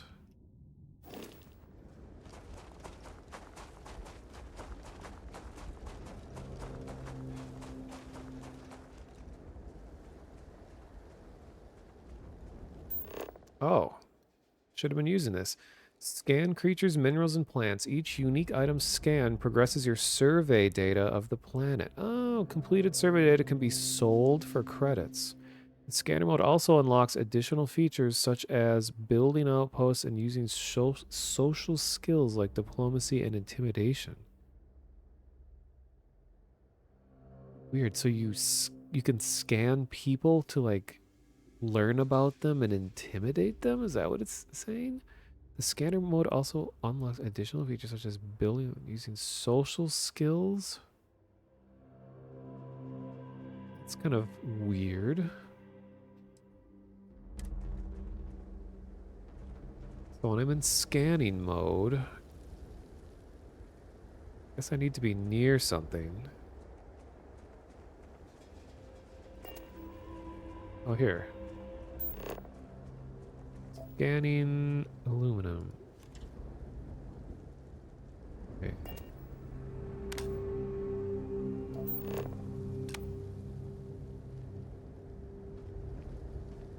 Show resources.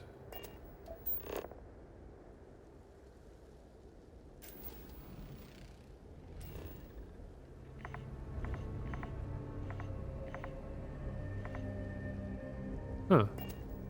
So I guess it's already scanned.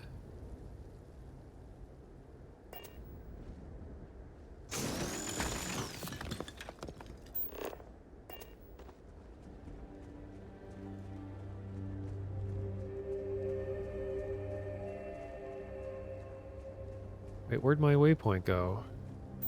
Oh, there. Cave.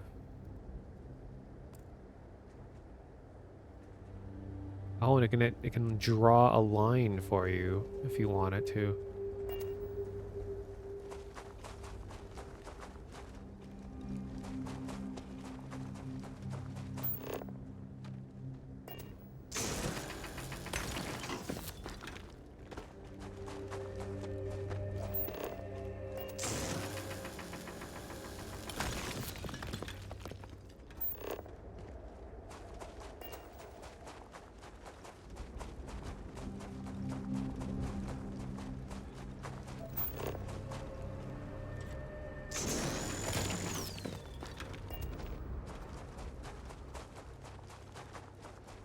I wonder how many people that played this cared enough to run away from the moment right before you're going to get a ship and to seek out this cave.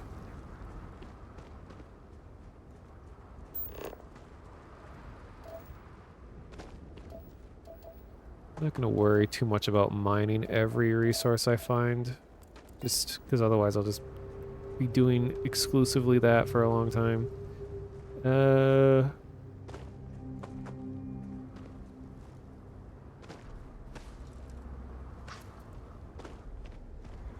It's nice that they have this ledge grab thing.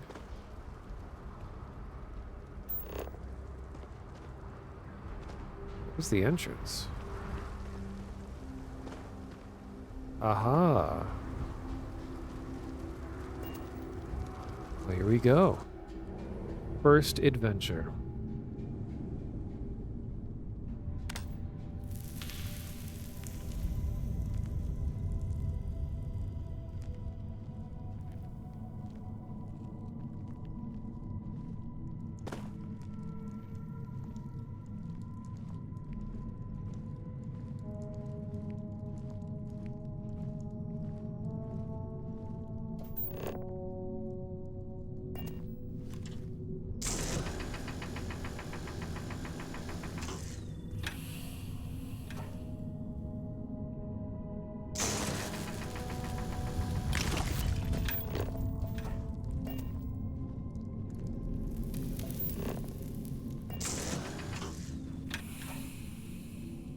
I'm harvesting gas. Is that what's happening?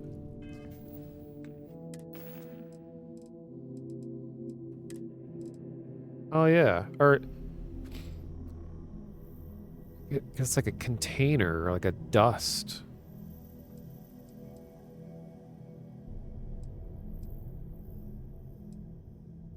Huh.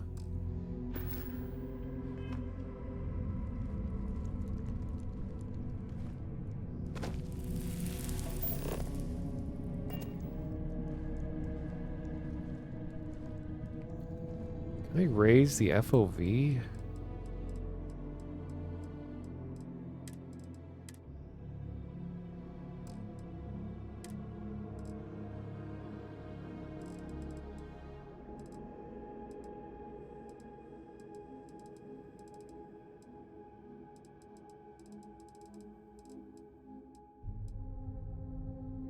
Don't think you can.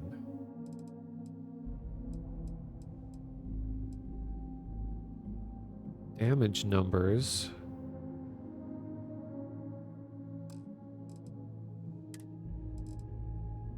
So we got sensitivity, inversion. Don't think you can change the FOV.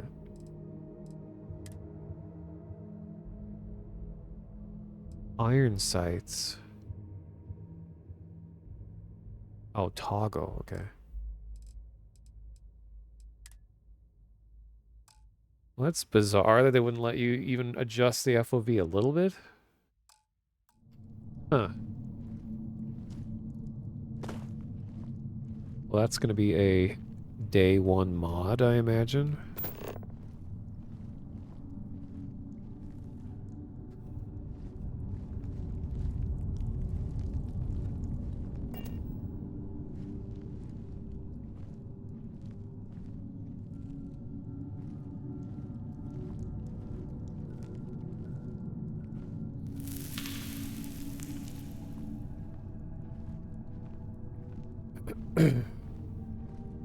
Yeah, I remember seeing a different streamer trying to do the FOV thing. So if I open the console, use of certain console commands will disable achievements.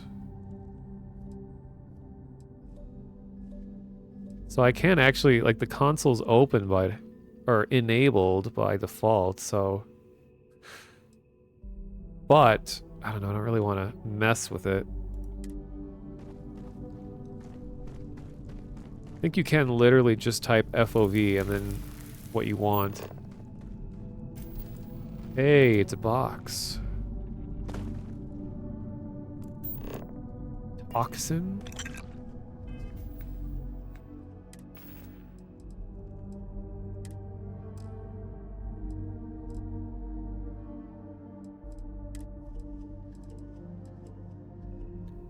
This item can be, okay, crafting component.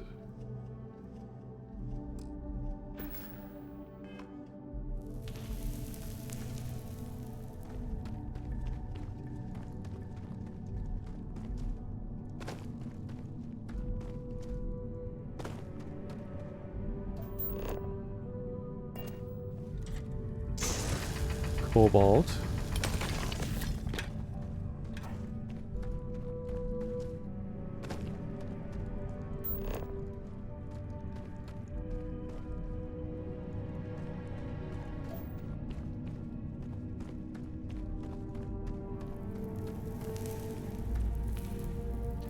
I think that was all that was in here. That seems to kind of be the reward.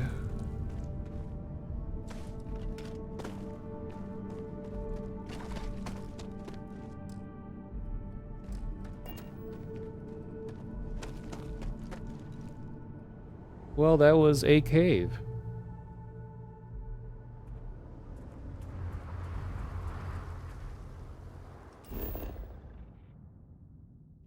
So what if I just keep going further south?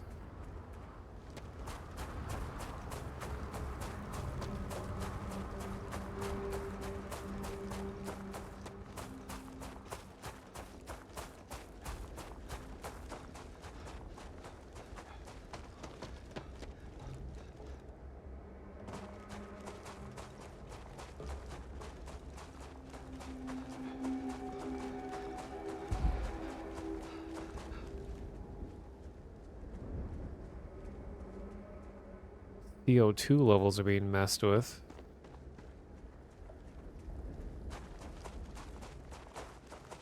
Oh, is that because I was out of breath?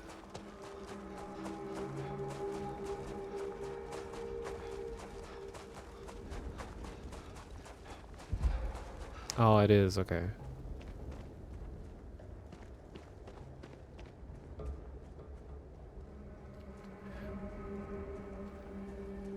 So I believe I can fast travel back, so I'm not gonna have to like run all the way back to the base.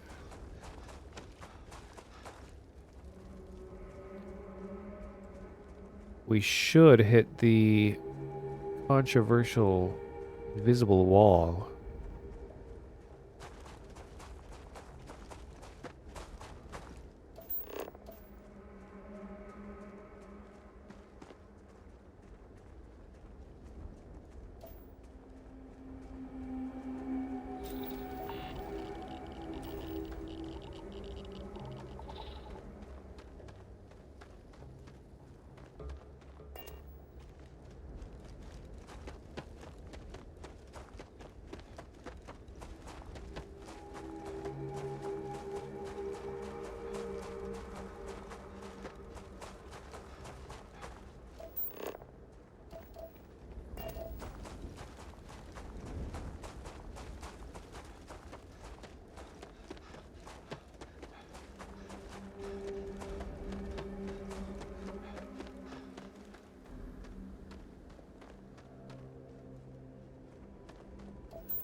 This planet reminds you of Fallout 3. It's kind of that yellowish, greenish tinge on everything. Something I noticed too as I was looking at the other planets as people were exploring is that get some like really vibrant lighting because it's like the chemical composition of the atmosphere causes really unnatural looking colors. Some worlds will just be like glowing purple all the time.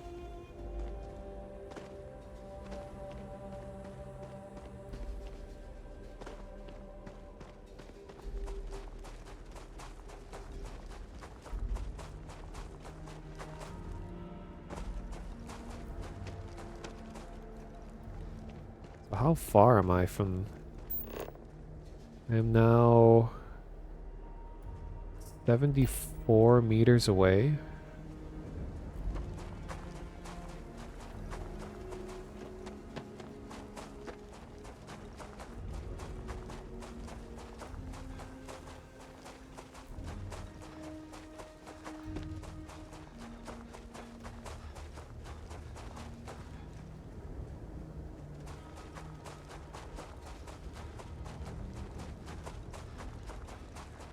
Surprised it's letting me go this far.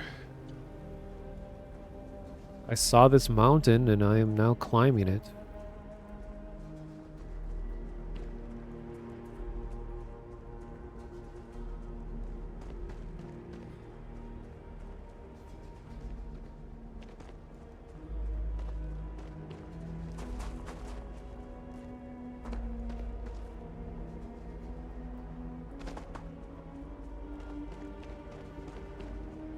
Oh, is this going to be the edge?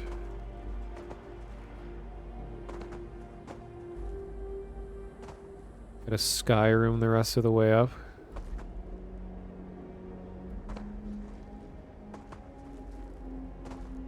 Oh, oh, I'm doing it.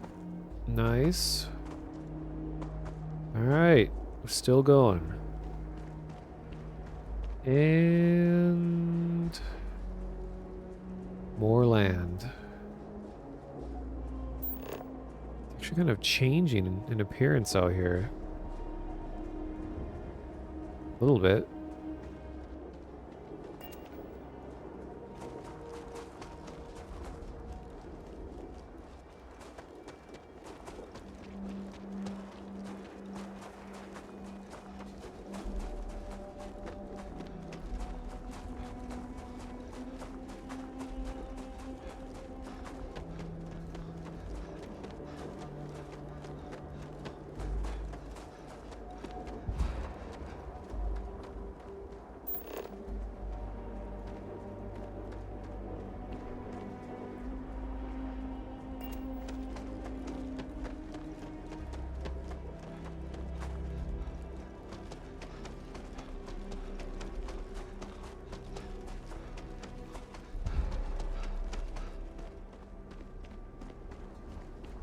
Sure can run quite a long ways. If this is the average size that a explorable region is, like it sounded like every outdoor part of a planet I think is the same maximum size. So in theory, anytime you just drop down to a random part of a planet in your ship, it should all of them be this size?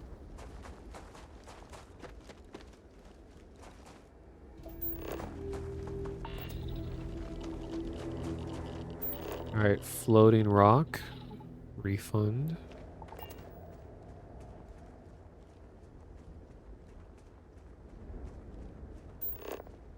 Oh, I just noticed that it updates the watch in the bottom left when you have scanning mode open, so it's 214 degrees below zero here. No oxygen. Slightly lower gravity. I assume 1 grav is Earth gravity. Doesn't say what temperature, if it's this Celsius or Fahrenheit. I assume Fahrenheit because 204 below zero, which is already an extremely cold number. In Celsius would be like extraordinarily cold.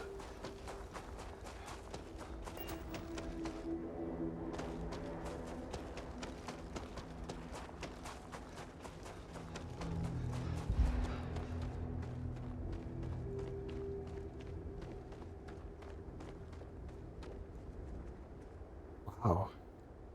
Certainly feels vast. What's that over there? Is that a rock?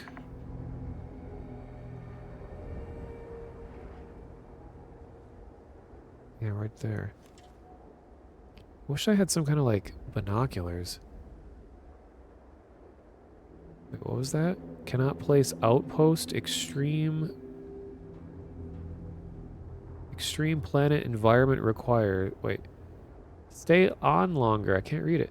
Extreme planet environment requires higher rank of planetary habitation. Oh. This is the furthest I can zoom. I wonder if I can like upgrade that.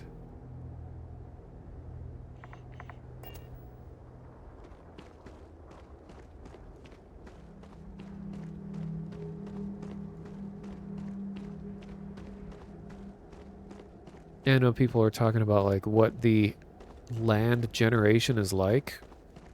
So I wonder if this starting area is also generated. Because they were saying that, you know, no two people will have the exact layout of terrain on planets and stuff.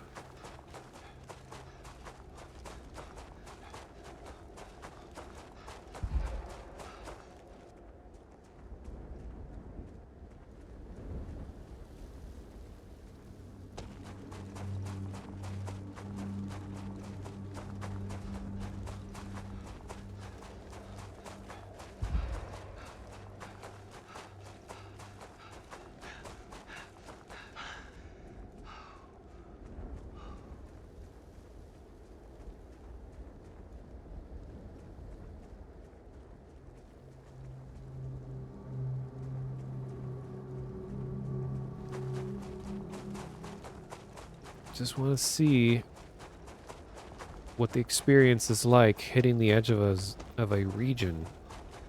Oh, speaking of which, you cannot go that way. Boundary reached. Open the map to explore another region or return to your ship. So I can fast travel the ship or open map. So let's see what the map looks like. Okay, so that's how far I ran. That's where that cave was.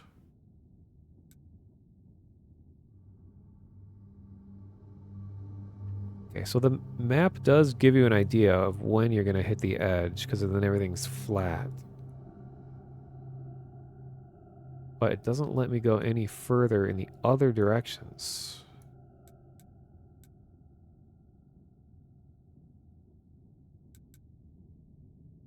Okay, so I could just...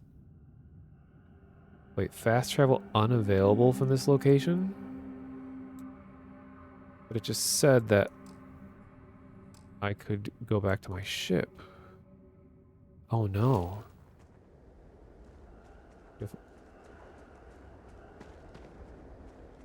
Okay, so here is the literal invisible wall.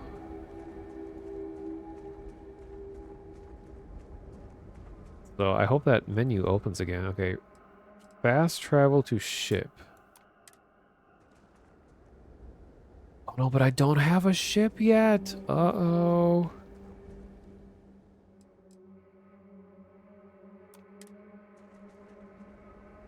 Rest in peace.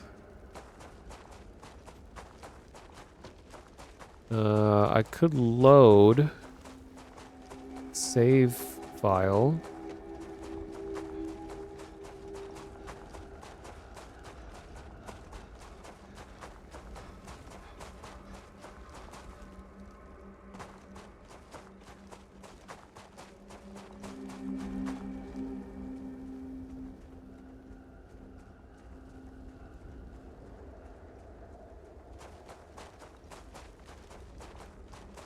Will this allow me to fast travel? I'm not right next to the wall?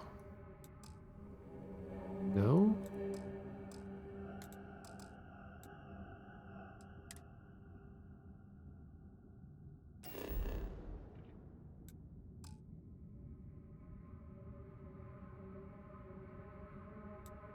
Can I just like click a random spot and go here? Cannot fast travel. Set landing target. Nope, not yet. Okay, I guess I pretty much have to have the ship. Or else you can't progress anything else. Okay, so what happens if I just keep running, even though my CO2 is overwhelming me? Am I gonna die? Uh-oh.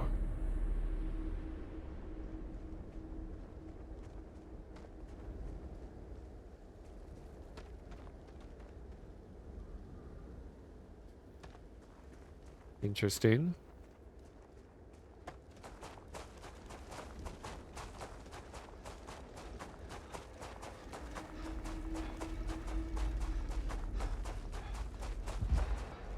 There is an auto run button.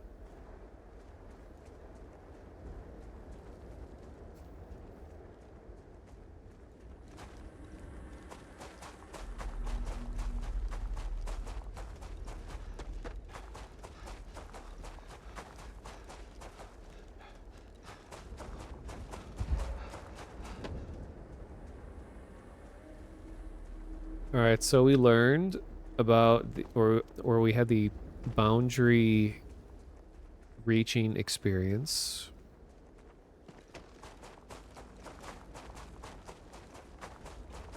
And it's interesting that there are actually random things that can be found out here. We also learned it's not a good idea to continuously run in any direction if you don't have the ship yet, because it doesn't allow you to fast travel yet when you don't have the ship.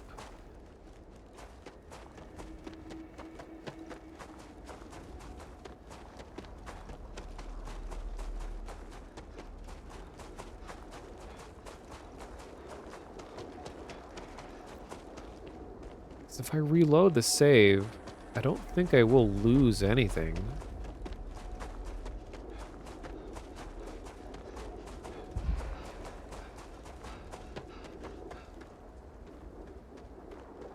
I mean, I picked up a couple of resources.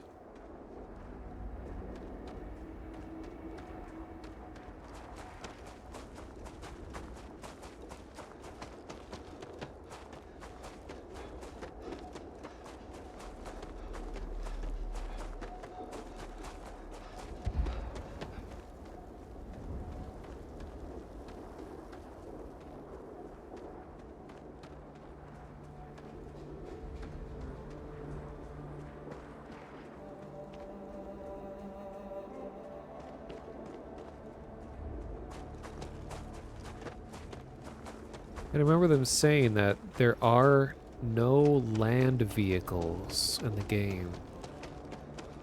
Which I guess they want you to just kind of be going by the fast traveling between your ship and other places. I don't know, based on the,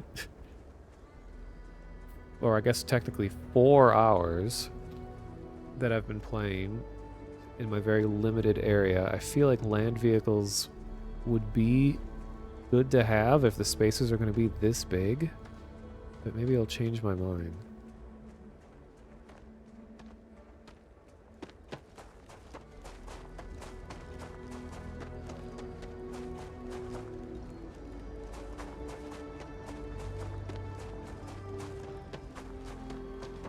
Very nice looking fog. Wonder if there's dynamic weather.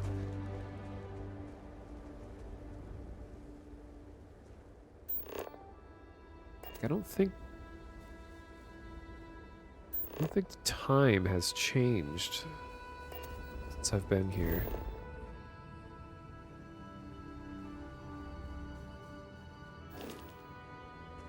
So I think it's expecting me to be getting back on the ship. So I think once I complete the ship tutorial, it should officially be in out of basic tutorial mode. So maybe all the features will be unlocked then.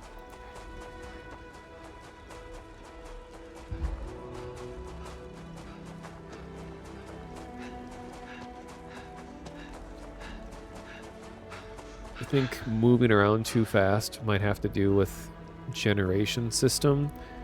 That's what I don't completely know about the extent in which stuff is generated, because based on this map, this seems to be like it knows what this area should look like terrain-wise. It's weird. So I don't think it's generating stuff on the fly. I feel like it probably generates all of one space at a time, which is probably why it doesn't allow you to just walk from one spot to another, is because it probably just does all that generation once. Otherwise, it would probably bog the system down pretty hard if it's trying to like stream that data in real time. So I'm pretty sure that's what it's what No Man's Sky, I think, does that in real time. Which is why it can like lag really bad if you're flying into a new planet or whatever.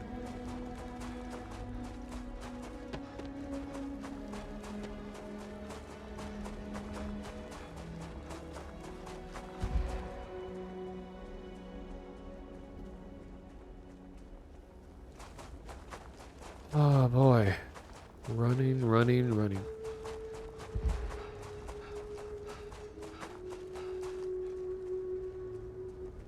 But this was my own fault. This is my curiosity. So I don't think any point after this I'll have to do this much running, just because I'll at least be able to fast travel to a ship. So I don't have to make the trip back.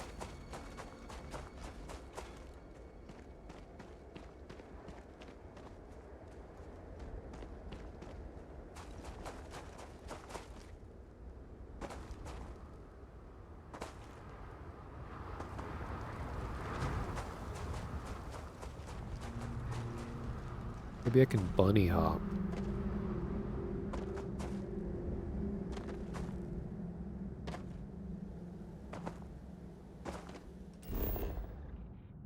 Oh, okay, so that's why the music changed. I think when you're close to a point of interest, like the music changes a little bit to let you know that something is nearby. That's cool.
Yeah, I could be mining stuff on my way there, but I want to save as much time by getting the ship first so that I can actually fast travel.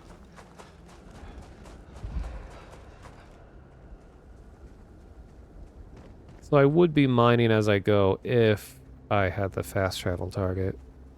It's like if I try to do it right now, it's just like, can't do it.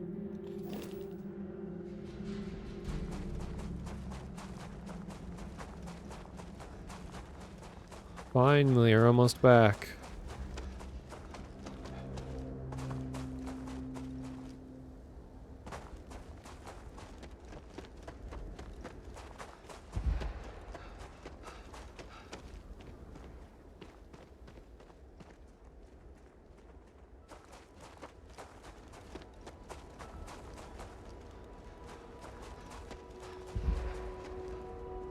Congrats on the Gophers beating the Cornhuskers.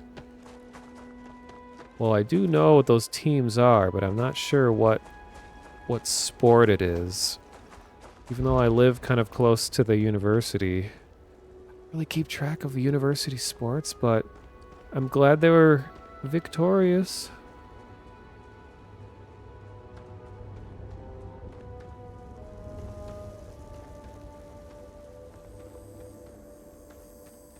Okay. You guys were Staying around isn't helping us out. You guys were all just sitting around the whole time I was Get that gone? artifact to Constellation.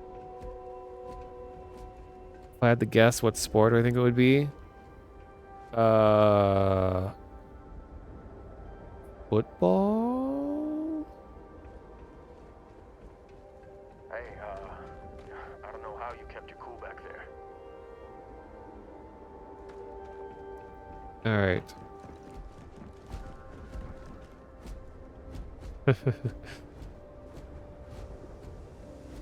Give me this fast travel target. The ramp, Captain. I'll be in the external robotics bay. Just gonna steal all the emergency medical stuff for myself.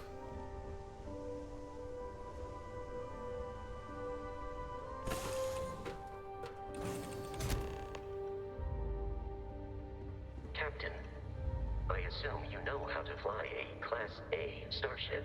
As Barrett likes to say, it's as easy as learning to ride a bike. I will attempt to boost the shields, just in case there are any difficulties.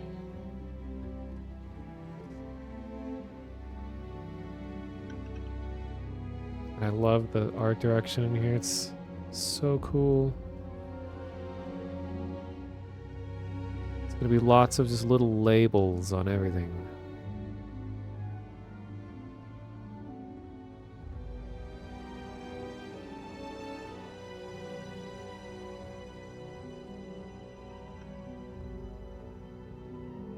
You know the drill, Vasco.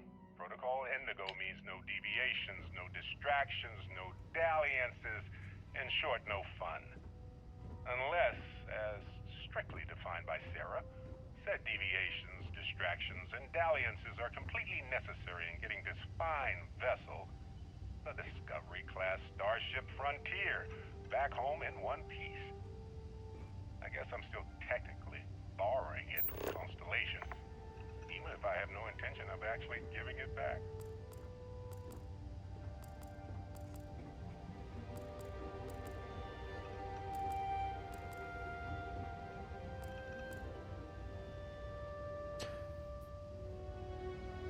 Phone number from the movie Fear. You can still call it and you get a surprise. That's cool. I hope I would become cursed if I called that number. Fan of curses.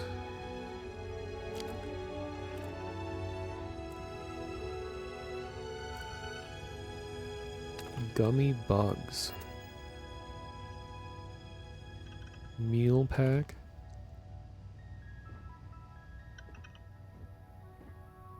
Digipick.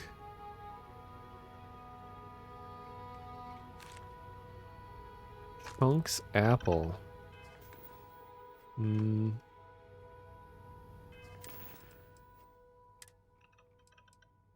Also, AMP. Is this drug? Steroid-based performance enhancer designed to temporarily boost leg strength, movement speed, and jump height.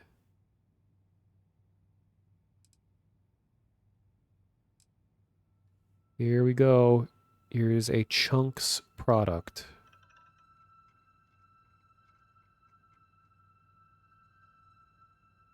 Apple flavored Chunks food cube. Nice. Cobalt.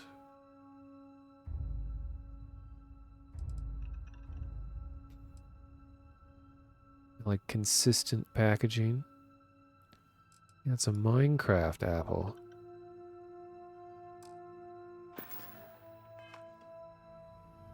Its art reminds you of 70s futurism, like the movie Alien. Definitely does feel like that.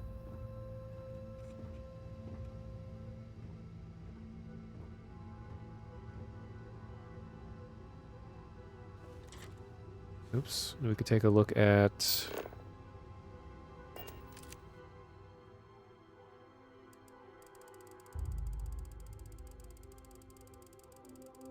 Look at some of these details up close. Got notes about the anomaly. Get screenshots of this.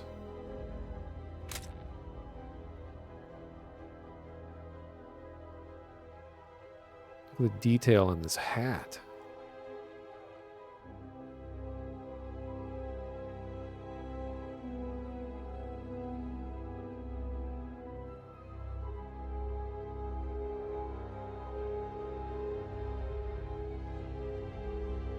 '78 baseball from Boston. Boston, is that a Fallout 4 reference?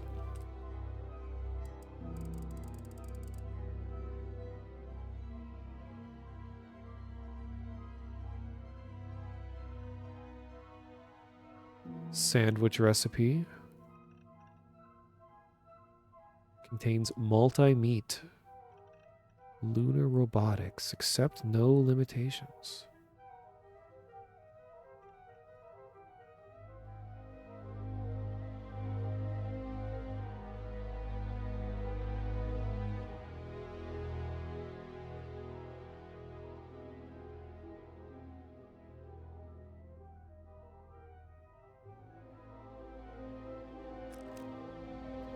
Yeah, if only it were a signed baseball.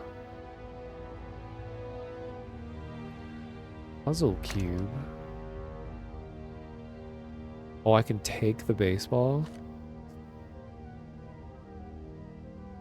Nightwear. A soil box? Can we soil in the soil box?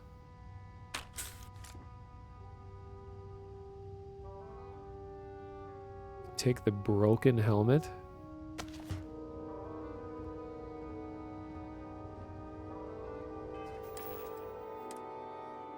Huh. Nice.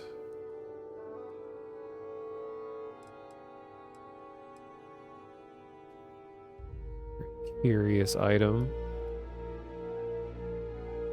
Not supposed to be like a Rubik's Cube, it's just like a futuristic version of one, I guess.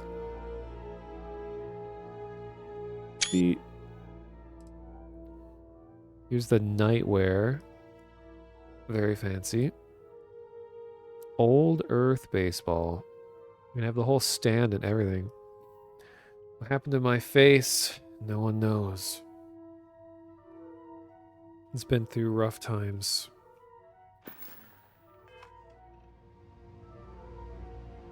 Navigation. So this is really just the map. Wonder if this is any different than the regular one. So thank you for the follow. Raikou does stuff.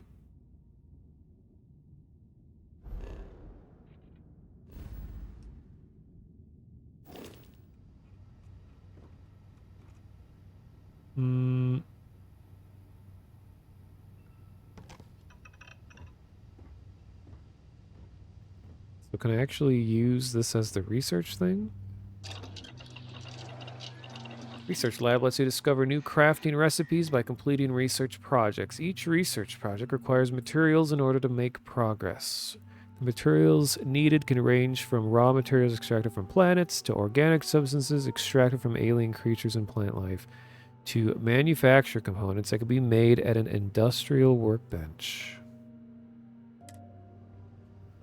I do really like the design of the way the UI looks. I always like this sort of like low contrast interfaces like this. So pharmacology.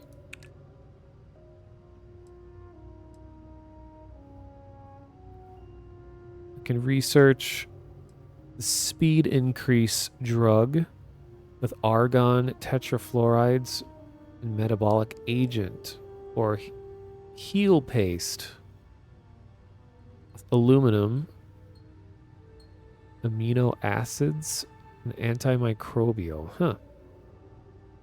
Reminds you of a futuristic Game Boy. Yeah, kind of like the classic green colored Game Boy. I grew up with that one. The gray brick. So you can tree of research. I guess to make it more effective.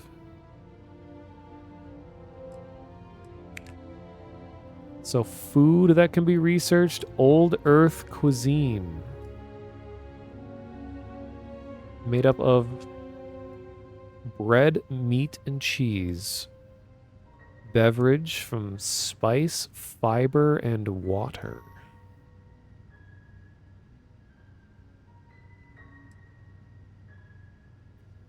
Mixology 1. Aromatic, alkanes, spice.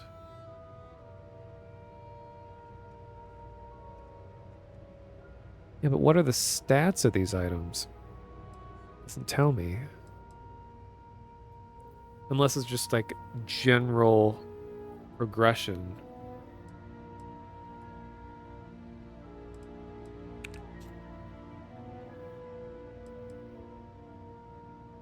And this is researching devices. So manufacturing console kind of thing.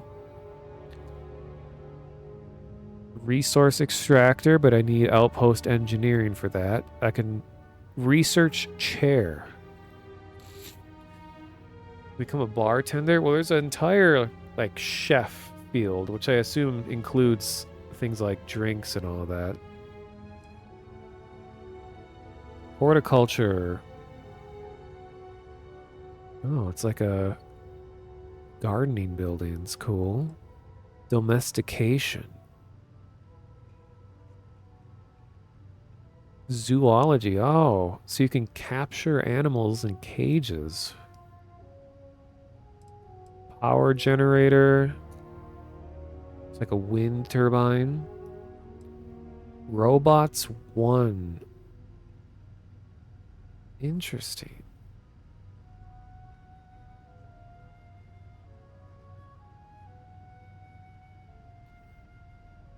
It's going to take a while to get used to all these resource names. I got so accustomed to Fallout stuff where it's like, oh, to build this, you need plastic, duct tape, and copper. Now we got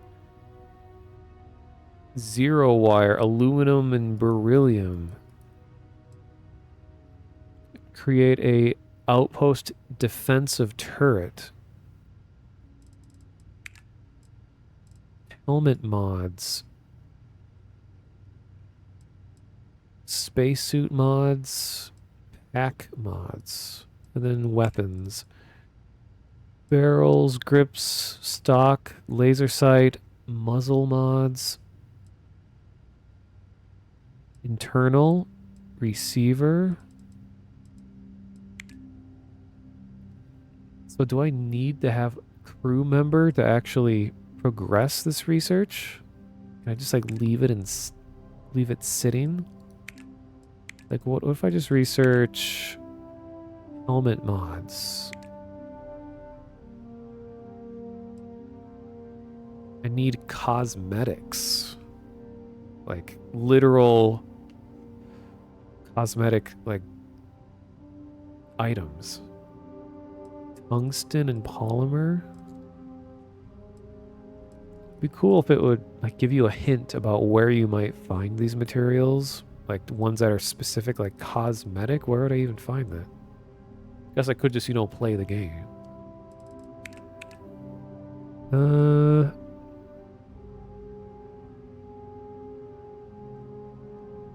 Okay, so I think that's all for the basic research.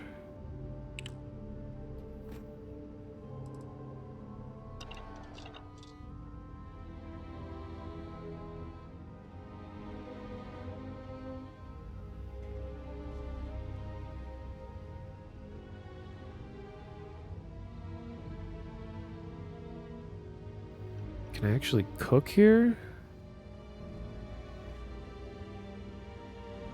I don't think so.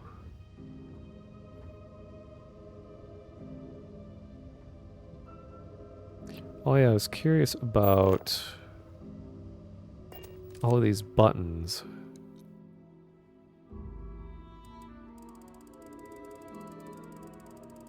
I like how he has all these photos taken with his robot.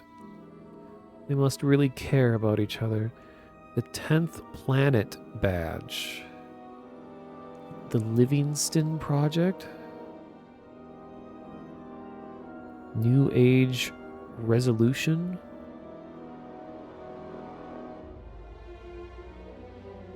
Something 4th Expedition. Barrier. Let me take pictures of this.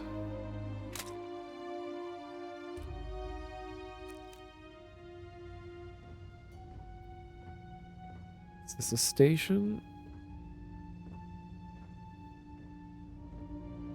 All right.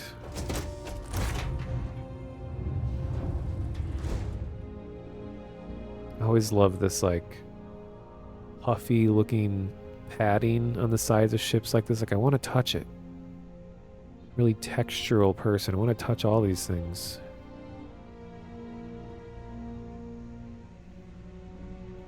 Jump seat.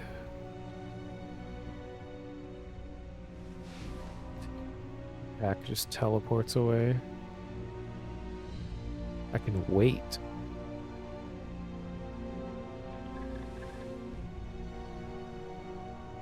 It's fire-resistant insulation. Does that make sense?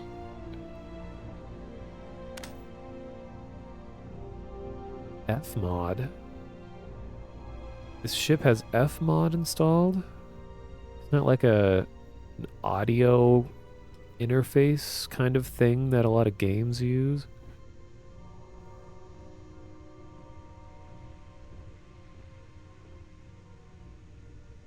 Packaged chunks.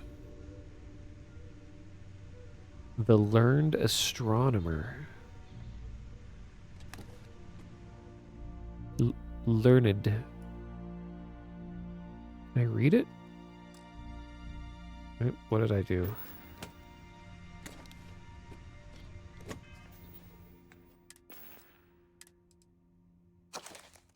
Ah.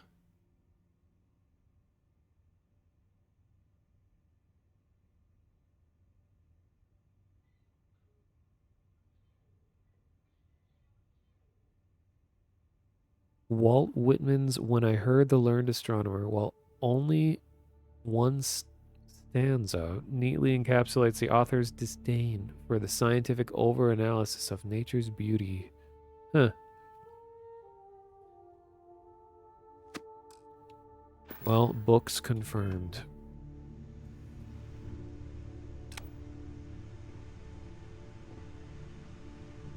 Cargo.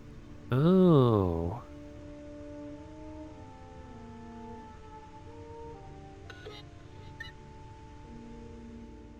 So here's what's in the ship right now. Alkanes. Well, here's some of these crafting components.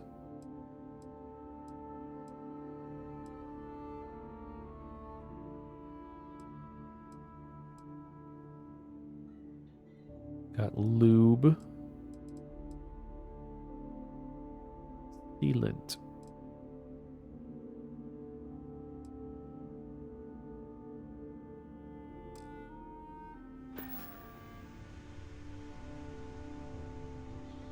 So can I transfer stuff?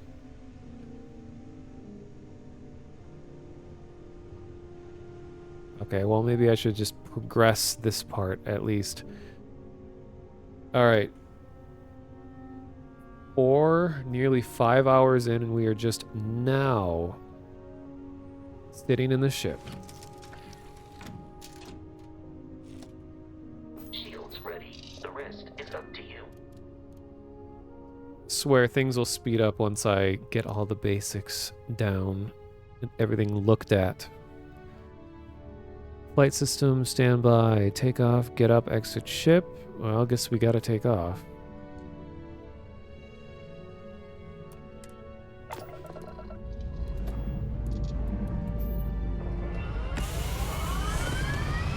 Dead body.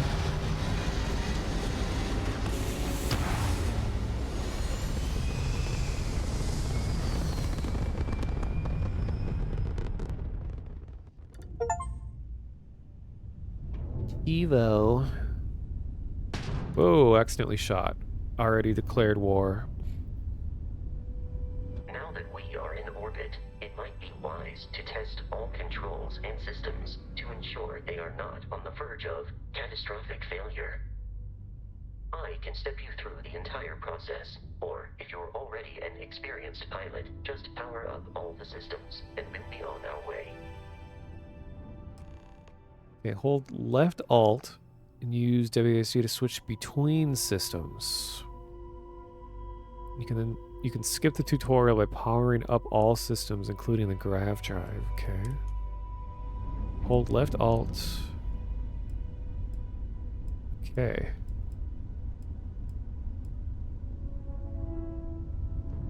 Each system on a ship requires power. Allocating power is under your direct control. Let's go over the engines. Engines control our maximum speed. Try increasing and decreasing our relative velocity.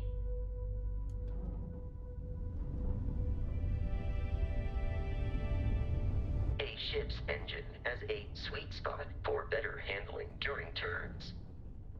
Draw your attention to the HUD. You'll notice a speed indicator in the lower left with a gauge that goes up and down as you adjust the throttle. Try to center the gauge so that it lines up with the center of the vertical bars to its right. Okay. I guess that's like Boosts efficiency. engaged or temporary bursts of speed. Left space to boost. Ooh.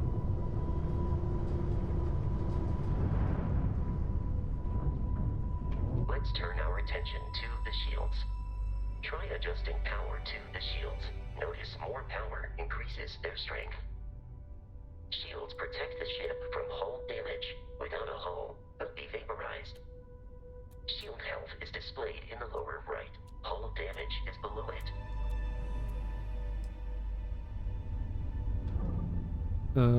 Lower right? Oh. Okay, I see that. You've proven an adequate pilot. Are you familiar with ship combat tactics? Because that's a Crimson Fleet ship bringing its weapons to bear.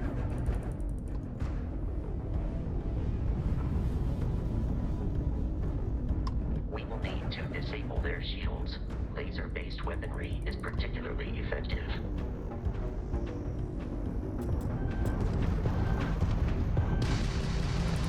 If you can keep the enemy ship centered on the HUD, we can lock in to fire a homing missile. We could lock on. Is that you, Barrett? Give up that loot.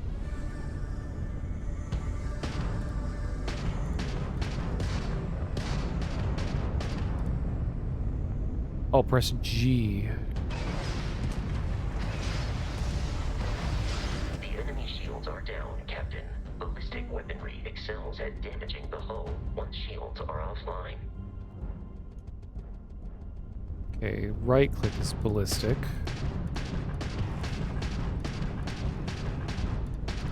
Grabs in the red.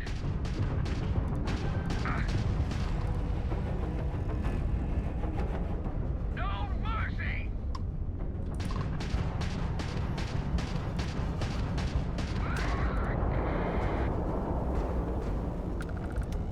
Oh no. Congratulations on surviving your first Starship assault, Captain. We should search the wreckage for spare parts and other salvage. You will need to fly close to it before we can access the remains.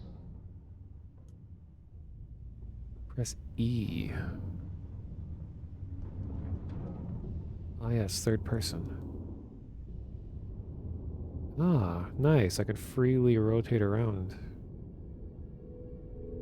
For some reason this is inverted. That's kind of annoying.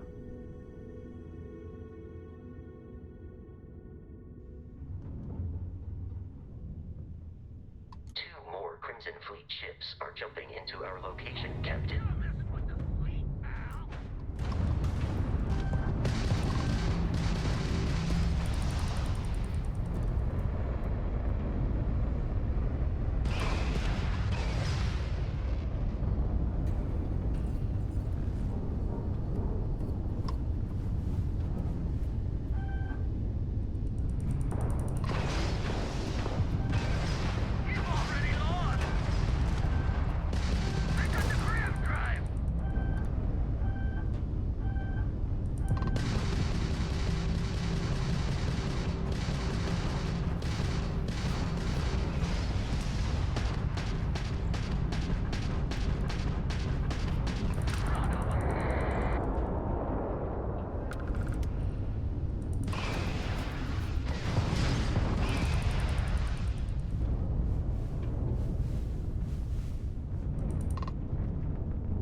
Am I out of ammunition?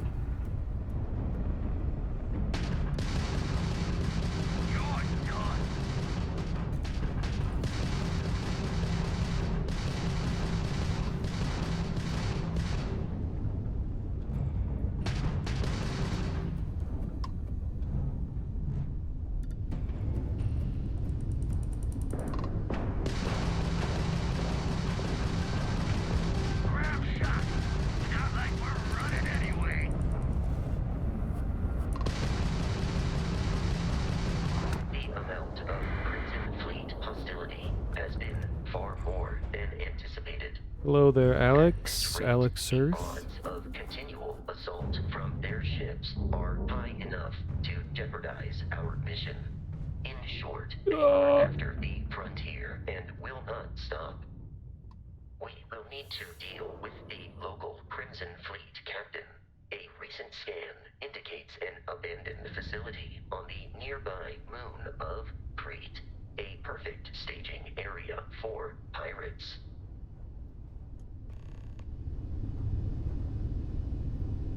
How goes the stars? Well, I'm going very, very slowly. In part because when I ran away from the mining facility as soon as I was able to, turns out that you can't fast travel yet until you've been given the ship. So I ran all the way out to the edge, reached the invisible wall, and then I had to run all the way back, which took quite a long time to do. But now I know. But I have the ship now, so I should be able to actually do things more quickly. And also, character customization took a long time because I like playing around with that. I like how I can just pick up credits from the ship while floating in space. Semi-metal wafer. Can I just look at inventory? Yeah.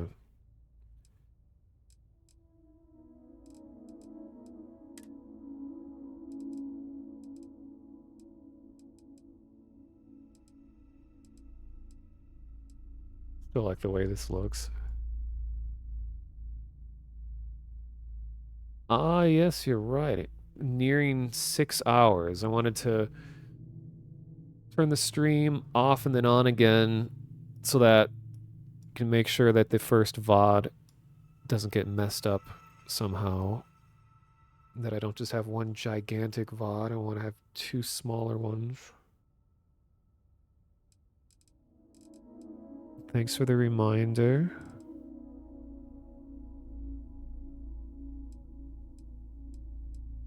Where's that wafer? I want to see what that looks like.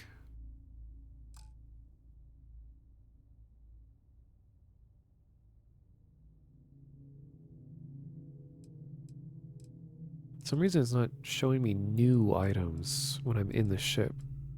Miscellaneous?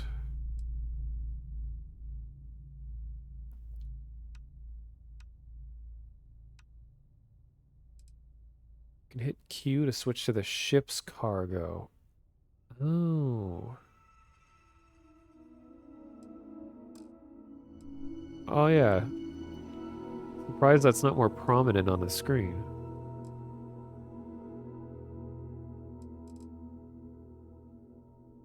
Oh, here's the wafer. Looks cool.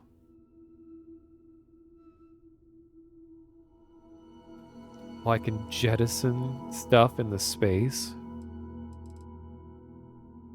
Do that to myself.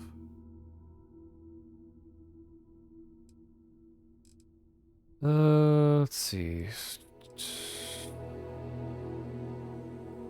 But what if I want to transfer stuff that's in my inventory to the ship?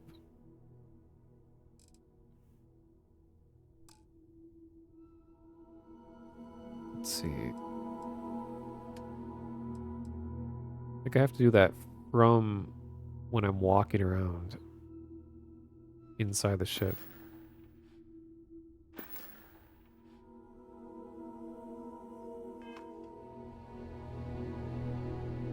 Can I just do that?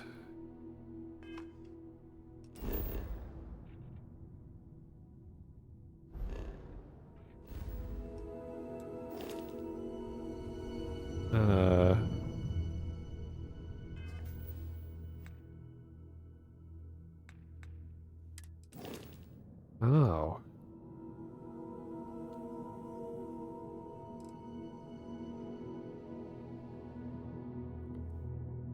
I love the designs.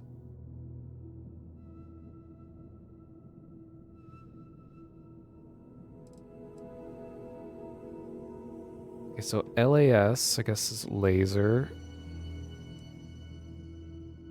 Ballistics, missiles, engines, shields, and grav drive.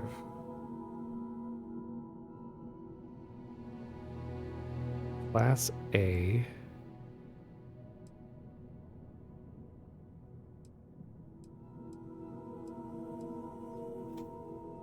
So I'm guessing I'm gonna need to know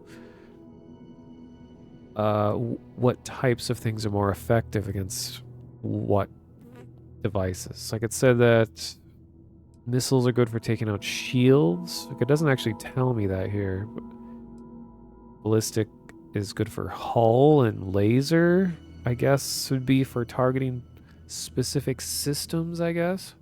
Because I imagine a laser is really precise.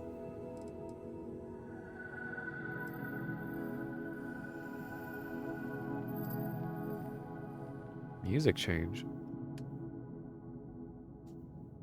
Manage your crew. Review and change their assignments between your ships and outposts. Different crew have different skills, which enhance your ship or outposts. Which we don't have anybody. Sad.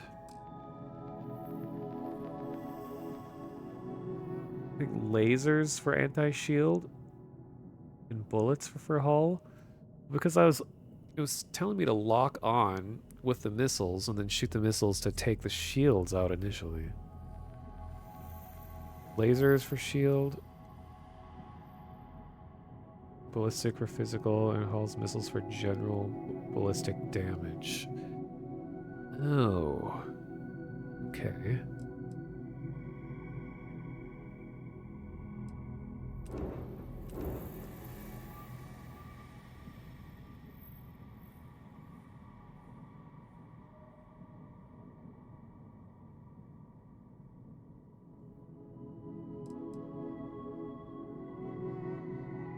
Oh, it does say if I hover over the thing.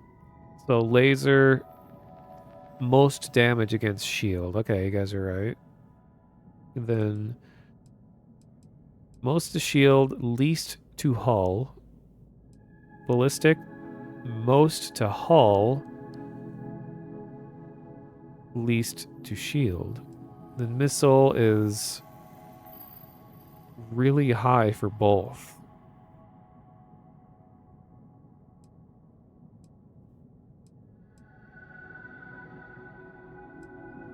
Oh, a missile has much further range. And ballistic is very short range.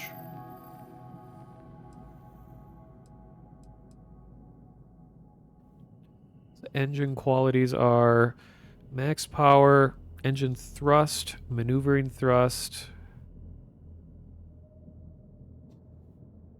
engine health.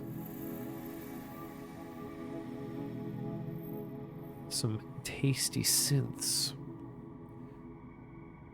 Engine health, hull. Shield stats are max power, max health, regen rate. Gravity drive. I think this is going to be one of the most important ones for what I want to do. So it has just thrust and health.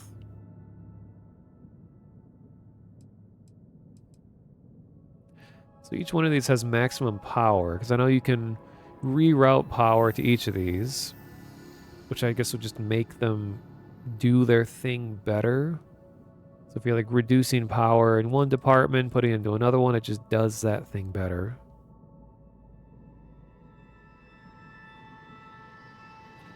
Like the way you thrust. Downside of missiles is a lock-on time and long reload if you run out. Oh, yes.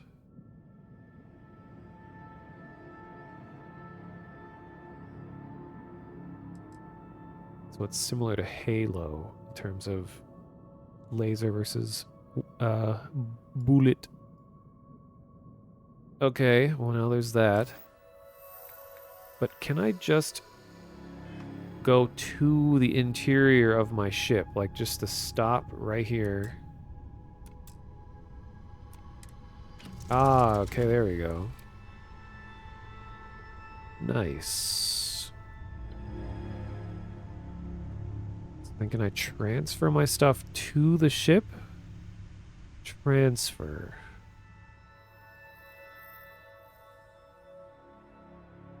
This is allowing me to take stuff out, but how do I put stuff from my inventory into the ship?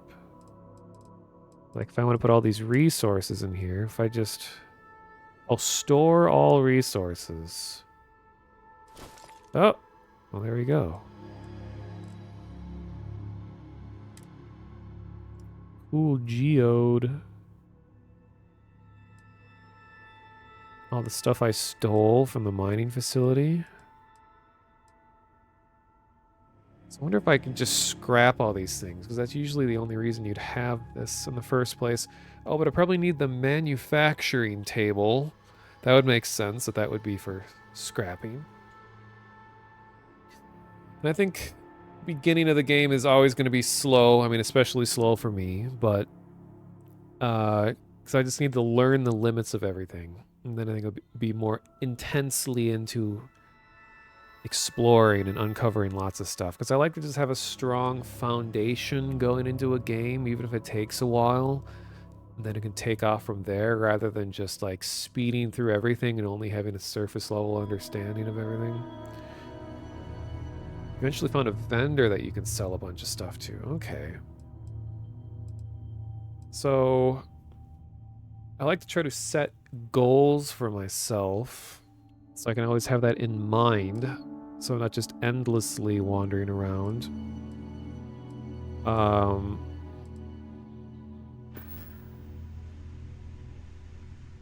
So what was needed for... Whoa! What was needed for the manufacturing table? The research. Streams are zen because of that. Well, I'm glad there's perceived positive qualities. Pharmacology. Okay, where was that? Manufacturing. I need 0 wire. Allows you to construct simple fabricators, warehouse modules, and inter-system cargo links. Outpost. Huh.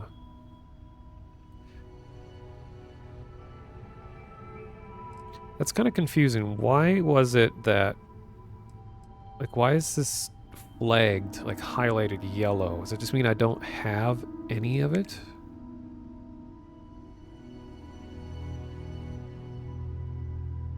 Oh, wait. It said I do have it. Inventory 2. All will be supplied to be consumed. It's confusing down here. It says material available, exclamation point. It's this, usually an exclamation point means that it's like a warning that you don't have adequate thing. Warning. Not warning, you do have thing.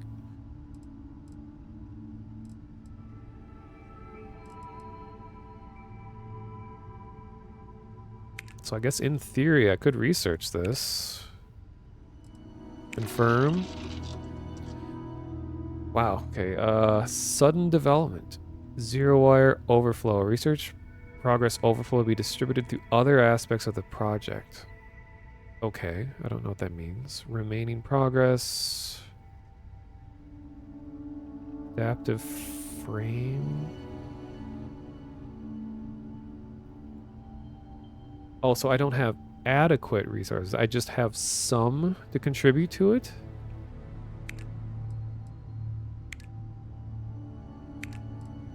Thought I had iron. Oh wait, I do.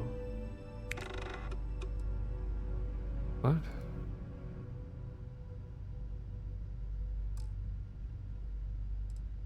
Sealant. Okay, 3. Why did adaptive frame fill itself in when it said that I didn't have enough previously? Ah yes, thank you moths. And thank you to Alu earlier, reminding me of that. So after I get this research started, I will very quickly turn the stream off and then turn it back on again so that the VOD gets divided up automatically.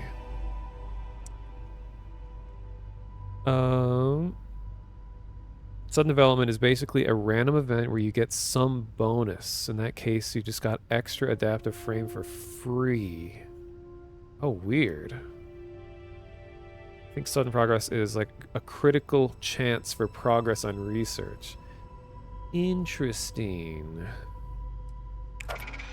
Alright. New research unlocked. Oh, instantaneously.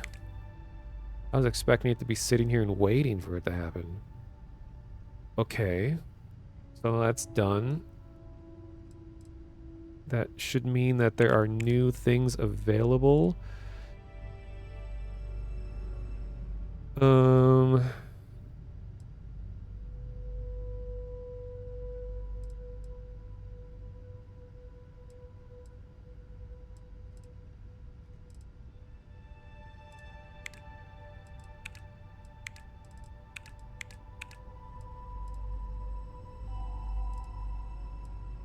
What was new?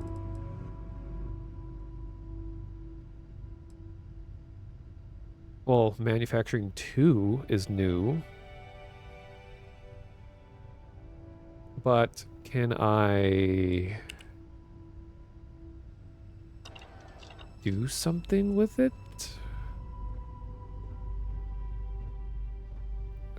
Is there a station that I'm missing? Phew. Wish there was a speed between... Oh, okay. There is a in-between run speed. What am I missing out on? Like, is there... I guess what I'll ask, because I think some of you have been playing this, is there a way to just scrap stuff like you do in Fallout games? Or can I only sell these things? Because that's always just part of the regular loop of like Fallout 4 or whatever. It's just like grab a bunch of shit, scrap it all, and then now you have more resources to work with. So I feel like I'm missing a critical thing.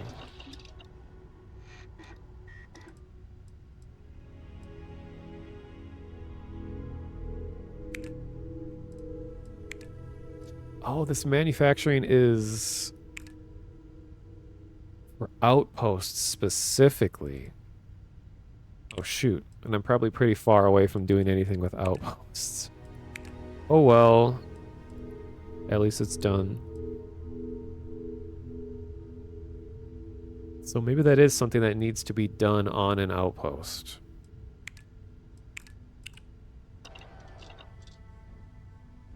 So what is my next objective before I actually... trying to get like a good... Well, not actual stopping of the stream, but like first VOD ending point. Let's see what it wants me to do here.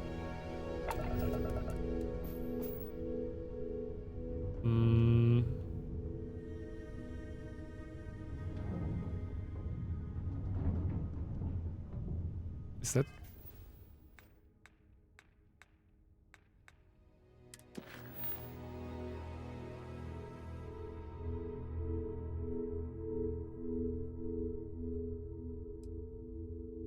Oh, I'm supposed to go to the planet Crete.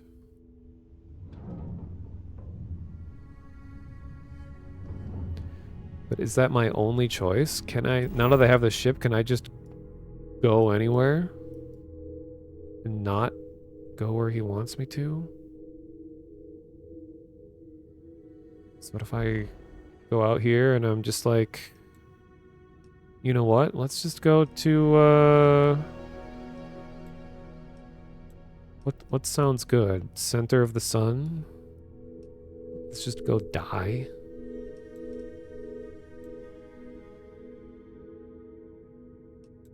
So Vectera is where we started. A gas giant. Not able to scan it. And I can't land on a gas giant apparently either.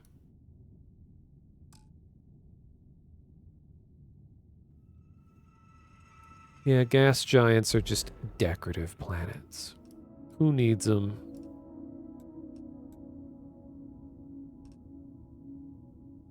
Okay, what if I just go to Nitra? Sounds like a friendly place.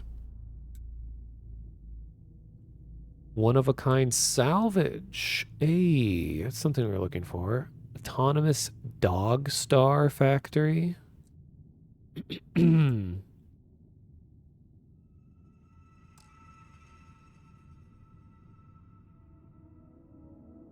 Wait, so set course.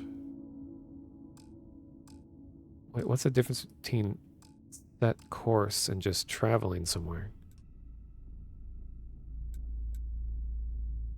Show me. Oh, okay, that's where I am right now.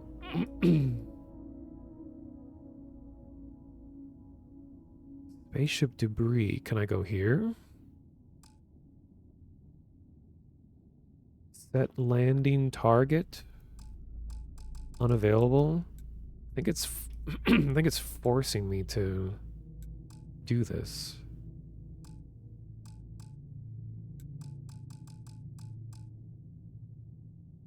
Okay, I think I have to keep following the main line thing yet. I can't break away yet.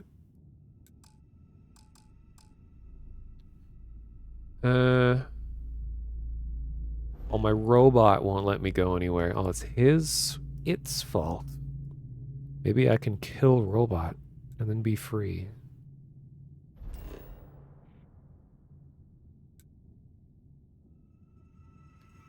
Okay, well, I'll end the first VOD here, right before traveling to Crete.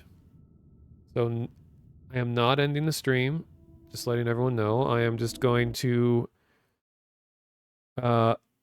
split the VOD up by toggling it on and off. So don't go anywhere. I'll be right back.